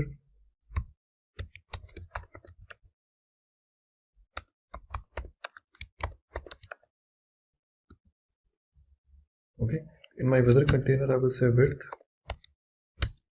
100%, sorry, yeah, width 100%, height we're giving 260 pixels, or if to you 250 pixels if you want. Background color, this background color we are giving is called once again white, and followed by margin top 20 pixels. 20 pixels. This is for weather container. Now for the weather icon, weather hyphen icon, I'm saying width is 100% and height 128 pixels, just to give in a better look. Now the next thing, we're using dot weather hyphen icon space img. Here we're getting display none and display not none, I would say rather block, display block, and margin giving 0 space auto. This for icon. And location icon, if I want to give, then location hyphen icon.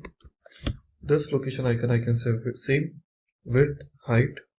So width I'm giving is 100%, then height I'm giving 40 pixels, and then we give this option called padding, then 10 pixels. So it's for location icon.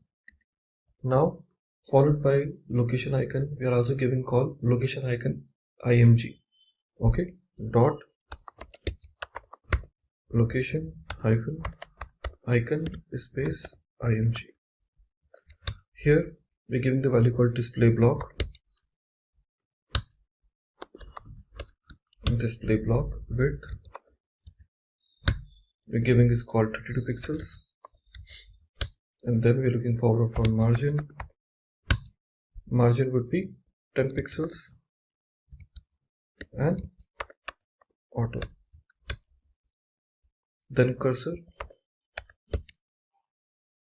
so cursor will be pointer for sure, and then we require padding we're looking forward for 5 pixels, followed by border we are looking forward for steel blue solid and 2 pixels. Then border radius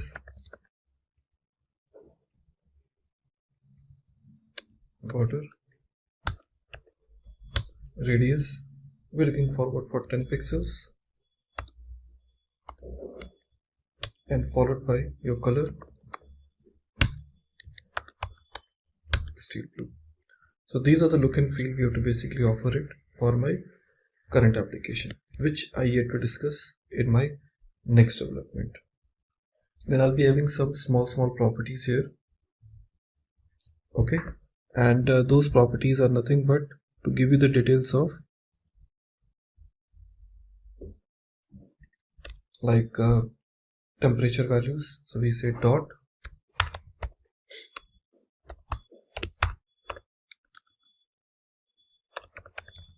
temperature hyphen value. Okay, this temperature hyphen value we can give width is 100% and height we give this called 60 pixels. Okay, this is for temperature value. Let me copy this again, and I'm giving this temperature value space paragraph. Here I'm gonna give padding 0, margin 0, then color, which color we're looking forward for, so we can just say dark gray.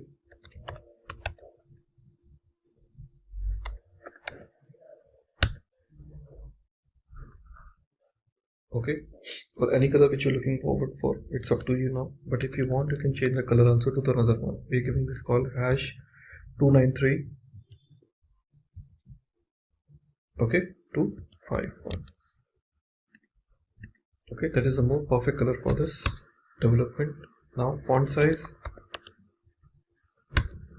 4 EM then followed by text align, and once again center. So this is for temperature value P. We haven't used much, but you can see now it looks somewhere in much more better way. Okay, that is called temperature value P. Then you can use a temperature value span here, dot temperature value span space span, and here we remove the additional dot. Now within this span, say color, once again same,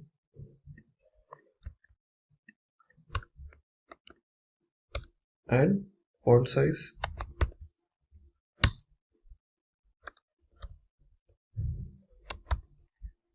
this is for span. And in the same temperature description paragraph, you can use it dot temperature hyphen description space P. So this will be having the padding of 8 pixels, then margin 0, followed by color, same color, the one which we have used it earlier,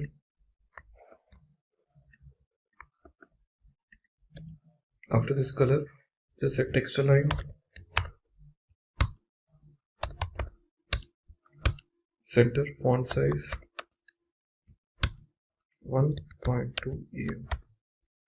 This is for temperature description. Okay, last which is available for your location. So let me give the location now, dot location space P. Here we can say margin 0, then padding 0, then color, same color I would like to use. After this color, text align and font size. I'll copy, text align center, and here we'll be giving some different value called 0.8. Okay, and last which is left with called div. In that, relative, here position, I'll be using absolute, top, from top I'm using 600 pixels. Okay, and right I'm using 120 pixels. That's it. Okay, so all set. So you can see now here we have to basically offer the details how my pictures will be taken it up. So this is what my CSS. Now we'll be applying some of the CSS into my HTML to see how it really looks like it. If getting your learning started is half the battle, what if you could do that for free? Visit SkillUp by Simplilearn. Click on the link in the description to know more. Okay, so we have seen some of the CSS classes we have introduced. In my HTML, we have used this autocomplete equal to off, then we have used div class equal to temperature value. Okay, if you just check carefully, we have used this temperature, and div we have used temperature hyphen value. But before that, we would like to use some other properties too. Okay, after this autocomplete equal to off, we want to use another div class. Okay, before my previous div tag is closed here. So here, after this, we would like to use another div tag, div. Here in my div, I'll say class equal to location hyphen icon. Location hyphen icon. Okay, and here I'll be using img src equal to what? Under icons, I'm using the file name called location.png, and alt equal to, we leave it as it is a blank. Okay, now here the div tag is getting closed. Okay, now there's another div tag is getting closed here. So two div tags are closed. After that, we'll be using another div class for notification. Here div class equal to notification, div class equal to notification, and this div tag is getting closed right here. Okay, now another div for the weather condition, another div tag, and here we say class equal to weather hyphen condition.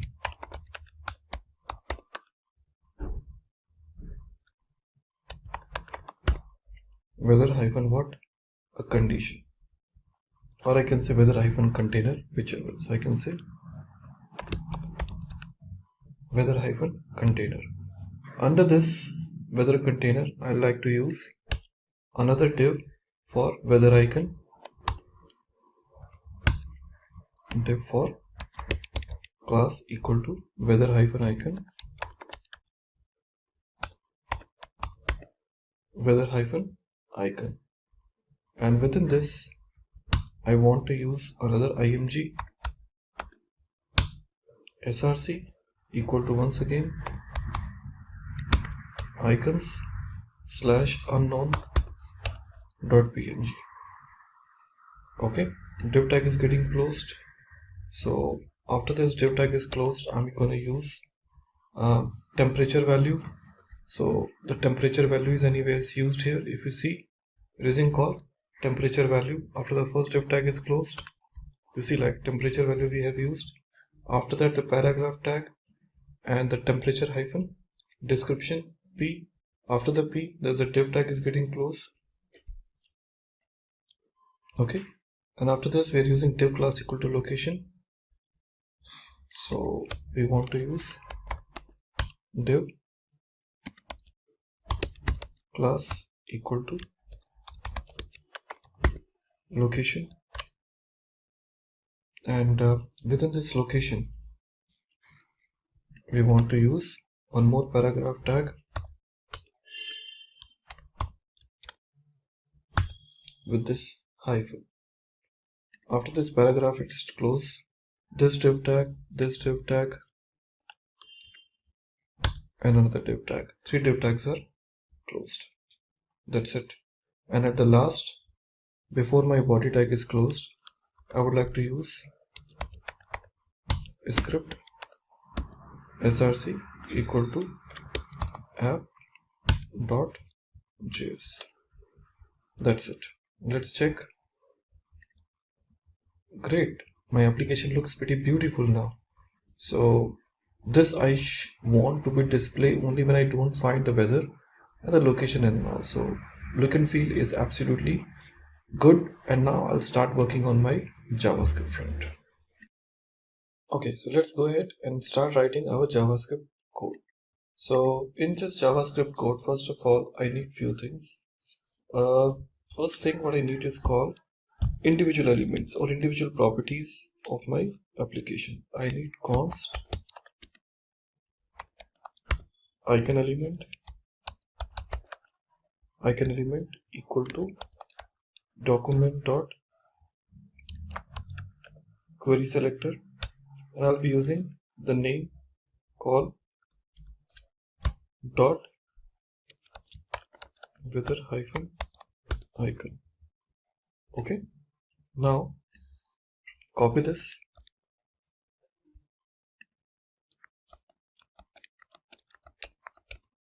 now we will call icon element, we can say location icon, call location icon. Here we are saying dot location hyphen icon. Now next I need it is called temp element. Here we are using the property called dot temperature hyphen value space P. Next, we're looking forward for DESC element, which is called description. Here we're giving temperature hyphen description hyphen temperature hyphen description space what P. Then location element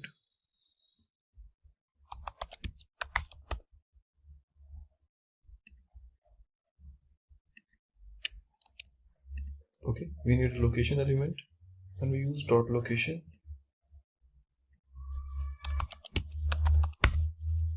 space P. Next, we need notification element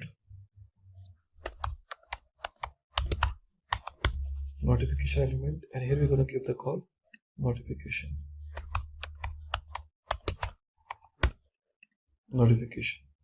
So 4 properties we have taken. So we are selecting all the elements.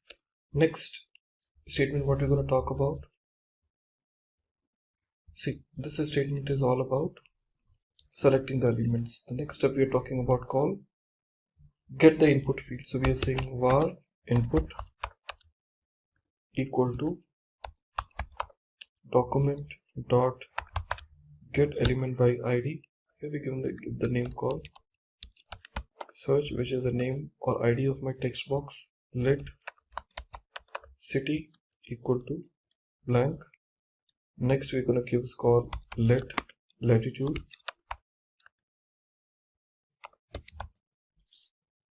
equal to 0.0. We are initializing this value, and let longitude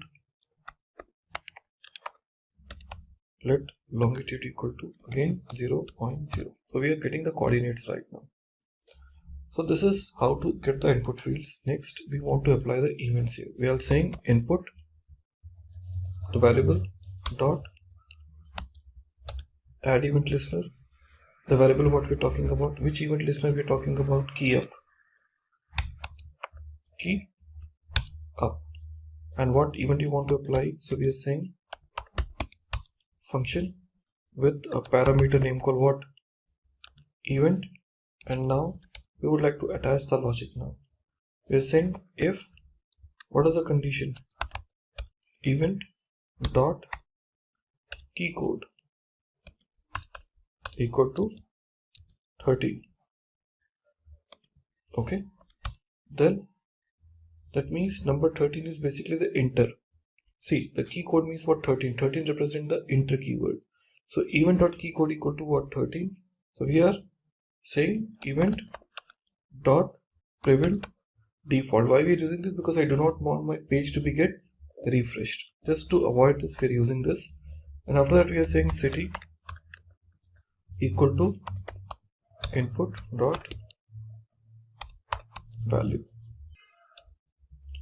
Now you'll be using this another function because I do not have function created. Otherwise I have to call the function name called get search weather and we'll be passing this as a parameter. So we're using get search weather. I do not have this function, I yet to create this, and pass it here as a what, city, and we say console dot log city, whatever we are basically printing it. Okay, so that is the first thing. Later on we need to get the data. So to get the data we are just using this variable name called const weather equal to const weather equal to curly braces. After that we are saying weather dot temperature equal to this, and which temperature conditions you want. I'm saying unit of type what, Celsius.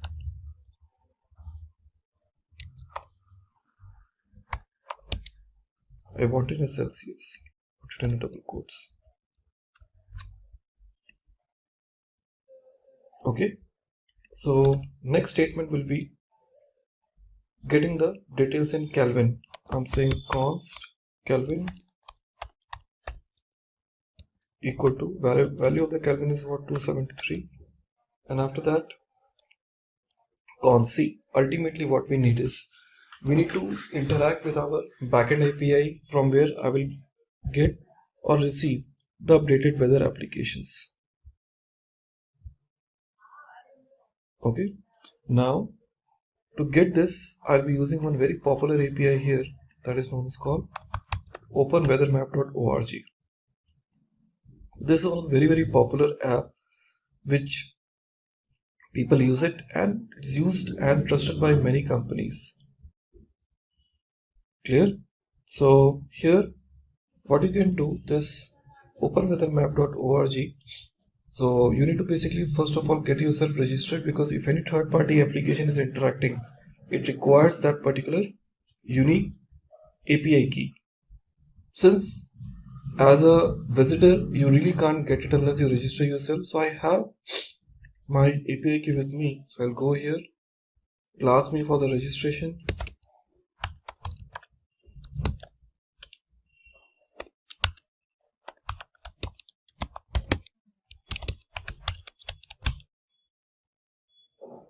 So I already signed up, so if you're not, you need to sign it. There's an API key for me which I need to copy, and this API key I'll be using it in my project. So I just use this property called const key equal to paste my key here. Okay, after this pasting the key, but make sure that you rather using my key, you use your key, otherwise this application sometimes won't work. So I'm basically trying to use this tool name called geolocation. I'm saying if geolocation, okay, in navigator is, there's a browser object model element. So here we are using navigator, okay, navigator dot geolocation dot get current position, in which I'll be passing the first parameter name called what, set position, and second parameter will be show error, in case if any error is received. Okay, else, in this else condition what would happen, I'm using this statement name called notification element. You see this notification element dot style dot notification element dot get elements by class name, but I don't need this, rather I will use what, the style dot display equal to block. Then I'll be using the same notification element dot inner HTML equal to, you're gonna use a paragraph saying what, browser doesn't support, so you have to enable the current location of yours. Okay, that's where exactly. So after that we have to basically set what, the user position. Okay, if the user is having that support available. So after this location we'll be just using another function here, function set position. I'll be taking position as a parameter and take latitude equal to position dot chords for coordinates dot latitude, okay, like that. Longitude equal to what, position dot chords dot longitude. After this we'll be using this function called what, get weather. So this get weather will be the function in which we will be passing it. So this function will be soon seen. I'll be having it defined below. But as of now, we are just saying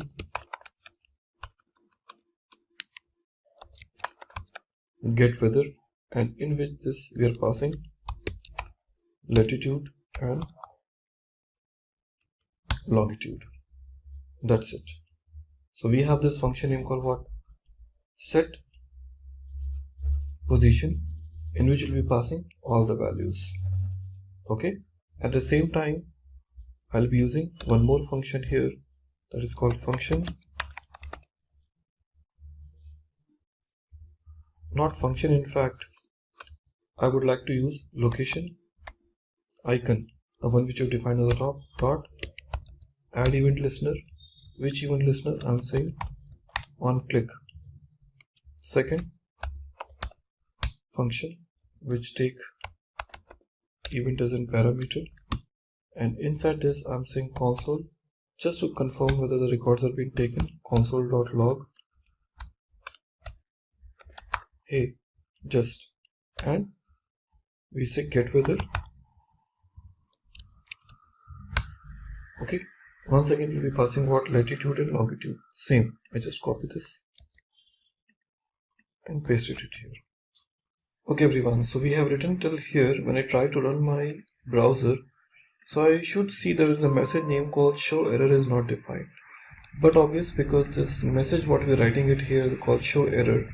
Okay, this as a function, as a parameter, it is not defined. Let me define this function called show error. So we are saying function show error, which take error as an, just take error as a parameter.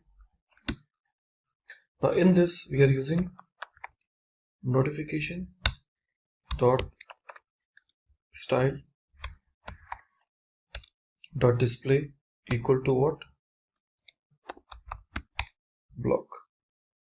After that, once again, notification element dot inner HTML equal to what?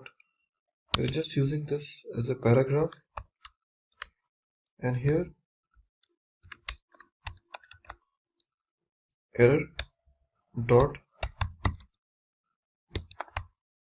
message. Okay, and after that paragraph. So this is how we are basically writing it down. And now see, it is immediately asking you to know your location. Okay, if I say allow, that's okay. Okay, so nothing.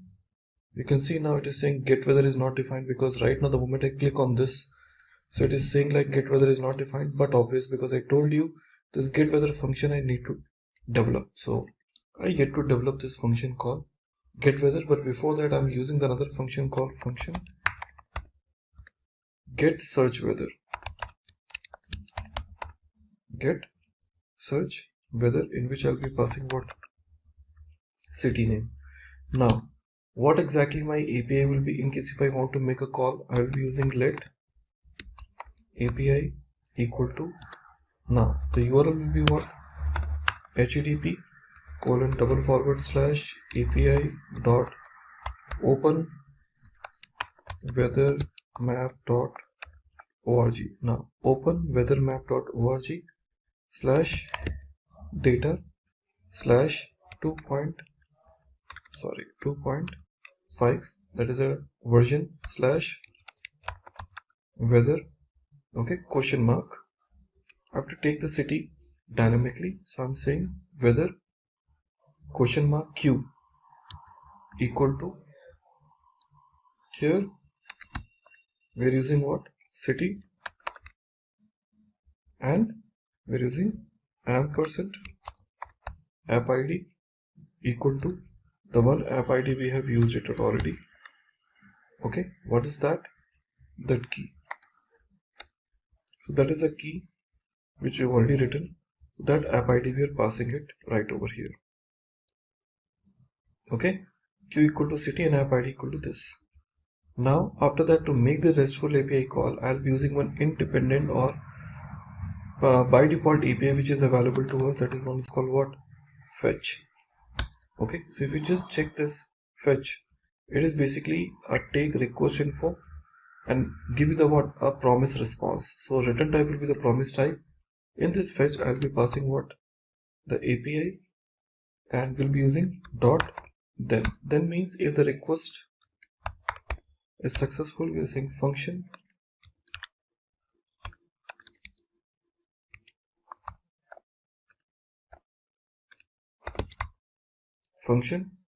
response. Then function is in parameter response, we are saying let data equal to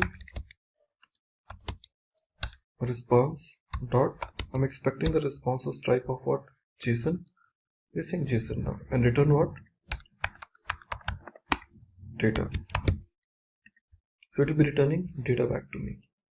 Now if it is successful, then what? Then I'm saying dot. Then once again it is chaining, again function, again data is in parameter. Now in this case we'll be getting a lot of things. I'm saying weather, okay, dot temperature, it's a predefined, dot value equal to, I'm using what? Math dot floor. Inside this we are passing what? Data dot main dot temp. It is a predefined property, we are receiving it now, hyphen Kelvin. Whatever the Kelvin value is, basically we're taking is called 273 on the top, minus Kelvin, followed by another property, what? Weather dot description,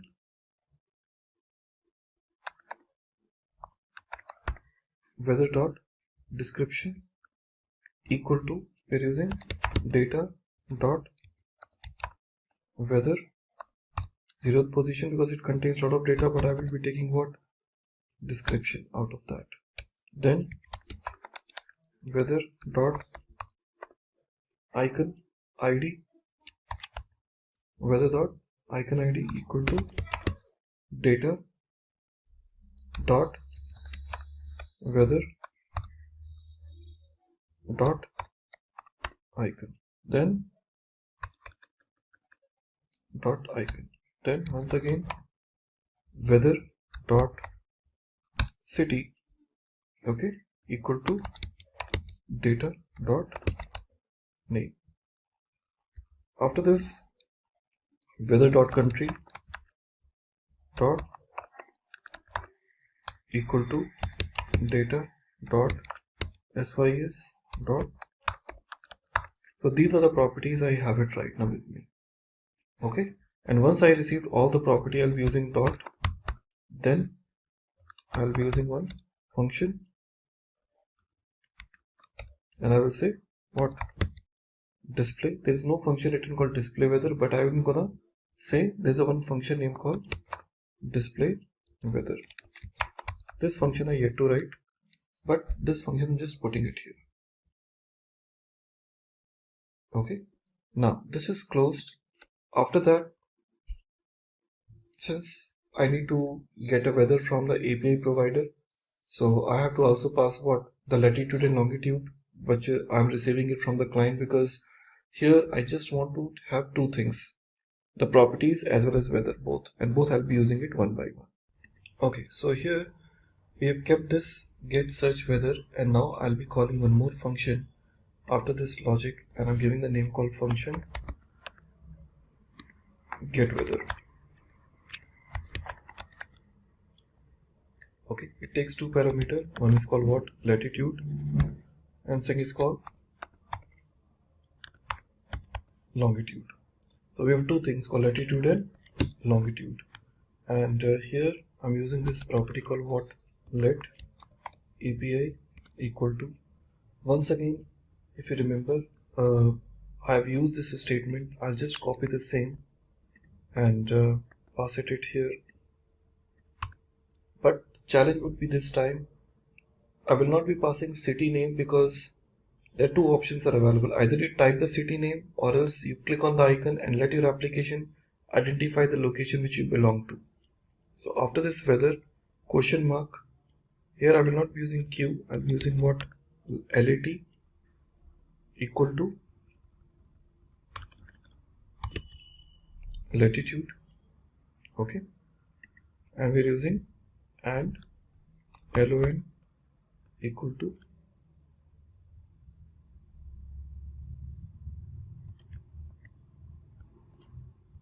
we're using longitude,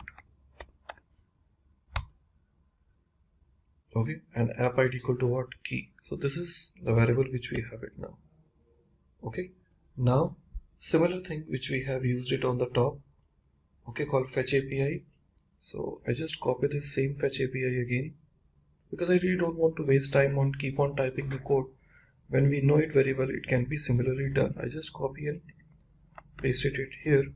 So the same fetch API dot then response data equal to response dot JSON return data, then weather dot temperature mat dot floor says country dot display weather. So we have used the same thing here, and after that we have to use the last function here that is called display weather.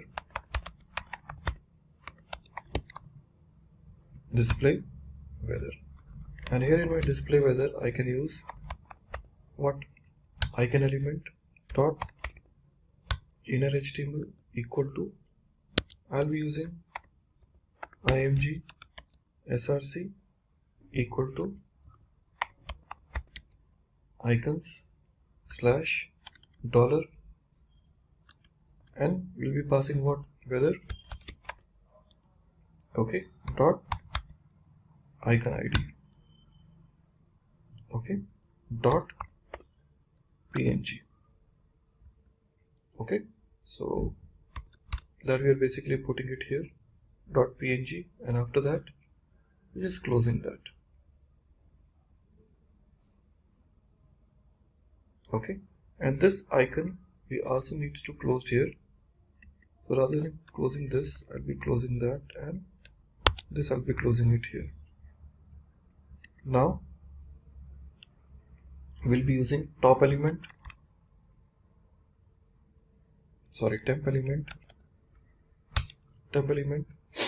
dot inner HTML equal to what?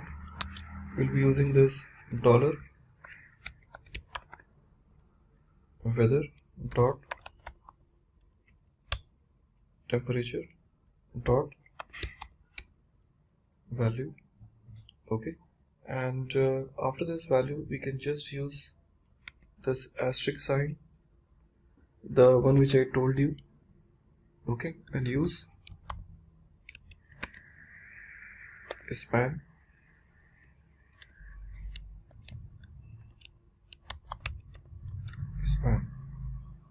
okay. Next we are using called talk element,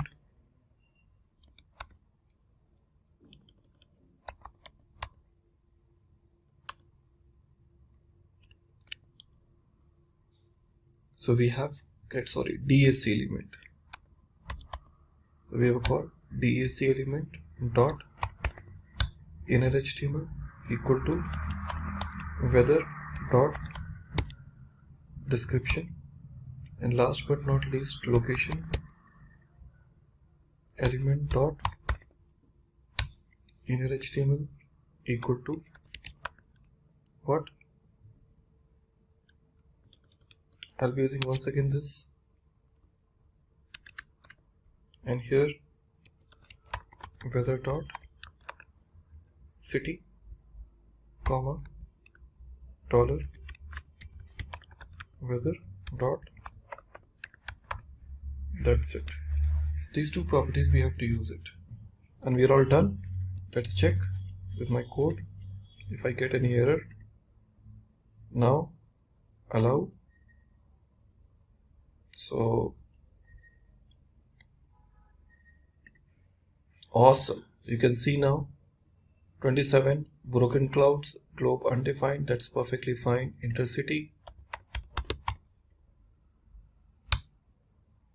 you can see, awesome, beautifully it is showing you the conditions. It's saying smoke 28 degrees centigrade and all. Let me put another city here. I'm gonna say called Pune.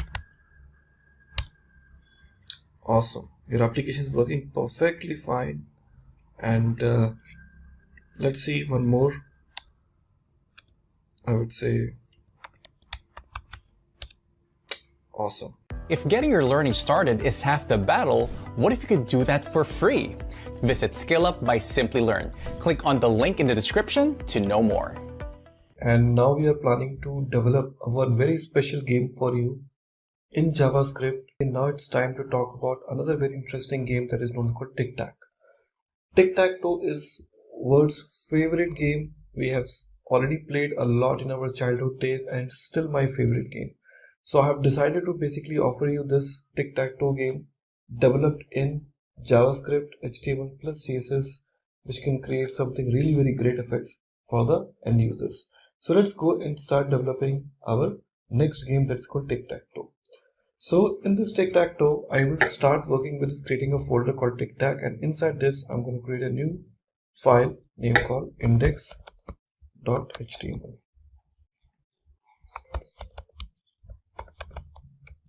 Now here onwards the same thing, I'll be creating this HTML tags, and now here onwards we want our some classes for headers and footer, but so we're going to create some div tag now. So in this div tag I'll be creating some of the tags in which the CSS class will be applied. So we're just going to create a classes, we're going to just use those classes, but we'll create it later on. So just go ahead and create those. So we are saying div. Okay, so now this point onwards, this is my first div tag. Inside this I'll keep my h1 tag, and under this h1 I will be offering some of the headings which will be useful to contain some necessary information with regards to this game. So div, here we say h1, and inside this h1 we give the message called class equal to header, and here I'll give the name called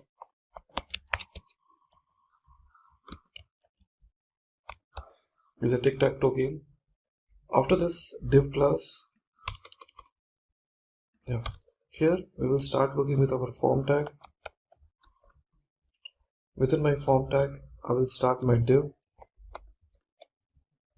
After div tag I will use label.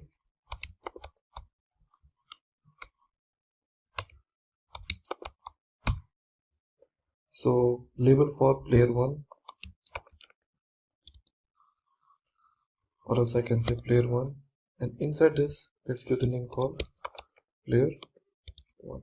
Label is closed, and after this label we'll start working with our input tag, input. Now in this input, what are the details I need? First I need called type equal to text number 1. Second, placeholder equal to enter name. Next, name equal to player 1. Next we want id equal to player 1, and then any class if I want to apply. Anyways, we're going to close this. This is my first text box, and same thing I would like to create for my another one. So the first div tag we have used, let me go and create another div tag. In this div tag I'll use the same label, copy the same, paste it here, and this is for player 2.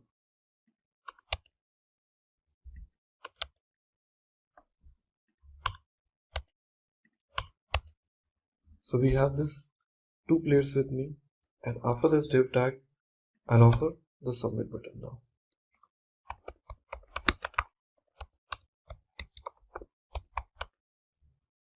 Input ability to submit.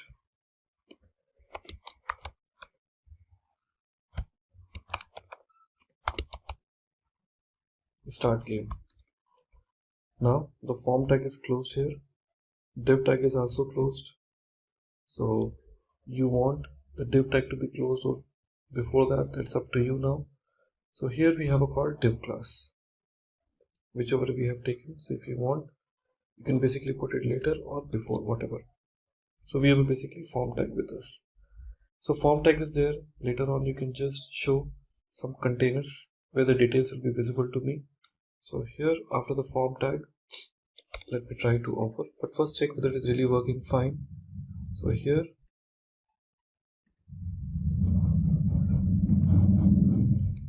we have this option called enter name after this tic-tac-toe.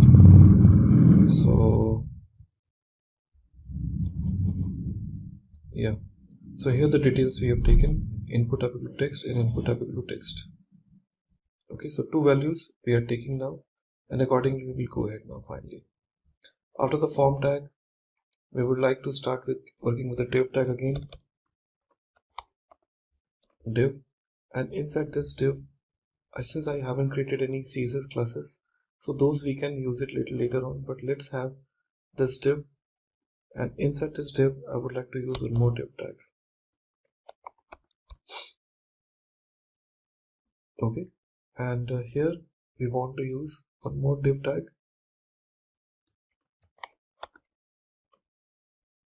So inside this div we will be using one more div tag. So in this div we can just give the value called data id equal to 0, id equal to 0. It's just the value we're passing it. Div data id equal to 0. The div tag is getting closed. Fine. So that's how we want it now. So here the first div tag is closed. Like that we can create another data id. So 0, 1, 2, total number of 3 we want to create it. So I want to create 0, 1, 2, 3, 4, 5 like this. So the way we have created here, for this div, let's go and create one more div tag. id equal to 1,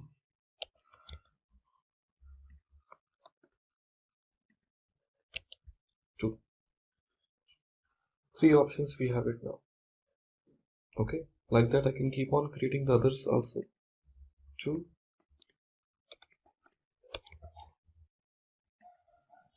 3, 4, 5. So 0, 1, 2, 3, 4, 5. Total number of 5 we have created. One more I would like to create it now here for 6. There will be no difference because we haven't changed anything here. Okay, so the div tag is getting closed here. Okay, and that's it.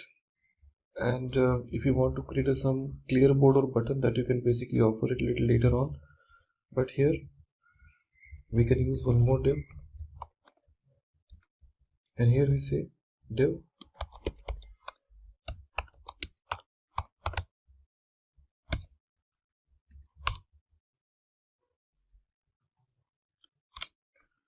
class equal to relative, and within this div tag I can use any image tag if I want. So I just leave it as it is, and after this I can create one more div tag, and inside this another div.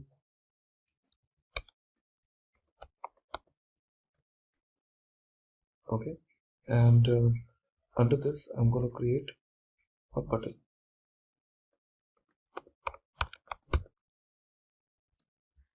Okay, and in this button we'll be having some value. Okay, we can secure the value name called replay. This button is created, and now we can create a clear board span, and here is a clear board. That's it. Okay, so here is just a small game I want to develop it.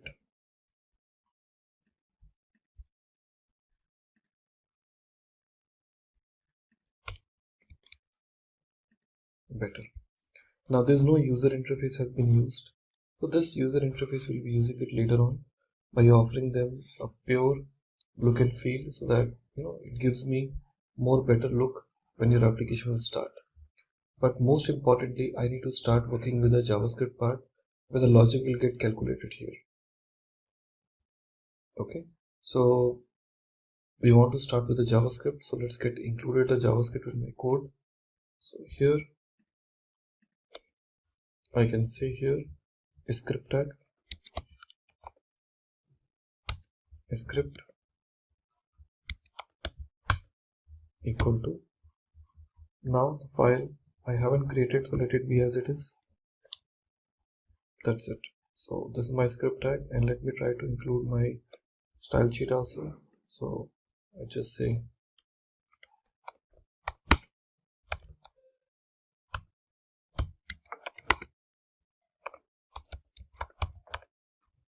link rel equals style sheet and give the name called app.css, though I haven't created, but I'm giving it. Okay, that's it. So we have taken this HTML into our consideration. Now we'll be creating this CSS as well as the JavaScript to make this example complete. Well, we are ready with our HTML. Now it's time to basically go back and spend time on our JavaScript. So we're going to create a new file now with the name called app.js, and inside this we will start writing the logic with our main application. Okay, now the first thing is how we're going to start now. Yeah, so first thing what we need to do is we need to attach window dot add event listener, and when the window will load, some logic should happen. So I'm saying load. Second is the name of the function. So the name of the function perhaps does not exist, but I can give the name called app, which I'm going to create it shortly. Now here, first of all, let me try to create a game board. I'm saying let game board equal to, now let me have some of the values because it is 8-digit. So we just make it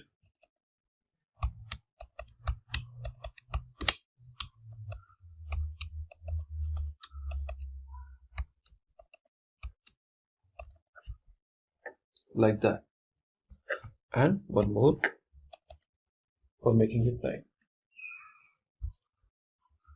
Okay, so that's how we're going to create it now. Okay, now this is all empty right now. After that, we're going to create let turn, just a new variable, equal to 0. What this is, it keep tracking if X or 0 player its turn, like which player turns it to be. So just it is trying to mention it. I'm saying let winner equal to false. Okay, now let's go and create the player. So create player. How are you going to create a player? We say const player equal to, what we're going to pass, name. Okay, equal to, now inside this we can say name equal to name. Next we say return name. That's it. Okay, after that I'm defining let player x equal to player with the empty value, and again player y equal to player as an empty value. Now let's try to initialize the app.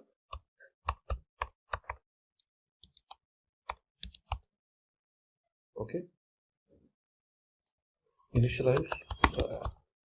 Now inside this initialize the app, we're going to create a new function app, and inside this we're going to create a variable like by saying let input field equal to, first of all, document dot get element by id. Here we're going to take the class name of this particular text field, so we are saying input hyphen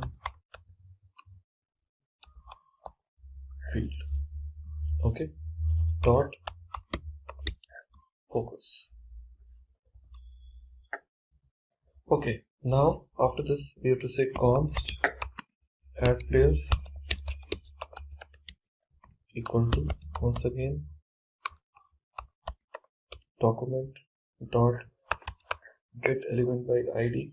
We'll just give the name called player form.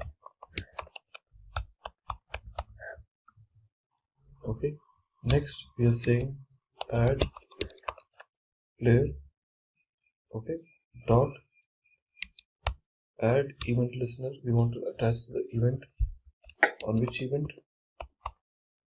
Submit event. And what logic?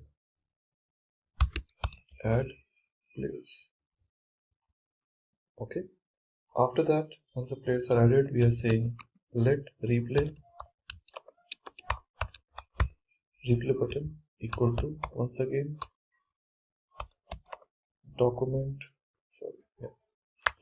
dot get element by id, or rather I would say document dot query selector. Document dot query selector replay btn. Okay, to just the name, we are basically taking that, and here we say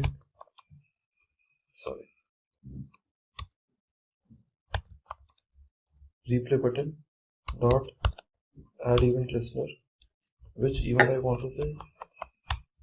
Click. Okay, that is the first event. Second, reset board.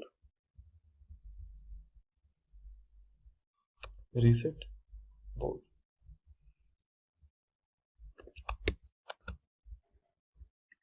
That we are basically passing that.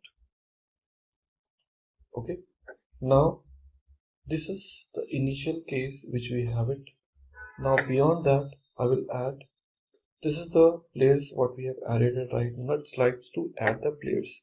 So this is how we have initialized. After that, let's add players. How to basically add the players? Here we have to just define the function add players. Okay, which will take event as a parameter and say event dot prevent default. This prevent default will try to prevent the default behavior which is submitting to be get avoided. And now here we say if this dot player 1, so we just define the property called player 1. If this dot player 1 dot what value, okay,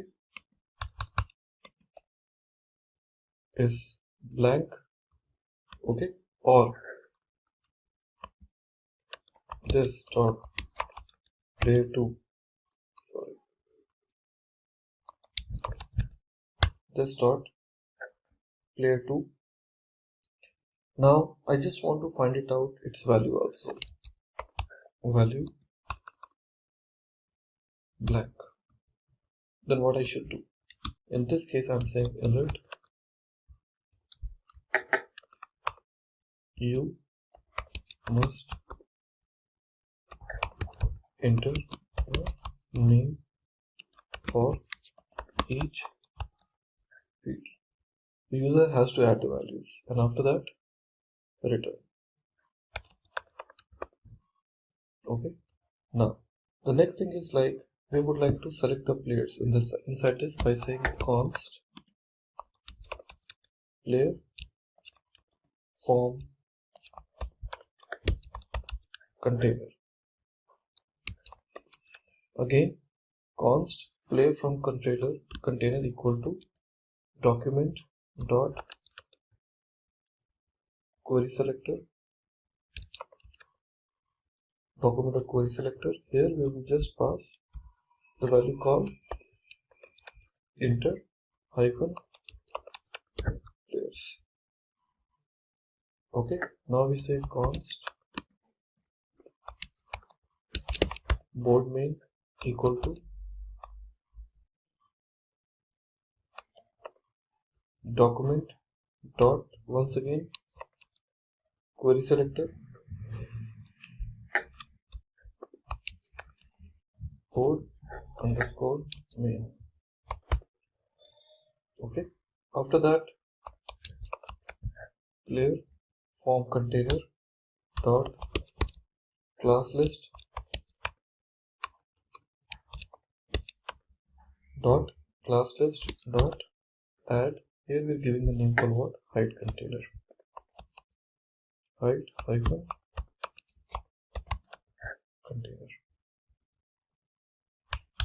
And after that you just say board main dot class list dot remove height hyphen container. Okay, so we have basically taken that. And after this, what I will do, I'll just say player x dot name equal to this dot player1 dot value. Okay, this for player x. Copy this. Player y 2. And after that, that's it. So we have done it now. So we'll be calling other functions one by one, but that is the first thing which we have implemented. Well, so add player function is added right now, and after this add player we have to basically call one more, that is called, which returns the current player. So I'm saying return current player, and here what I will do is we'll just write function, and here we say current player, and in this current player what we will do is we will say return turn just variable, okay, percentile 2, we're just adding it with this 0. Okay, if it is, then x turn, I'm telling you, okay, or else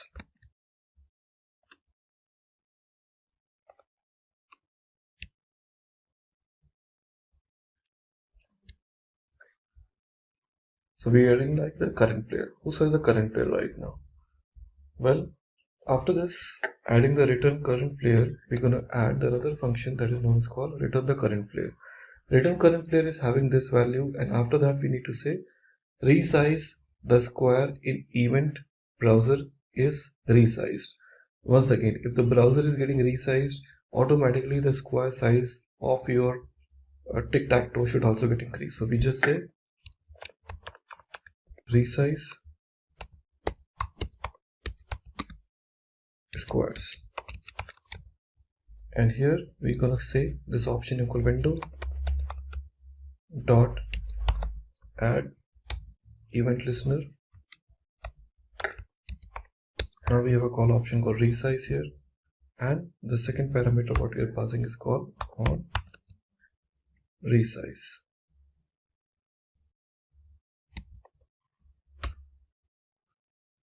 Okay, on resize. Now let's try to add it. After this we are writing this function called function on resize. That is the function name for me, the one which we are passing into the second parameter. We are saying let all cells equal to document dot query selector all. In this we are passing board underscore cell. Okay, and then we are using another option called what? Let cell height equal to all cells with the position, okay, dot of set width, of set width. After that we are saying all cells dot for each. Here we are passing cell, and after that we are using cell dot style dot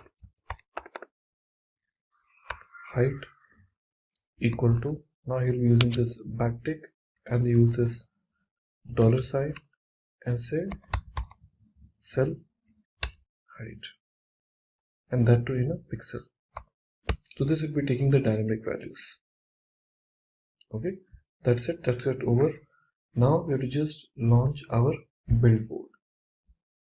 Now build board, build board. So how are we gonna build our board now? For this we are saying function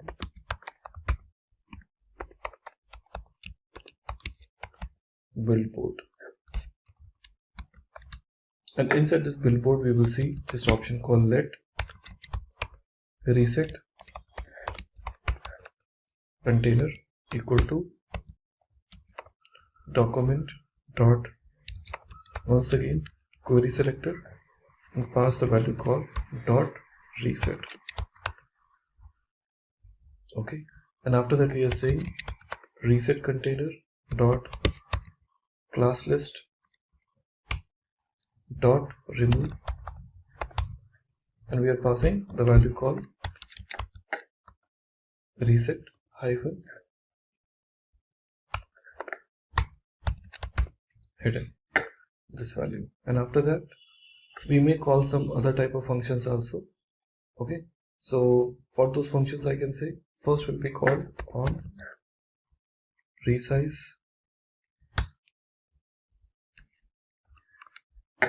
after that we are calling add cell click listener, but I do not have that function with me, so these functions we need to create it by our own. Okay, so we will just leave those for a time being. Let's go back and create another functions now. So we just want to write another event with cell click event for player to attempt to make move. So here we are trying to say cell click event for player to attempt to make move. Now this function we need to create it, so we just say function now. We just say function and give the name of the function to make move now. Function make move. It takes event as a parameter, and here we are saying console.log and say turn. Now let's go back and try to check the another condition, that is called let current cell equal to %, because we have to read the value from there, and here we are saying what, event dot current target,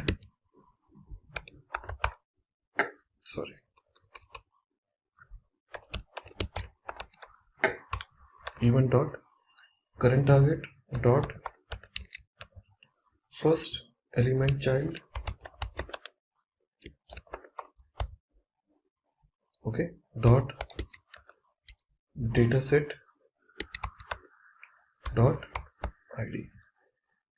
So we're reading these values. After that we use another variable called let cell to add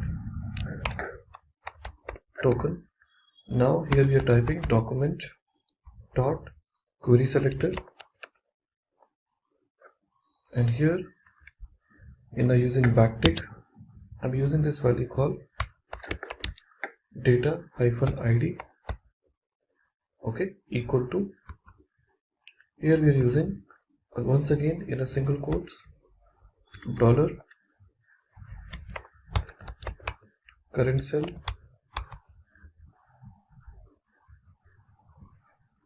okay. So this value we are taking it like that. After that we are using this situation called if cell to add token dot inner HTML exclamatory mark blank. Once again, if cell to add token dot inner HTML equal to blank, then what next? So cell to add token dot inner HTML equal to blank, then what you should do, I'm saying console dot log and give the value the one which you want.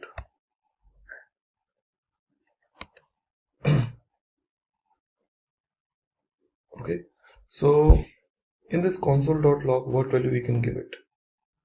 Cell to add token, we have it. It is taking this value to the current cell dot inner HTML console.log, and inside my console.log we can say this cell is already taken. So values are already taken for this, and now we will be returning those values. After that, we will be using else condition,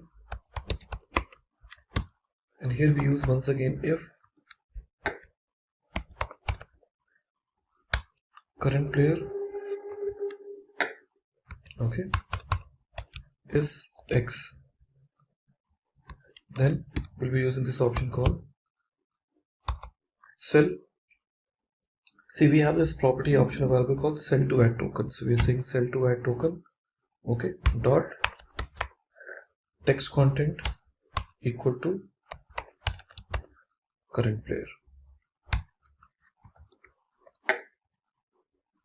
Okay, and we say game board, the one which you have created, pass in this game board this value called current cell, and in this current cell value will be equal to X. Okay, else we can say cell to add token dot text content equal to current player, okay, and say game board current cell equal to like this. Okay, so here we are adding the values like that. So it is closed. After that, we can just use the function name called isWinner to check whether the user is winner or not. So we are saying is winner, okay, and after that we are saying turn plus plus. After that we are saying change. We do not have the function name called change board header names. Okay, so it's just like that we're giving it. So as usual, we can leave this function for a time being, and we'll call this little later on. So leave it as a for a time being. Okay, so your function is now ready. So the next thing what we need to check whether it is tie or not. Okay, so we are saying function check if tie. We're just checking the function whether this game is tie or not. So here we say if the condition is turn greater than 7, alert, game over. Okay, we can say game over, or else we can say a tie. Okay, well, after that we are saying winner. Function is winner. Now what we will check is we will check const winning sequences. Winning sequences, and here we are having this array and having the different conditions associated. We say 0, 1, 2, probability we are checking it, and then I just copy it.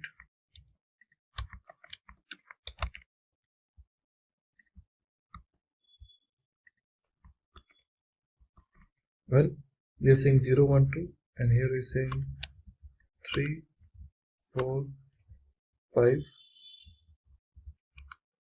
6, 7, 8, and 0, 3, 6 again. 0, 3, 6, and once again 1, 4, 7, 4, 7, and next we have a call 2, 5, 8, 8. Then we are checking the value called 0, 4, 8,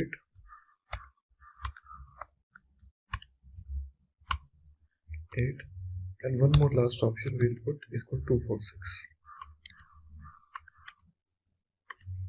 6. So these conditions we are adding it now. After this array, we can say winning sequences dot for each, and give the name called winning combos.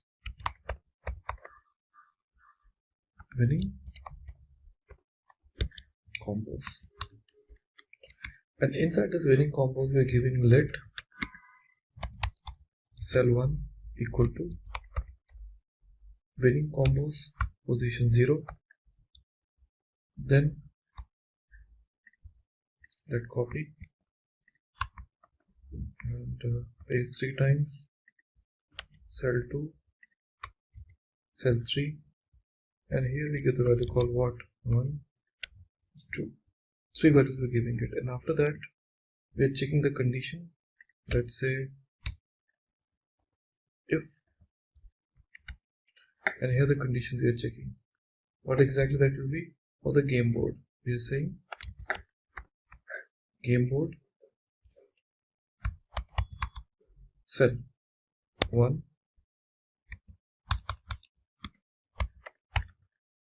current player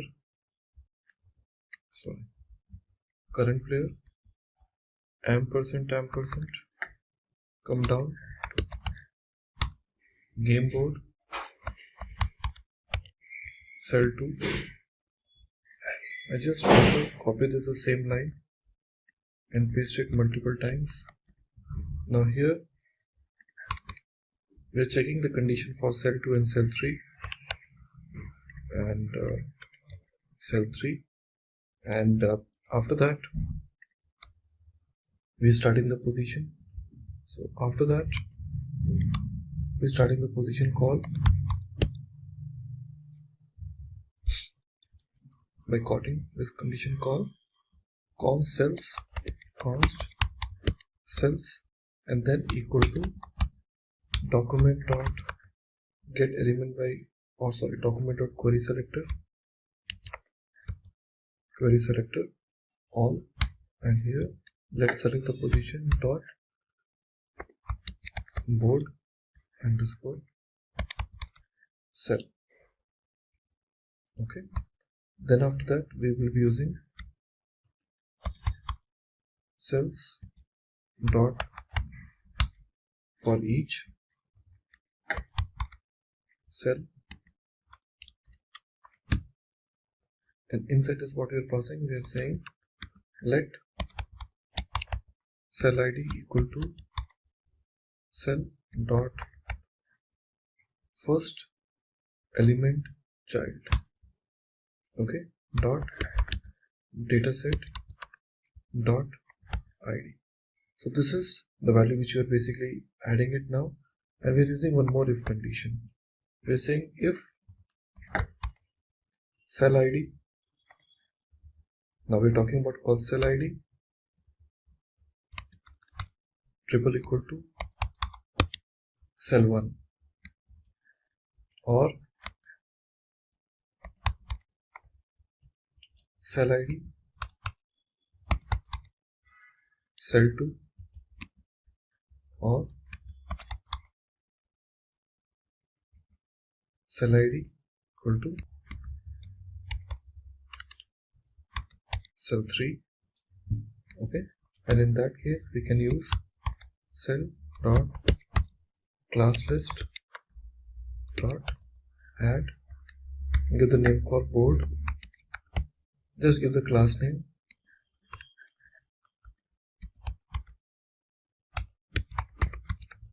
winner. So here we'll be giving the winner, and a part of that we can use the other conditions too.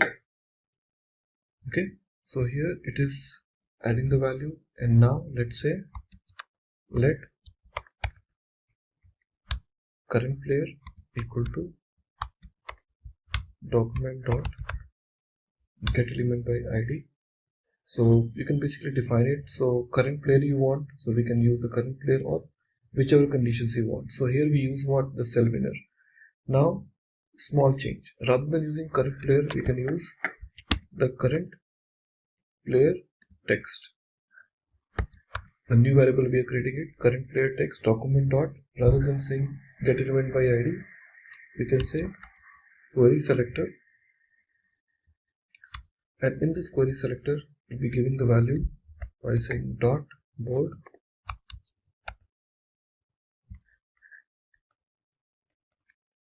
player hyphen term, the value which we're giving it here. In that query selector value whichever you given this, let me try to put it in a parenthesis like this. Okay, now here we just check if current player x, then what? Then in this case we can say current player, what is the value we are using? Current player text dot inner HTML equal to, now we can define the value whichever you want to offer it. We just use a condition called div class equal to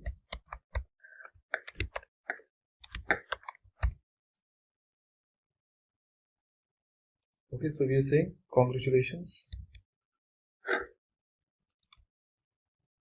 Okay, and here we say congratulations along with dollar sign, and here we pass player by dot name, and here the div tag is getting closed like this. Okay, so that's the message we are basically printing it, and after that we give this value and say this message called winner equal to true. And after that, if you want to apply remove, that function we haven't written, we'll be talking about a little later on, and just say return true again. So your function is ready now, and later on we can just check the condition if winner, if winner, or we can say check if tie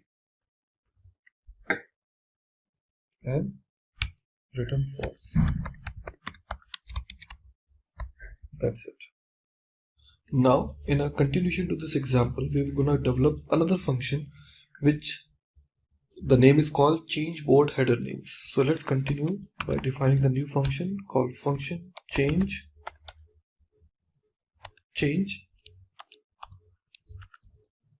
board header names. So this change board header names will be the new function for us, and here we would like to check whether the user is winner or not. So here we say if not winner, then what? Then in that case we have to say let current player text equal to document dot query selector. In this we'll be getting the details like dot board, and here we're gonna give the name called player and hyphen turn.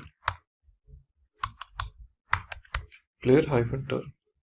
Now later on, after this particular variable, we have to just check the condition by saying if current player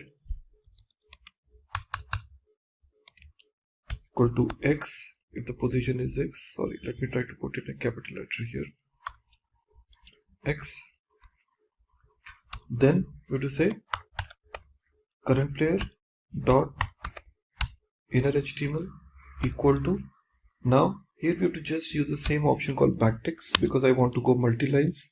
That's the benefit of this backtick. And here we say in our inner HTML span class equal to name hyphen hyphen style, close this, and here we want to use the statement. Now this value we want to write it with name attribute, so it is getting closed, and here we are saying dollar with this player x dot name, and then close the span tag, and we say you are up, like this. And after that we say div class equal to, which is going to create a class which later on we can apply the CSS style on the top of that, u hyphen r hyphen winner, and here we say closing the div tag. So the div tag is closed. That's it. And now after this line, what next we have this called else condition. Else. What else? Here we say current player text dot inner HTML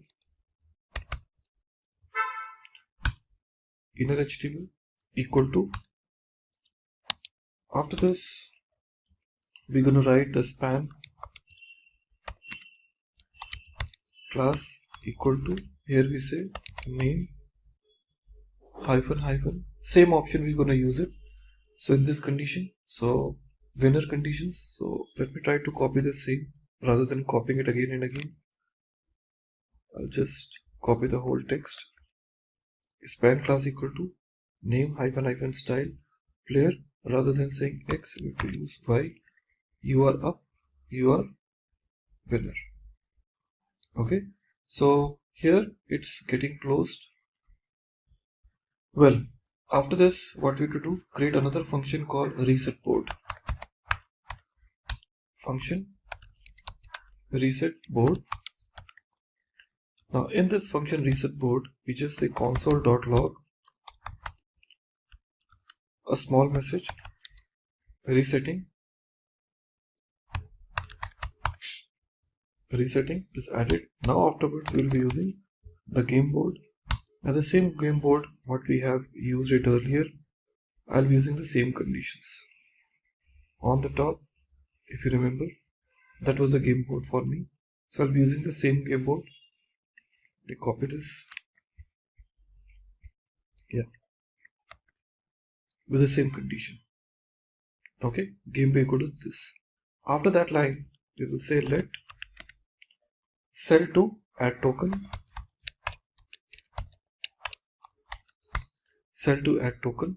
equal to document dot query selector all. Here in this I'll be using another class called letter.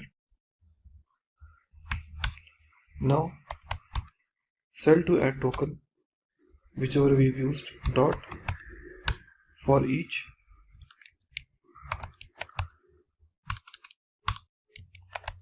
square, and within this square we would like to use square dot text content equal to blank. After that square dot parent element dot class list dot remove, and here we would like to say board, okay, underscore underscore cell winner. So these classes we yet to create, because these CSS classes we are just using this, but we haven't created. We'll be using it little later on. So that was the point.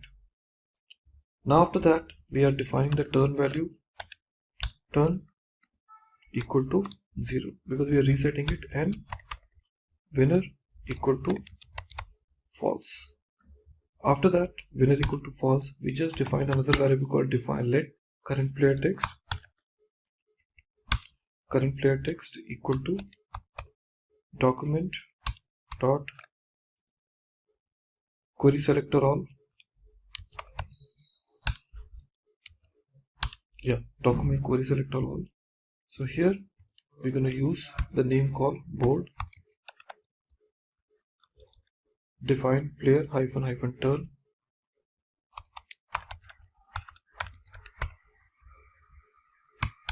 after that current player text dot inner HTML equal to, once again we have to use the condition for up and winner point. So let me try to copy this.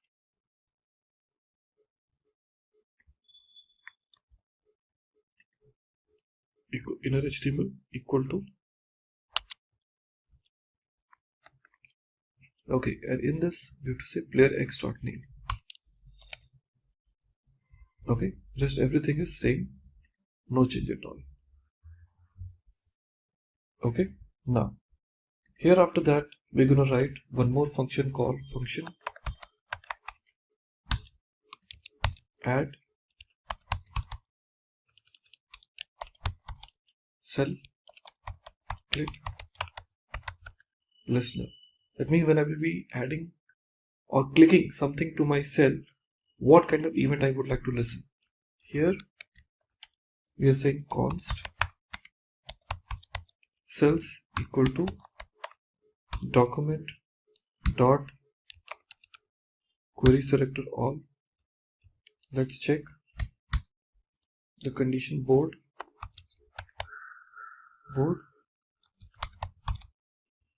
cell, and here once again we say cells dot for each dot for each,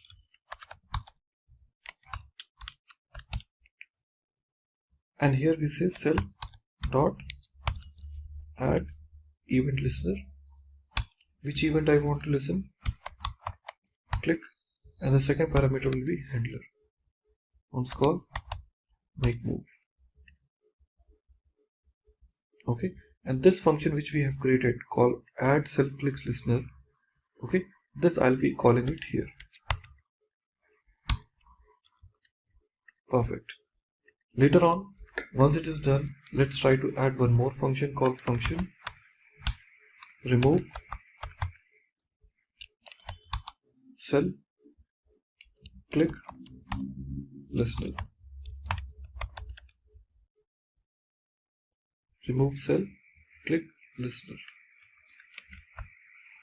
Now here we say let all cells equal to document dot query selector all. Let's pass board cell, and now we say all cells dot for each cell, and here we say cell dot remove event listener,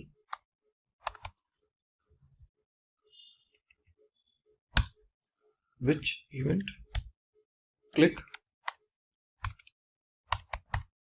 and second parameter will be make.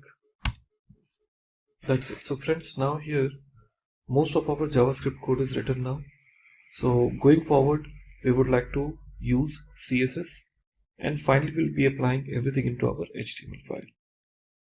Well, after the JavaScript file is ready towards my application, now it's time to go and create our HTML file now. Sorry, the CSS. So inside my tic tag, I have got app.js and index.html ready. Now here I'm going to create another file here called app.css. See, you can basically put this app.css in any other folder like in static folder, but I have just kept it outside. Now from this point onwards, I would like to start with my basic functionalities. Okay, what those are? Let's start with the first feature called body. With my body, some basic settings I would like to do, like in background image, background color. So I just start with background color. Background color, I can just use it as a white. Okay, but I don't think so it's really needed it. So if you want, you can have it. Otherwise, leave this background color because it's by default going to be white only.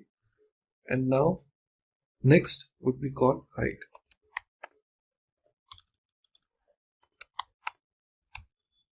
Height will be 800 pixels.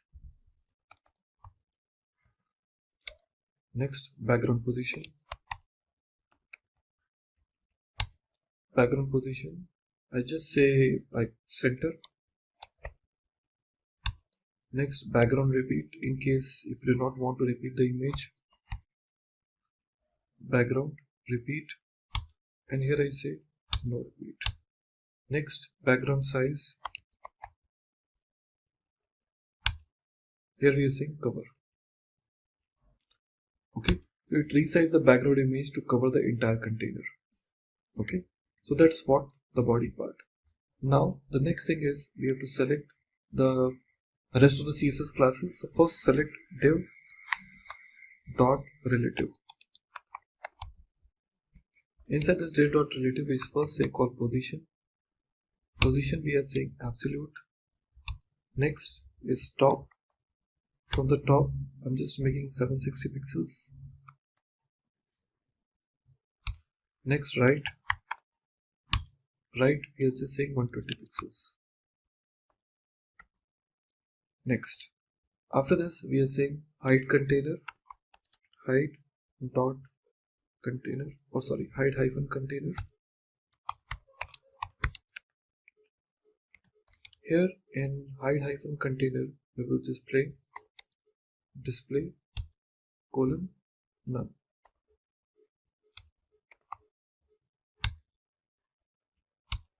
Well, after that we have to use the header point. Header. Inside this header we will say color will be by default white, but still we just say color and white. Next text line we just say center. Next margin will be 15 pixels.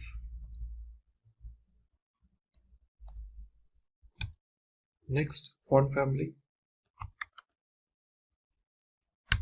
Font family I'm selecting called permanent marker.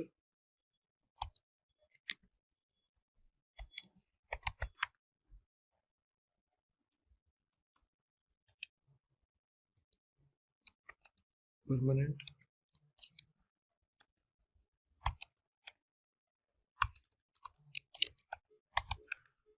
marker. Okay. Next class we are talking about called interplayer. That's called dot inter hyphen players.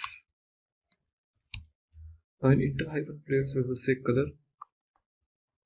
Will once again we can use any other color, but we can just use white or any color you want, or else you can just use hash. Okay. Margin we are giving it's called 0. Auto width we are looking forward for 80%. Next, text align, center, position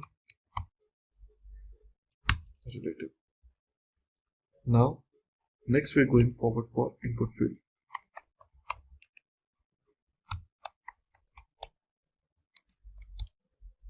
In this input field we just say border 2 pixels, solid and black. Next outline none. I do not want any outline to be there. Next padding, I can take 4 pixels, 8 pixels, 4 pixels, 8 pixels. Now margin, we are saying 0, 0, 10 pixels. Okay, and finally 4 pixels. After this margin we say font size 18 pixels. Okay, so that is your input field. Next we are talking about something called input field focus. Input hyphen field, okay, colon focus. Now here border 2 pixel, solid red, or any other color which you want to use it. Next, how you want your submit button to be. So I'm saying dot submit hyphen btn border 2 pixels, solid and black. Padding 8 pixels and again 8 pixels. Font size 18 pixels. Now width 250 pixels, followed by border radius 5 pixels. Next, your margin from top, let's take 10 pixels. After that, background color, let's take white only.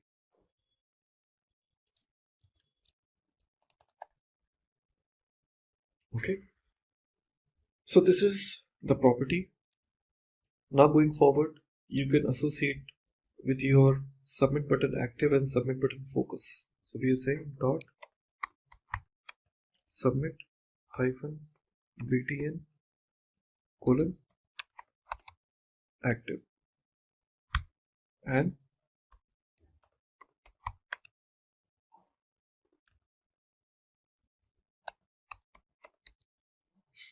two options we are taking, followed by condition outline none. Next border, we're talking about called 2 pixels, solid and the color red. Okay, so that's the one. And after that we like to use hover dot submit hyphen button colon hover. What you want? Change the background color to what? White. You can use white smoke. Well, here we like to use dot board. Here we like to use player hyphen. These are the classes we were using in our JavaScript, we remember. And here we say color we are using once again white, or you can use this white smoke, whichever you want. So well, later on text align, center, margin 10 pixels, 0 and 10 pixels. Height 54 pixels. Okay, so these are the properties initially we have taken. Okay, so after this turn, let's go and start the another classes here. I'm saying dot name hyphen hyphen style, and here we are saying color red, and then font size 22 pixels. Well, now coming back to the another properties, now we're talking about the next important called border container, called board container. Dot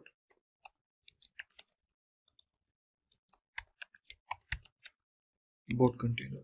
Here we define width, which is 40 pixels we are taking, or sorry, 40% we can rather take. After that, background color, that we can say quadrant blue.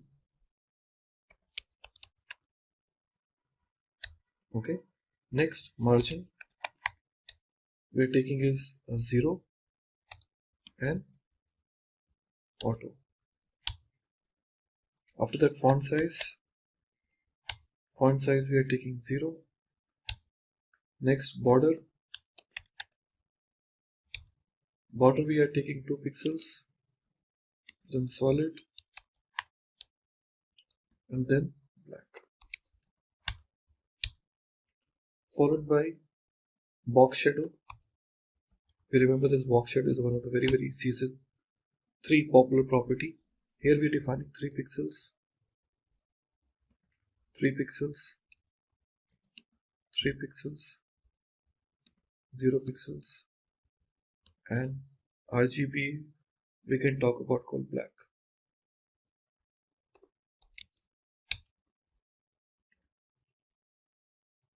Okay, so my border color will be, shading color will be black. After that, we're offering this board cell dot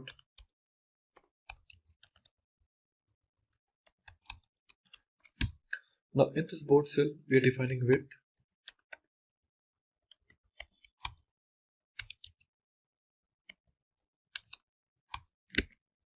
Now in this width we are using calculation CALC, and in this calculation we are defining 100%. Okay, divided by 3. This calculation. After this, the next property will be display. Display will be inline block. Next, font size, we are taking 40 pixels. Well, text align, center, border, we are taking 2 pixels, solid, and black. Adding 20 pixels. Vertical align, top. Next, font family. This family I can use permanent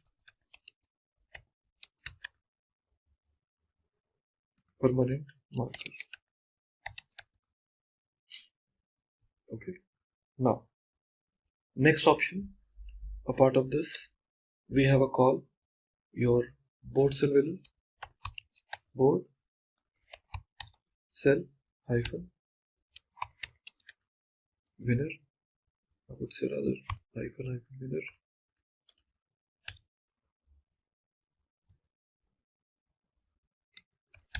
Now, spelling wrong, this has to be D.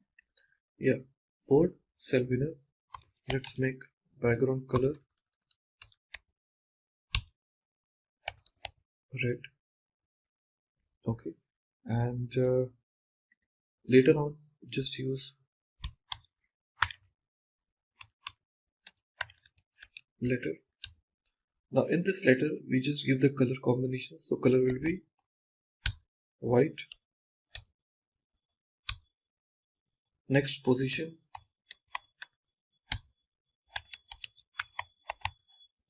relative, top 50%.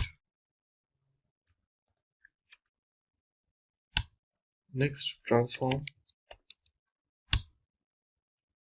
translate y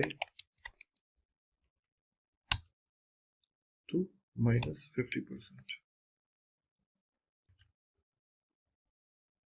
After that, font family, we are making it once again permanent marker. Let me copy.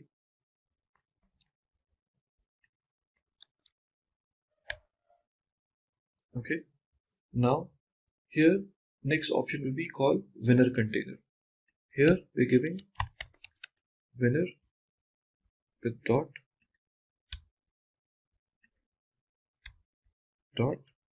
winner hyphen container. Okay, so for this winner container, what are the values we want to use it? That's you want to basically do it. So if for this winner container, what I would rather suggest is you can use dot reset text align center margin 20 pixels up. That is for reset. And now reset hidden.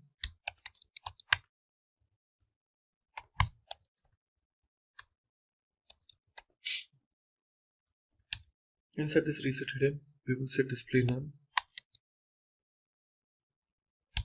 display none. Okay, after this, the replay button. Now we will talk about replay button dot replay hyphen btn, and here width we make it to 25%.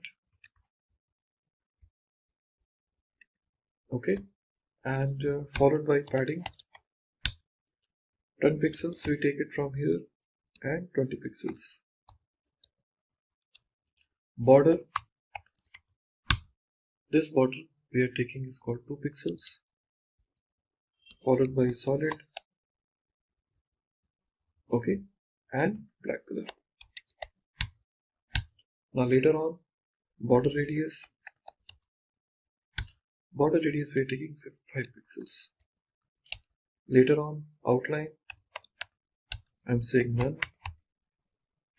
After this outline, we say letter spacing. Now this letter spacing would be again 0. After that, text transform. This text transform value we are talking about called uppercase. Next, font size.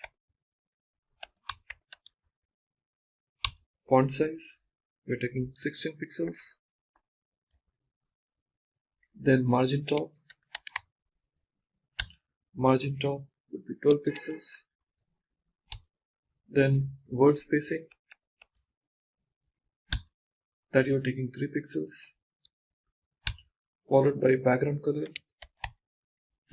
This you are taking white as usual. So this is for your replay button. Okay, now in a similar line we can also have call dot replay hyphen btn colon hover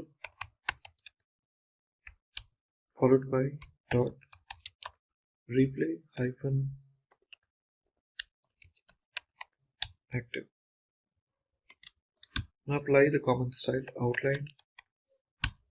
We are making it none. Then color, we are making it is called white. Then background color will be black. Okay, and when it comes to the congratulations, so we'll be using this dot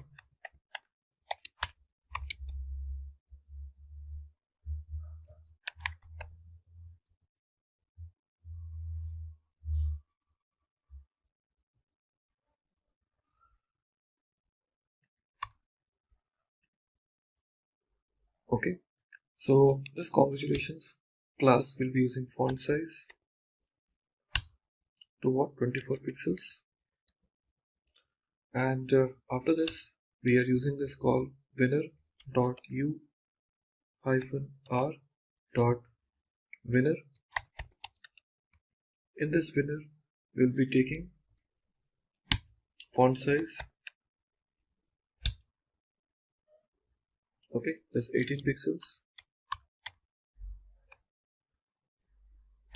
After that, height, we are taking 18 pixels again.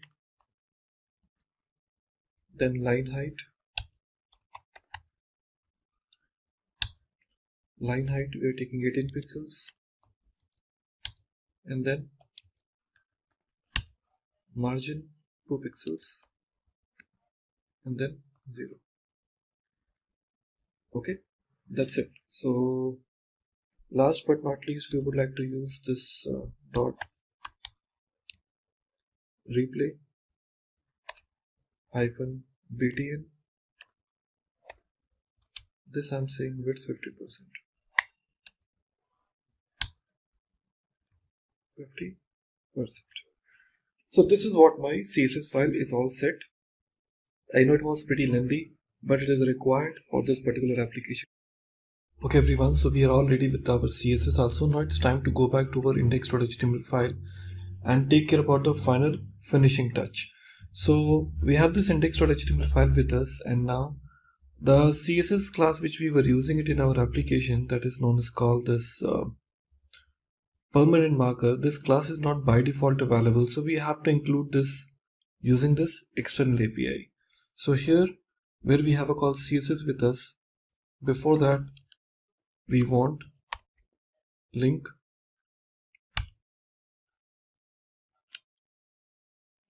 So within this link we want a one variable name called href equal to, now we have to give the proper location by saying https://fonts.googleapis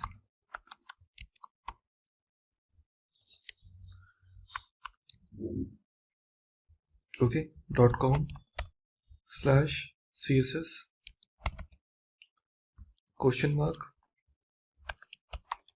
family equal to permanent plus marker. Okay, so if you just copy this into your browser, you will get to know where exactly it is using. Okay, if I just copy and paste it, so I just need to say https before, yeah, https fonts dot googleapis.com/ oh, spelling wrong, css family equal to permanent marker. That is the main URL from where I can take this kind of font. So here CSS, so that's what I was cross verifying it. Well, it's there, we have included our CSS also, but in which class we need to use, that is an important now. JS, I also want to include it. So here in my head tag only, I would like to include script src equal to app.js. So here my script is actually loaded now. After that, if I just go back and check the final outcome of my code, which is index.html file, well, it pretty much looked like in basic. Nothing else has started when we talk about called start game. Okay, so it needs to start because there is no CSS class are attached. So I need to attach those classes within my code. So here onwards, we have to start with offering those CSS classes so that at least I can apply those common behaviors to my application. Okay, like here we have a call div. We haven't attached any class to this. After this body, we have a call div h1 class equal to header tic-tac-toe. Then we have a call div. We have a call body. Under this we have a call another div tag. So just imagine how many type of classes are available. One, we have a call div class equal to header, div class is closed. Again we have a call one more div tag. So like that, multiple CSS files are there where we have to apply the new CSS class to make it happen. So now we have to just go back and change our HTML and to apply our main class. So this is what my final HTML, which looks like the same. You can see we have added all those type of CSS classes which we had, that is called enter player, player form, player container, label, placeholder, and player container. And if you see all different type of classes, we have attached this to. Okay, because here only my CSS class will get applied, and the JavaScript will apply those kind of dynamic CSS based on certain conditions. So these CSS classes are already there added inside your HTML page. Our app CSS is ready, app.js is also ready. Now let's go back and try to reveal how it looks like. Awesome. So it looks like pretty nice. Tic-tac-toe is a game. It is expecting. When I say start game, it says you must enter a name for each field. Validation is working. Let me try to add 2 names and say start game. Awesome. So now you can see it is saying, hey, you are up. Now let me try to give the values.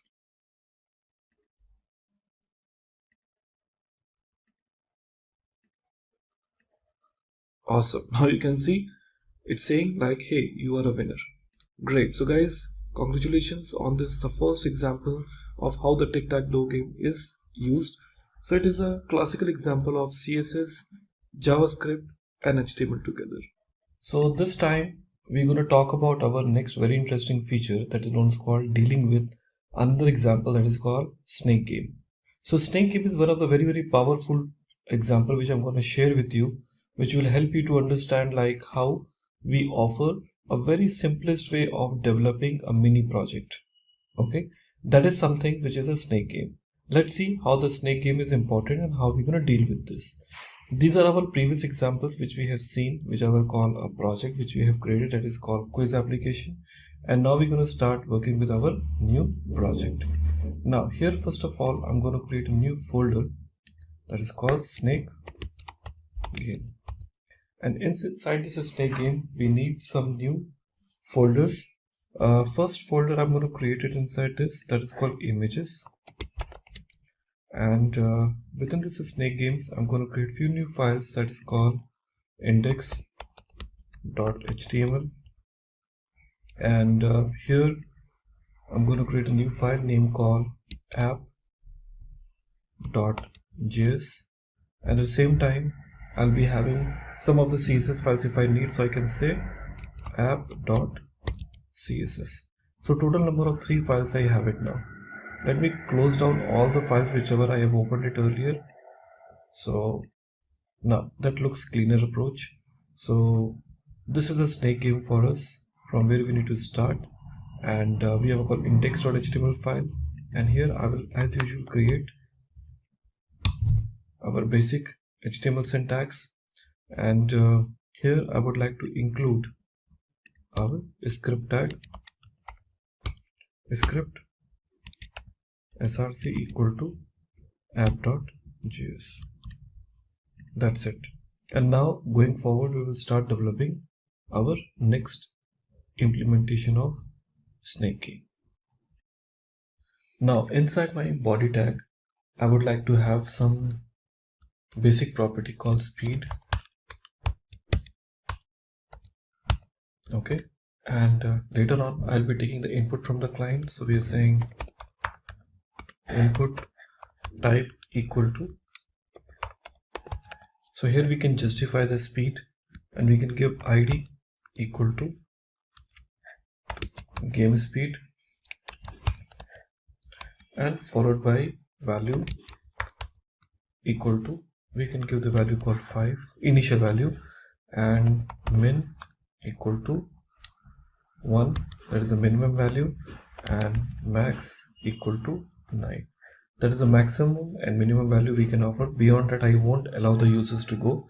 And step, that means the increment value, that is 1. Well, that is the input type. And now another input, we are taking input type equal to button and value equal to start, and then id equal to game start. Okay, so we're giving these values. After that, I can give some breaks.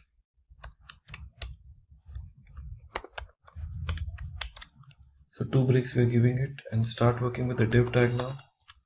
And in this div tag, I'll be using the canvas. It is a HTML5 feature. We use canvas, and I just give id equal to game area. That is a canvas, and after this canvas, the div tag is closed here.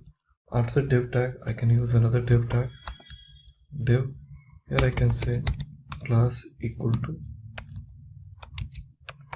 I may not have any class written, but I can say class equal to relative. So later on, if I want to apply any CSS style, I can certainly apply.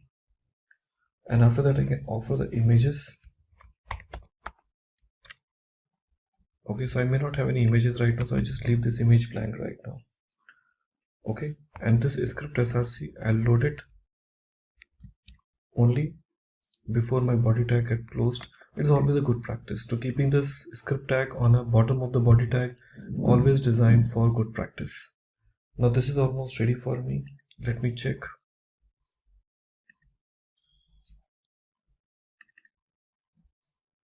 Okay, so I can see values.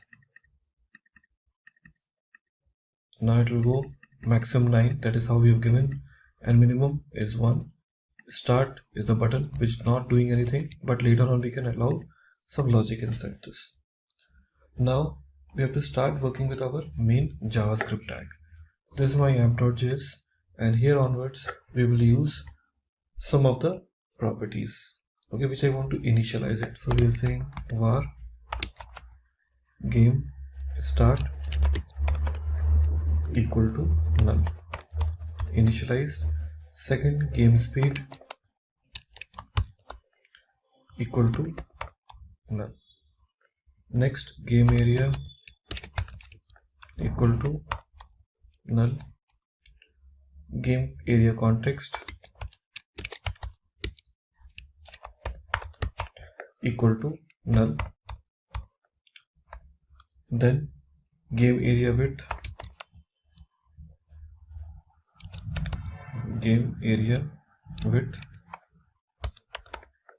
equal to 0, that is integer value.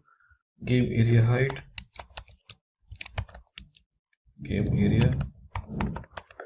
equal to 0 again. Then cell width equal to 0. Play score equal to 0 again. Next, snake equal to null. Next, snake food equal to null. Next, snake direction equal to null. Snake speed, or else I can say speed size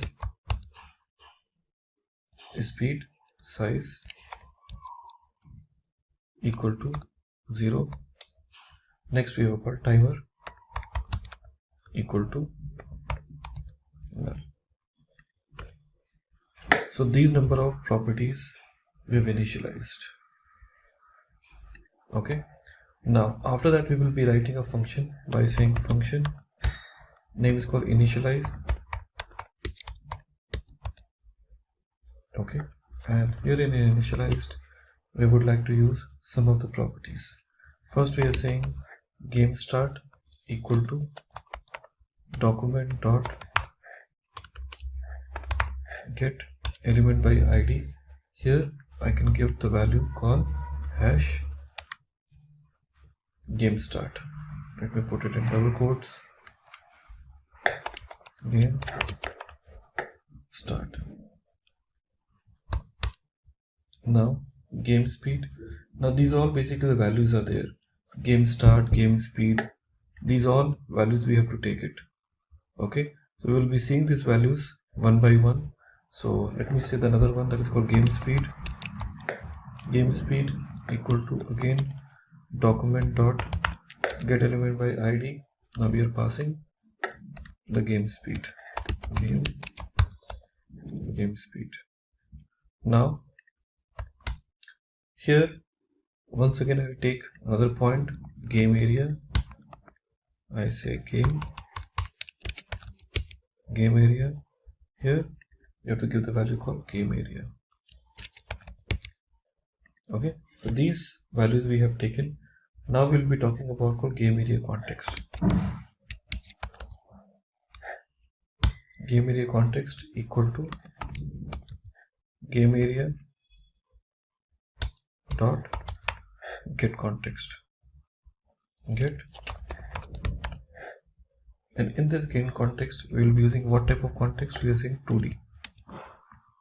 Okay, because I want to have the kind of 2D. So this is how the kind of environment we want to set. Next we talk about game area width equal to, just initialize to 400. Next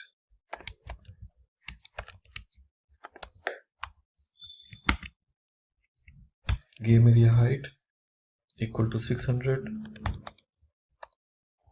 Now cell width we are initializing with 20. Next game area dot width. Okay, so game area dot width equal to game area width, and then we define game area dot height dot equal to game area height. So these are the values we are initializing this. Okay, now after that we have to start writing the logic. Here I'm saying game start dot, now we have to line which event you would like to take. So I will say on click.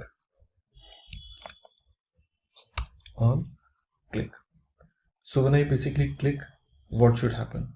So on click equal to function.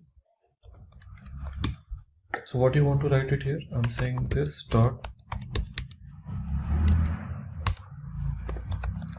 disabled equal to true. So I want to disable these values, and after that we want to call another function inside this. But which function? Let's do that. So here we are saying function start game, and here in start game we want to define the initial score. See, the initial score for the player will be certainly 0. So we say player score equal to 0. After that, direction. In which direction you want the snake to move? So we are saying snake direction equal to right, in the right direction.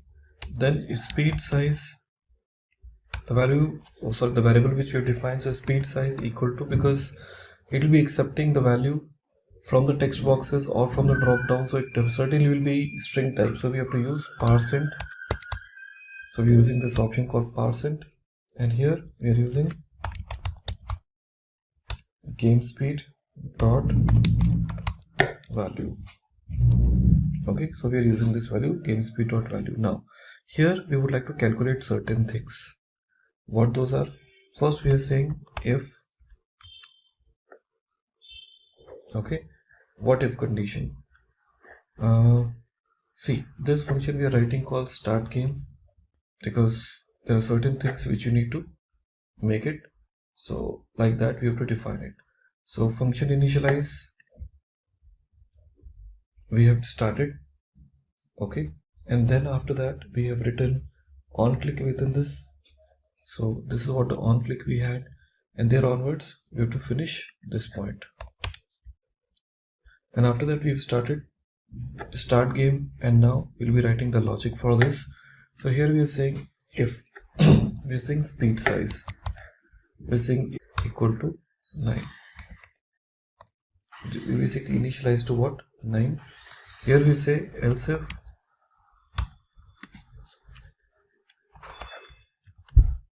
speed size is 0, we say speed size,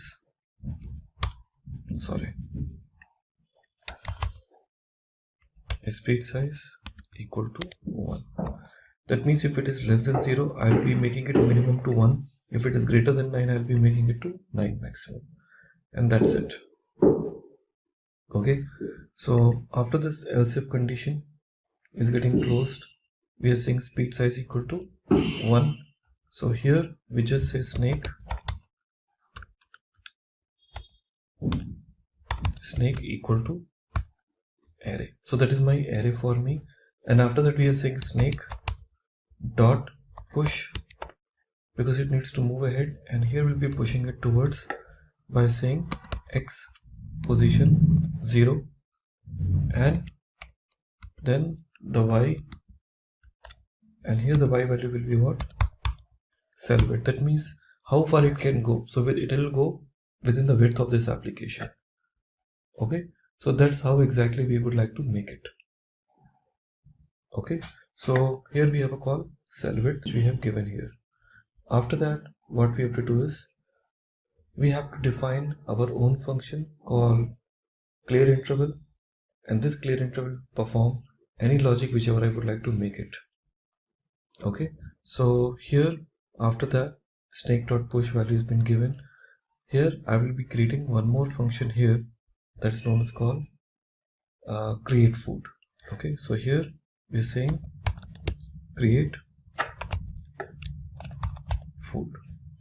So create food will be the function for me. Now you might be thinking where this function is, but this function will be declared soon within your application. But here first we are saying the function called clear interval with a timer. Okay, whatever the timer will be passing it, and after that this clear interval will be saying timer equal to set interval. With this we are saying create game area, create.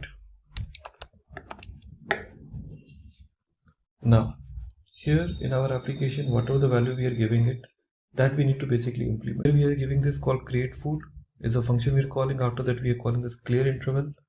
Clear interval will be just like in a typical function which is there, using this option called create game area. So this will be available to me on which the value will be taken that. Okay, and then we will be telling you how you can call this function create food and how to create it first. Well, so we are talking about a functionality called create game interval. So this create game timer is the one which we have to create it by our own. So this function which we are passing it after the saying set interval, this function is not yet there, so we have to basically go back and create this function within my application. Fine, so what we will do is just particular one we will try to comment it for a time being. Okay, so here we have a call what? Create interval. In this create interval we'll be passing any parameters which we are passed about as a timer here, and here we are calling this called create food. So here after that we'll be calling this function called create food. So let's go and say function create food, and this function create food, let's go and write a logic here. And what logic we want to write it in a create food? We say snake food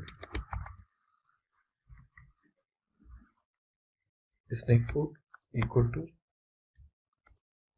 and here in our curly braces we use two directions, x and y. We say in x we say math dot round, and inside this we say math dot random. After this math.random function, we have to just take this calculation and check the another parameter called game area width.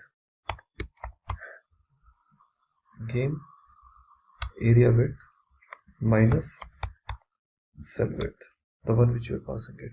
And here after that, we'll be performing the calculation by saying cell width. Okay, so this is for our x coordinate. Similar way we would like to use for my y coordinate also. Now math.round.number game area height, but here rather than using width we'll be using height minus cell width. Let me give some space, divided by cell width. Okay, so that's where exactly it's got closed. Okay, now here our application is now ready by calling the function called create food. Like that, we'll be going to create another function called create game area. Let me go and create all the functions first. So we are saying function create game area, create game area. There's another function for me. After this create game area, there will be another function I'm going to create it, that is called control. Function control.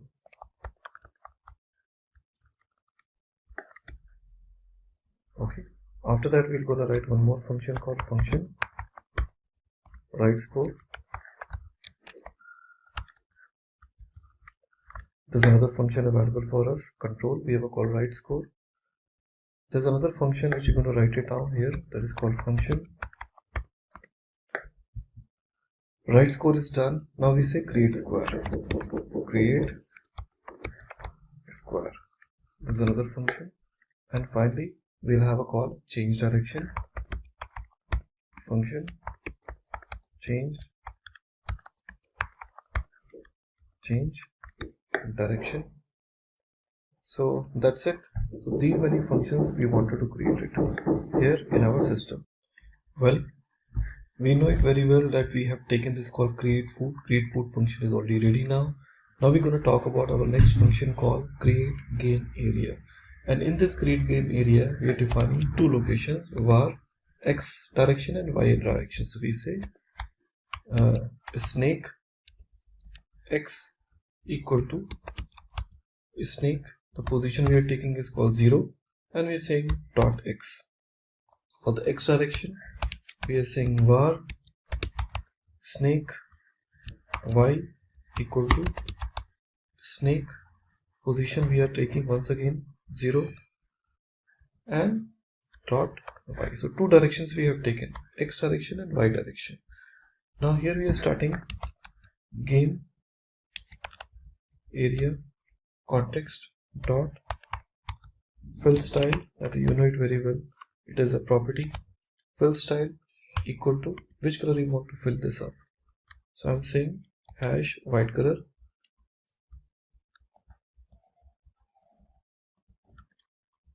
Okay, and then we are using this game area context again dot fill react.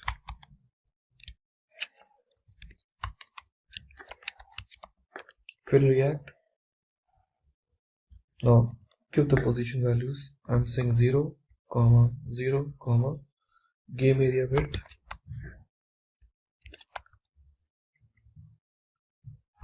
game area width, game area height. So we are basically filling the values. With color we want to use it called stroke style. Let me take this game area context again dot stroke style. Stroke style equal to, now we give the another color here by saying hash. Okay, and then the next option called same game area context dot stroke react, and here we pass the values again 0, 0, game area width, comma, game area height. So we're passing those values like that. And now after this we have to write a logic of the directions. Now see, when you talk about snake game, it moves left, right and center, up and down. So now in this case we have to increment the situations accordingly. So we say if the snake direction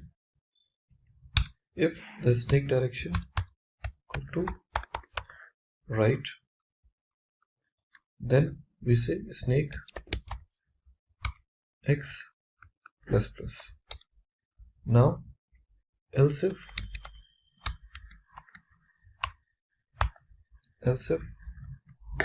same, let's copy this, snake direction left, then what should happen? Here we say snake x minus minus. Okay, so we're taking like that. Let me copy this again. Now here we're taking about left, right, we say down. So in this case we say snake y plus plus, and in this case if it is up, then we say snake y minus minus. So these conditions we are taking it now. Now here after this else if condition, we would like to take another if condition. Now here in my if condition we are using some more lengthy statements. What's that? We say if snake x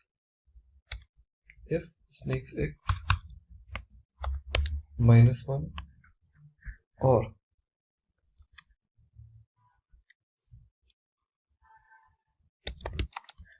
snake x double equal to game area width, which we have taken, divided by cell width, okay, or we are taking this condition called snake y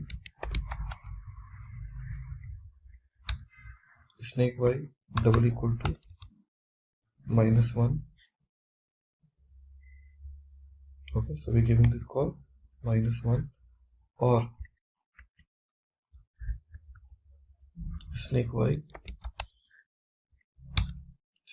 equal to game area height to cell width, or here we will take another condition here. Yeah, we will take another condition here called, we will have another function called control, which we have created it some time back, and inside this control it will take some parameters. So what those parameters we can pass? Here we can say snake x comma snake y comma third parameter will be snake. So this would be my another function. Okay, so here we are passing the conditions just like that. Okay, now here this is available to me as a parenthesis, and here we are writing the situation for right score, which is so far the function is only created, not described more. So we are writing the right score, the score will be written here, and here we are saying clear interval because the timer will be stopped. Okay, and we are saying game start dot disabled equal to false, and after that return. That's it. So this is the logic for we have written to this particular example. Now we can use another if more conditions here just to check the behavior of my code.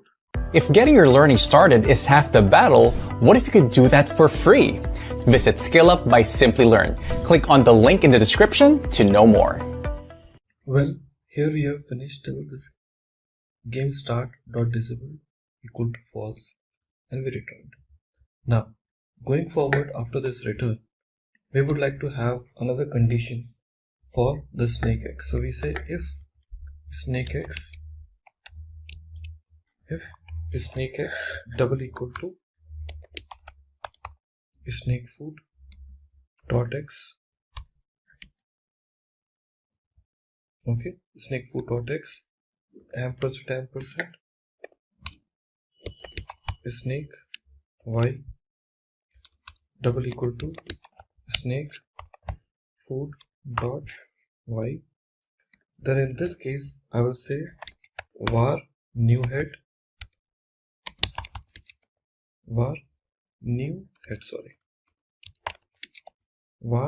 new head equal to here x colon snakex y colon snake y. Snakex and y colon snake y. These options we are taking it. Now after that we are using this option called player score plus equal to speed size, and then we are calling create food method again, and here after that we are using the else condition, and in this else condition we are saying var new head equal to snake dot pop. Okay, and we are saying new head dot x equal to snake x, and new head dot y equal to snake y. So these values are basically associating with your heads, and after that we are saying snake dot unshift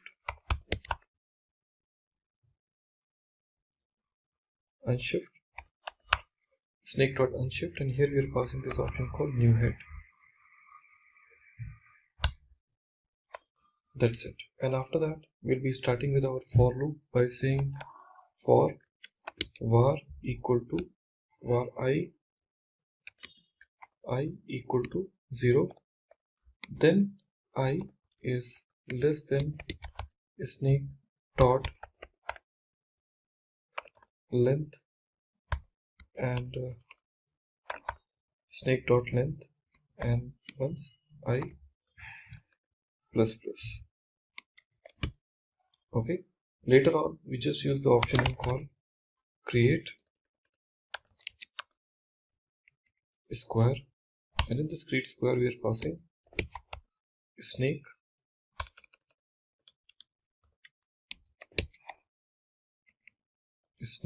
position I dot x comma same snake dot y. That's it. So it's getting closed here, and after that we are calling the same option with this snake food.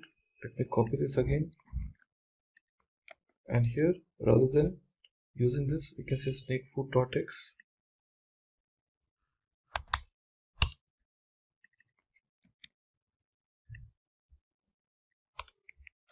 and snake food dot y. Okay, so now this values has been added into my code. Now we start working with your control. Control needs to take 3 parameters x, y and the array. So we are passing this option called control, and in this control we are taking x comma y comma array. 3 parameters we are taking it. Later on we are using this option called for var I equal to 0, I is less than array dot length and I plus plus. And after that we'll be using this option called if condition, and here we say array I, which value we are passing, dot x double equal to x ampersand. Here we say array with a position called I, and in this we are saying dot y, and this position we are checking for the y condition. So it returns what? True. Return true. The condition. Okay, that is for if condition. Else return what? False. Now that's it. Now we are talking about this option name called write score. This write score we have to use the game area context. Game area context dot font equal to, here we'll be passing the situation. We are saying 50 pixels, and then sans hyphen serif. After that we are using call game area context again. Let me copy this, take it again, call game area context dot fill style equal to, here I'll be using the another color now. So we say hash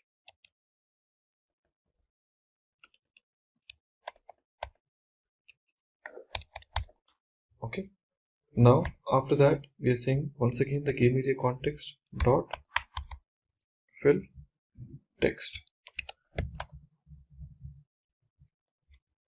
Here we are saying score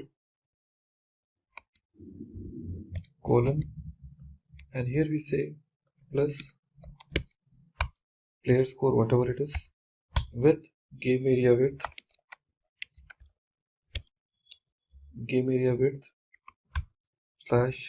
/2 minus 100, and then again game area width /2. So this is where exactly the write score where the data will be actually written.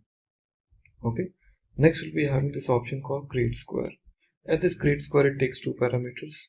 One we're talking about called x, second is taking y, and now here we're using this game area context same dot fill style equal to, let me give the color. After this we're using call same area and text, game area text dot fill react. Here we are saying x multiply by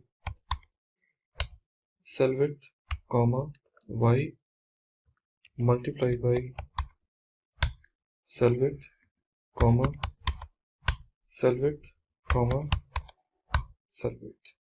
This is what my create square is. Now we are left with only one option, that is now called change direction.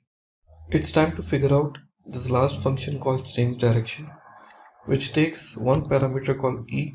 Typically we talk about for parameters. Now here we are passing this option called var keys equal to e dot, and later on we want to say if keys equal to 40, okay, ampersand snake direction equal to up. Okay, so here we say snake direction equal to down. So we are changing the directions here. Okay, now let me try to copy this, and here we use else if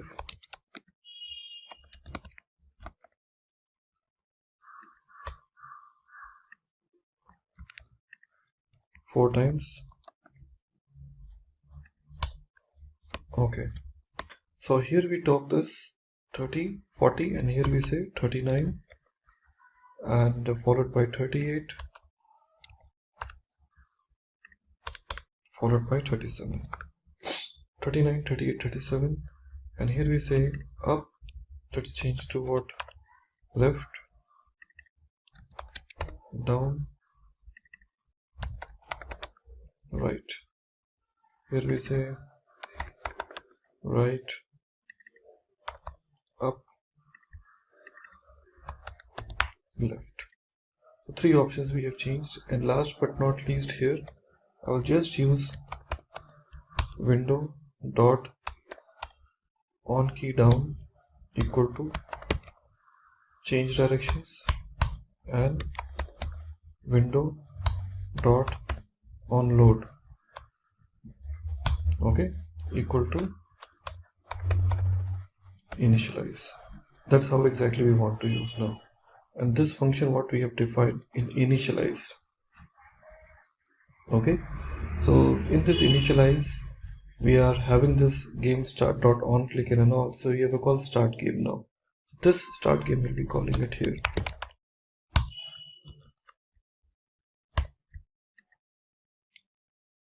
Okay, so in start we have a call snake, we have a call snake dot push, and after that we are calling this function called what? Create food, clear interval, and here we say timer equal to, here set clear interval, and here change game area slash speed size. That's how we want to use it. Okay everyone, so our code is almost ready. So we have this complete JavaScript code ready with me. Now it's time to basically use within my HTML just to check how it may behave. So in my HTML page I have written this normal speed, number, game speed, value, button, start, we will call game start. After that we have a call canvas where we written id equal to call game area, dev class equal to relative, and that's it. And here we have a call script src equal to app.js. So that's it what we have written now. Finally we would like to see how it may look if I try to use in my browser. Let me try to refresh. Okay, I really do not see any changes in my code. Okay, despite I'm having this, because the CSS content is actually missing. Okay, because then only my code will really look better, because if there is no CSS it won't really make good towards my application. Okay, and I also want to have certain images, but those images we will take it a little later on. Let me go back and try to bring CSS into this picture now. So first of all, have this index.html file with me, and here I want to use CSS. So inside my head tag we want to use link rel equal to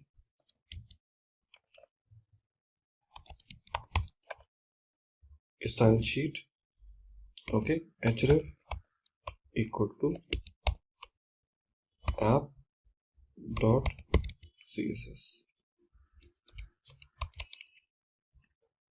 okay, now here in my CSS we want to offer certain details. What those details I want to start working with? I will start with my body part. Body. So we want to offer the font family. So font family maybe a little bit later on I can use it. First I want to use margin. Margin 20 pixels. Auto. Later text align center. Next font size 150 pixels, also 150%, and here we want to say background background image. Since I do not have any image, so I will just leave it as a blank. Okay, so just otherwise I have to say URL, and inside this URL give some values, but I leave it as a blank because I do not have any image. I will say background color. In this background color I can just use white. After that, height, I can just say 800 pixels. After that, background position, I want to use center. Then background repeat, I want no repeat. Then background size, cover. Okay, let's see if there is an effect in my. Okay, I see it's now in the middle. Better. Now inputs, canvas, we have to basically take that. Here we talk about called input. Okay, in this input I say font size. Font size may be optional, I can make it, but let me say font size 100%. Then text align, center, then padding, I want to say 5 pixels, and 7 pixels. Okay, looks better now. Well, here after that I can use canvas. In this canvas I want to say the background color, I just say white. After that, border radius I can say 20 pixels. Then shadow, if I want to use it, so I just say box shadow,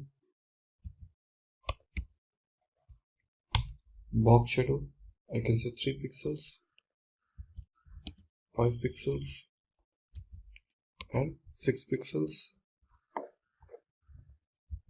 and the color is black. Let's check. Awesome. So I can see here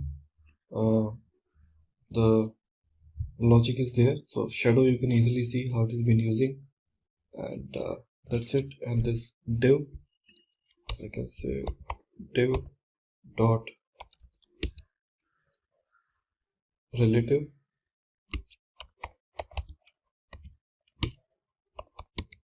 position, absolute top. Here I'm saying using 760 pixels, left 120 pixels. That's it. So this is where exactly I program. Now when I say start, okay, so there may be some error here.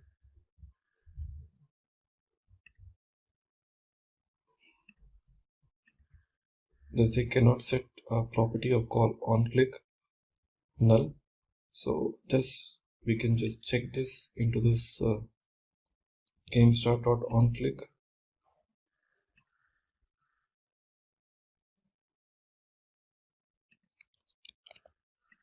Let's check.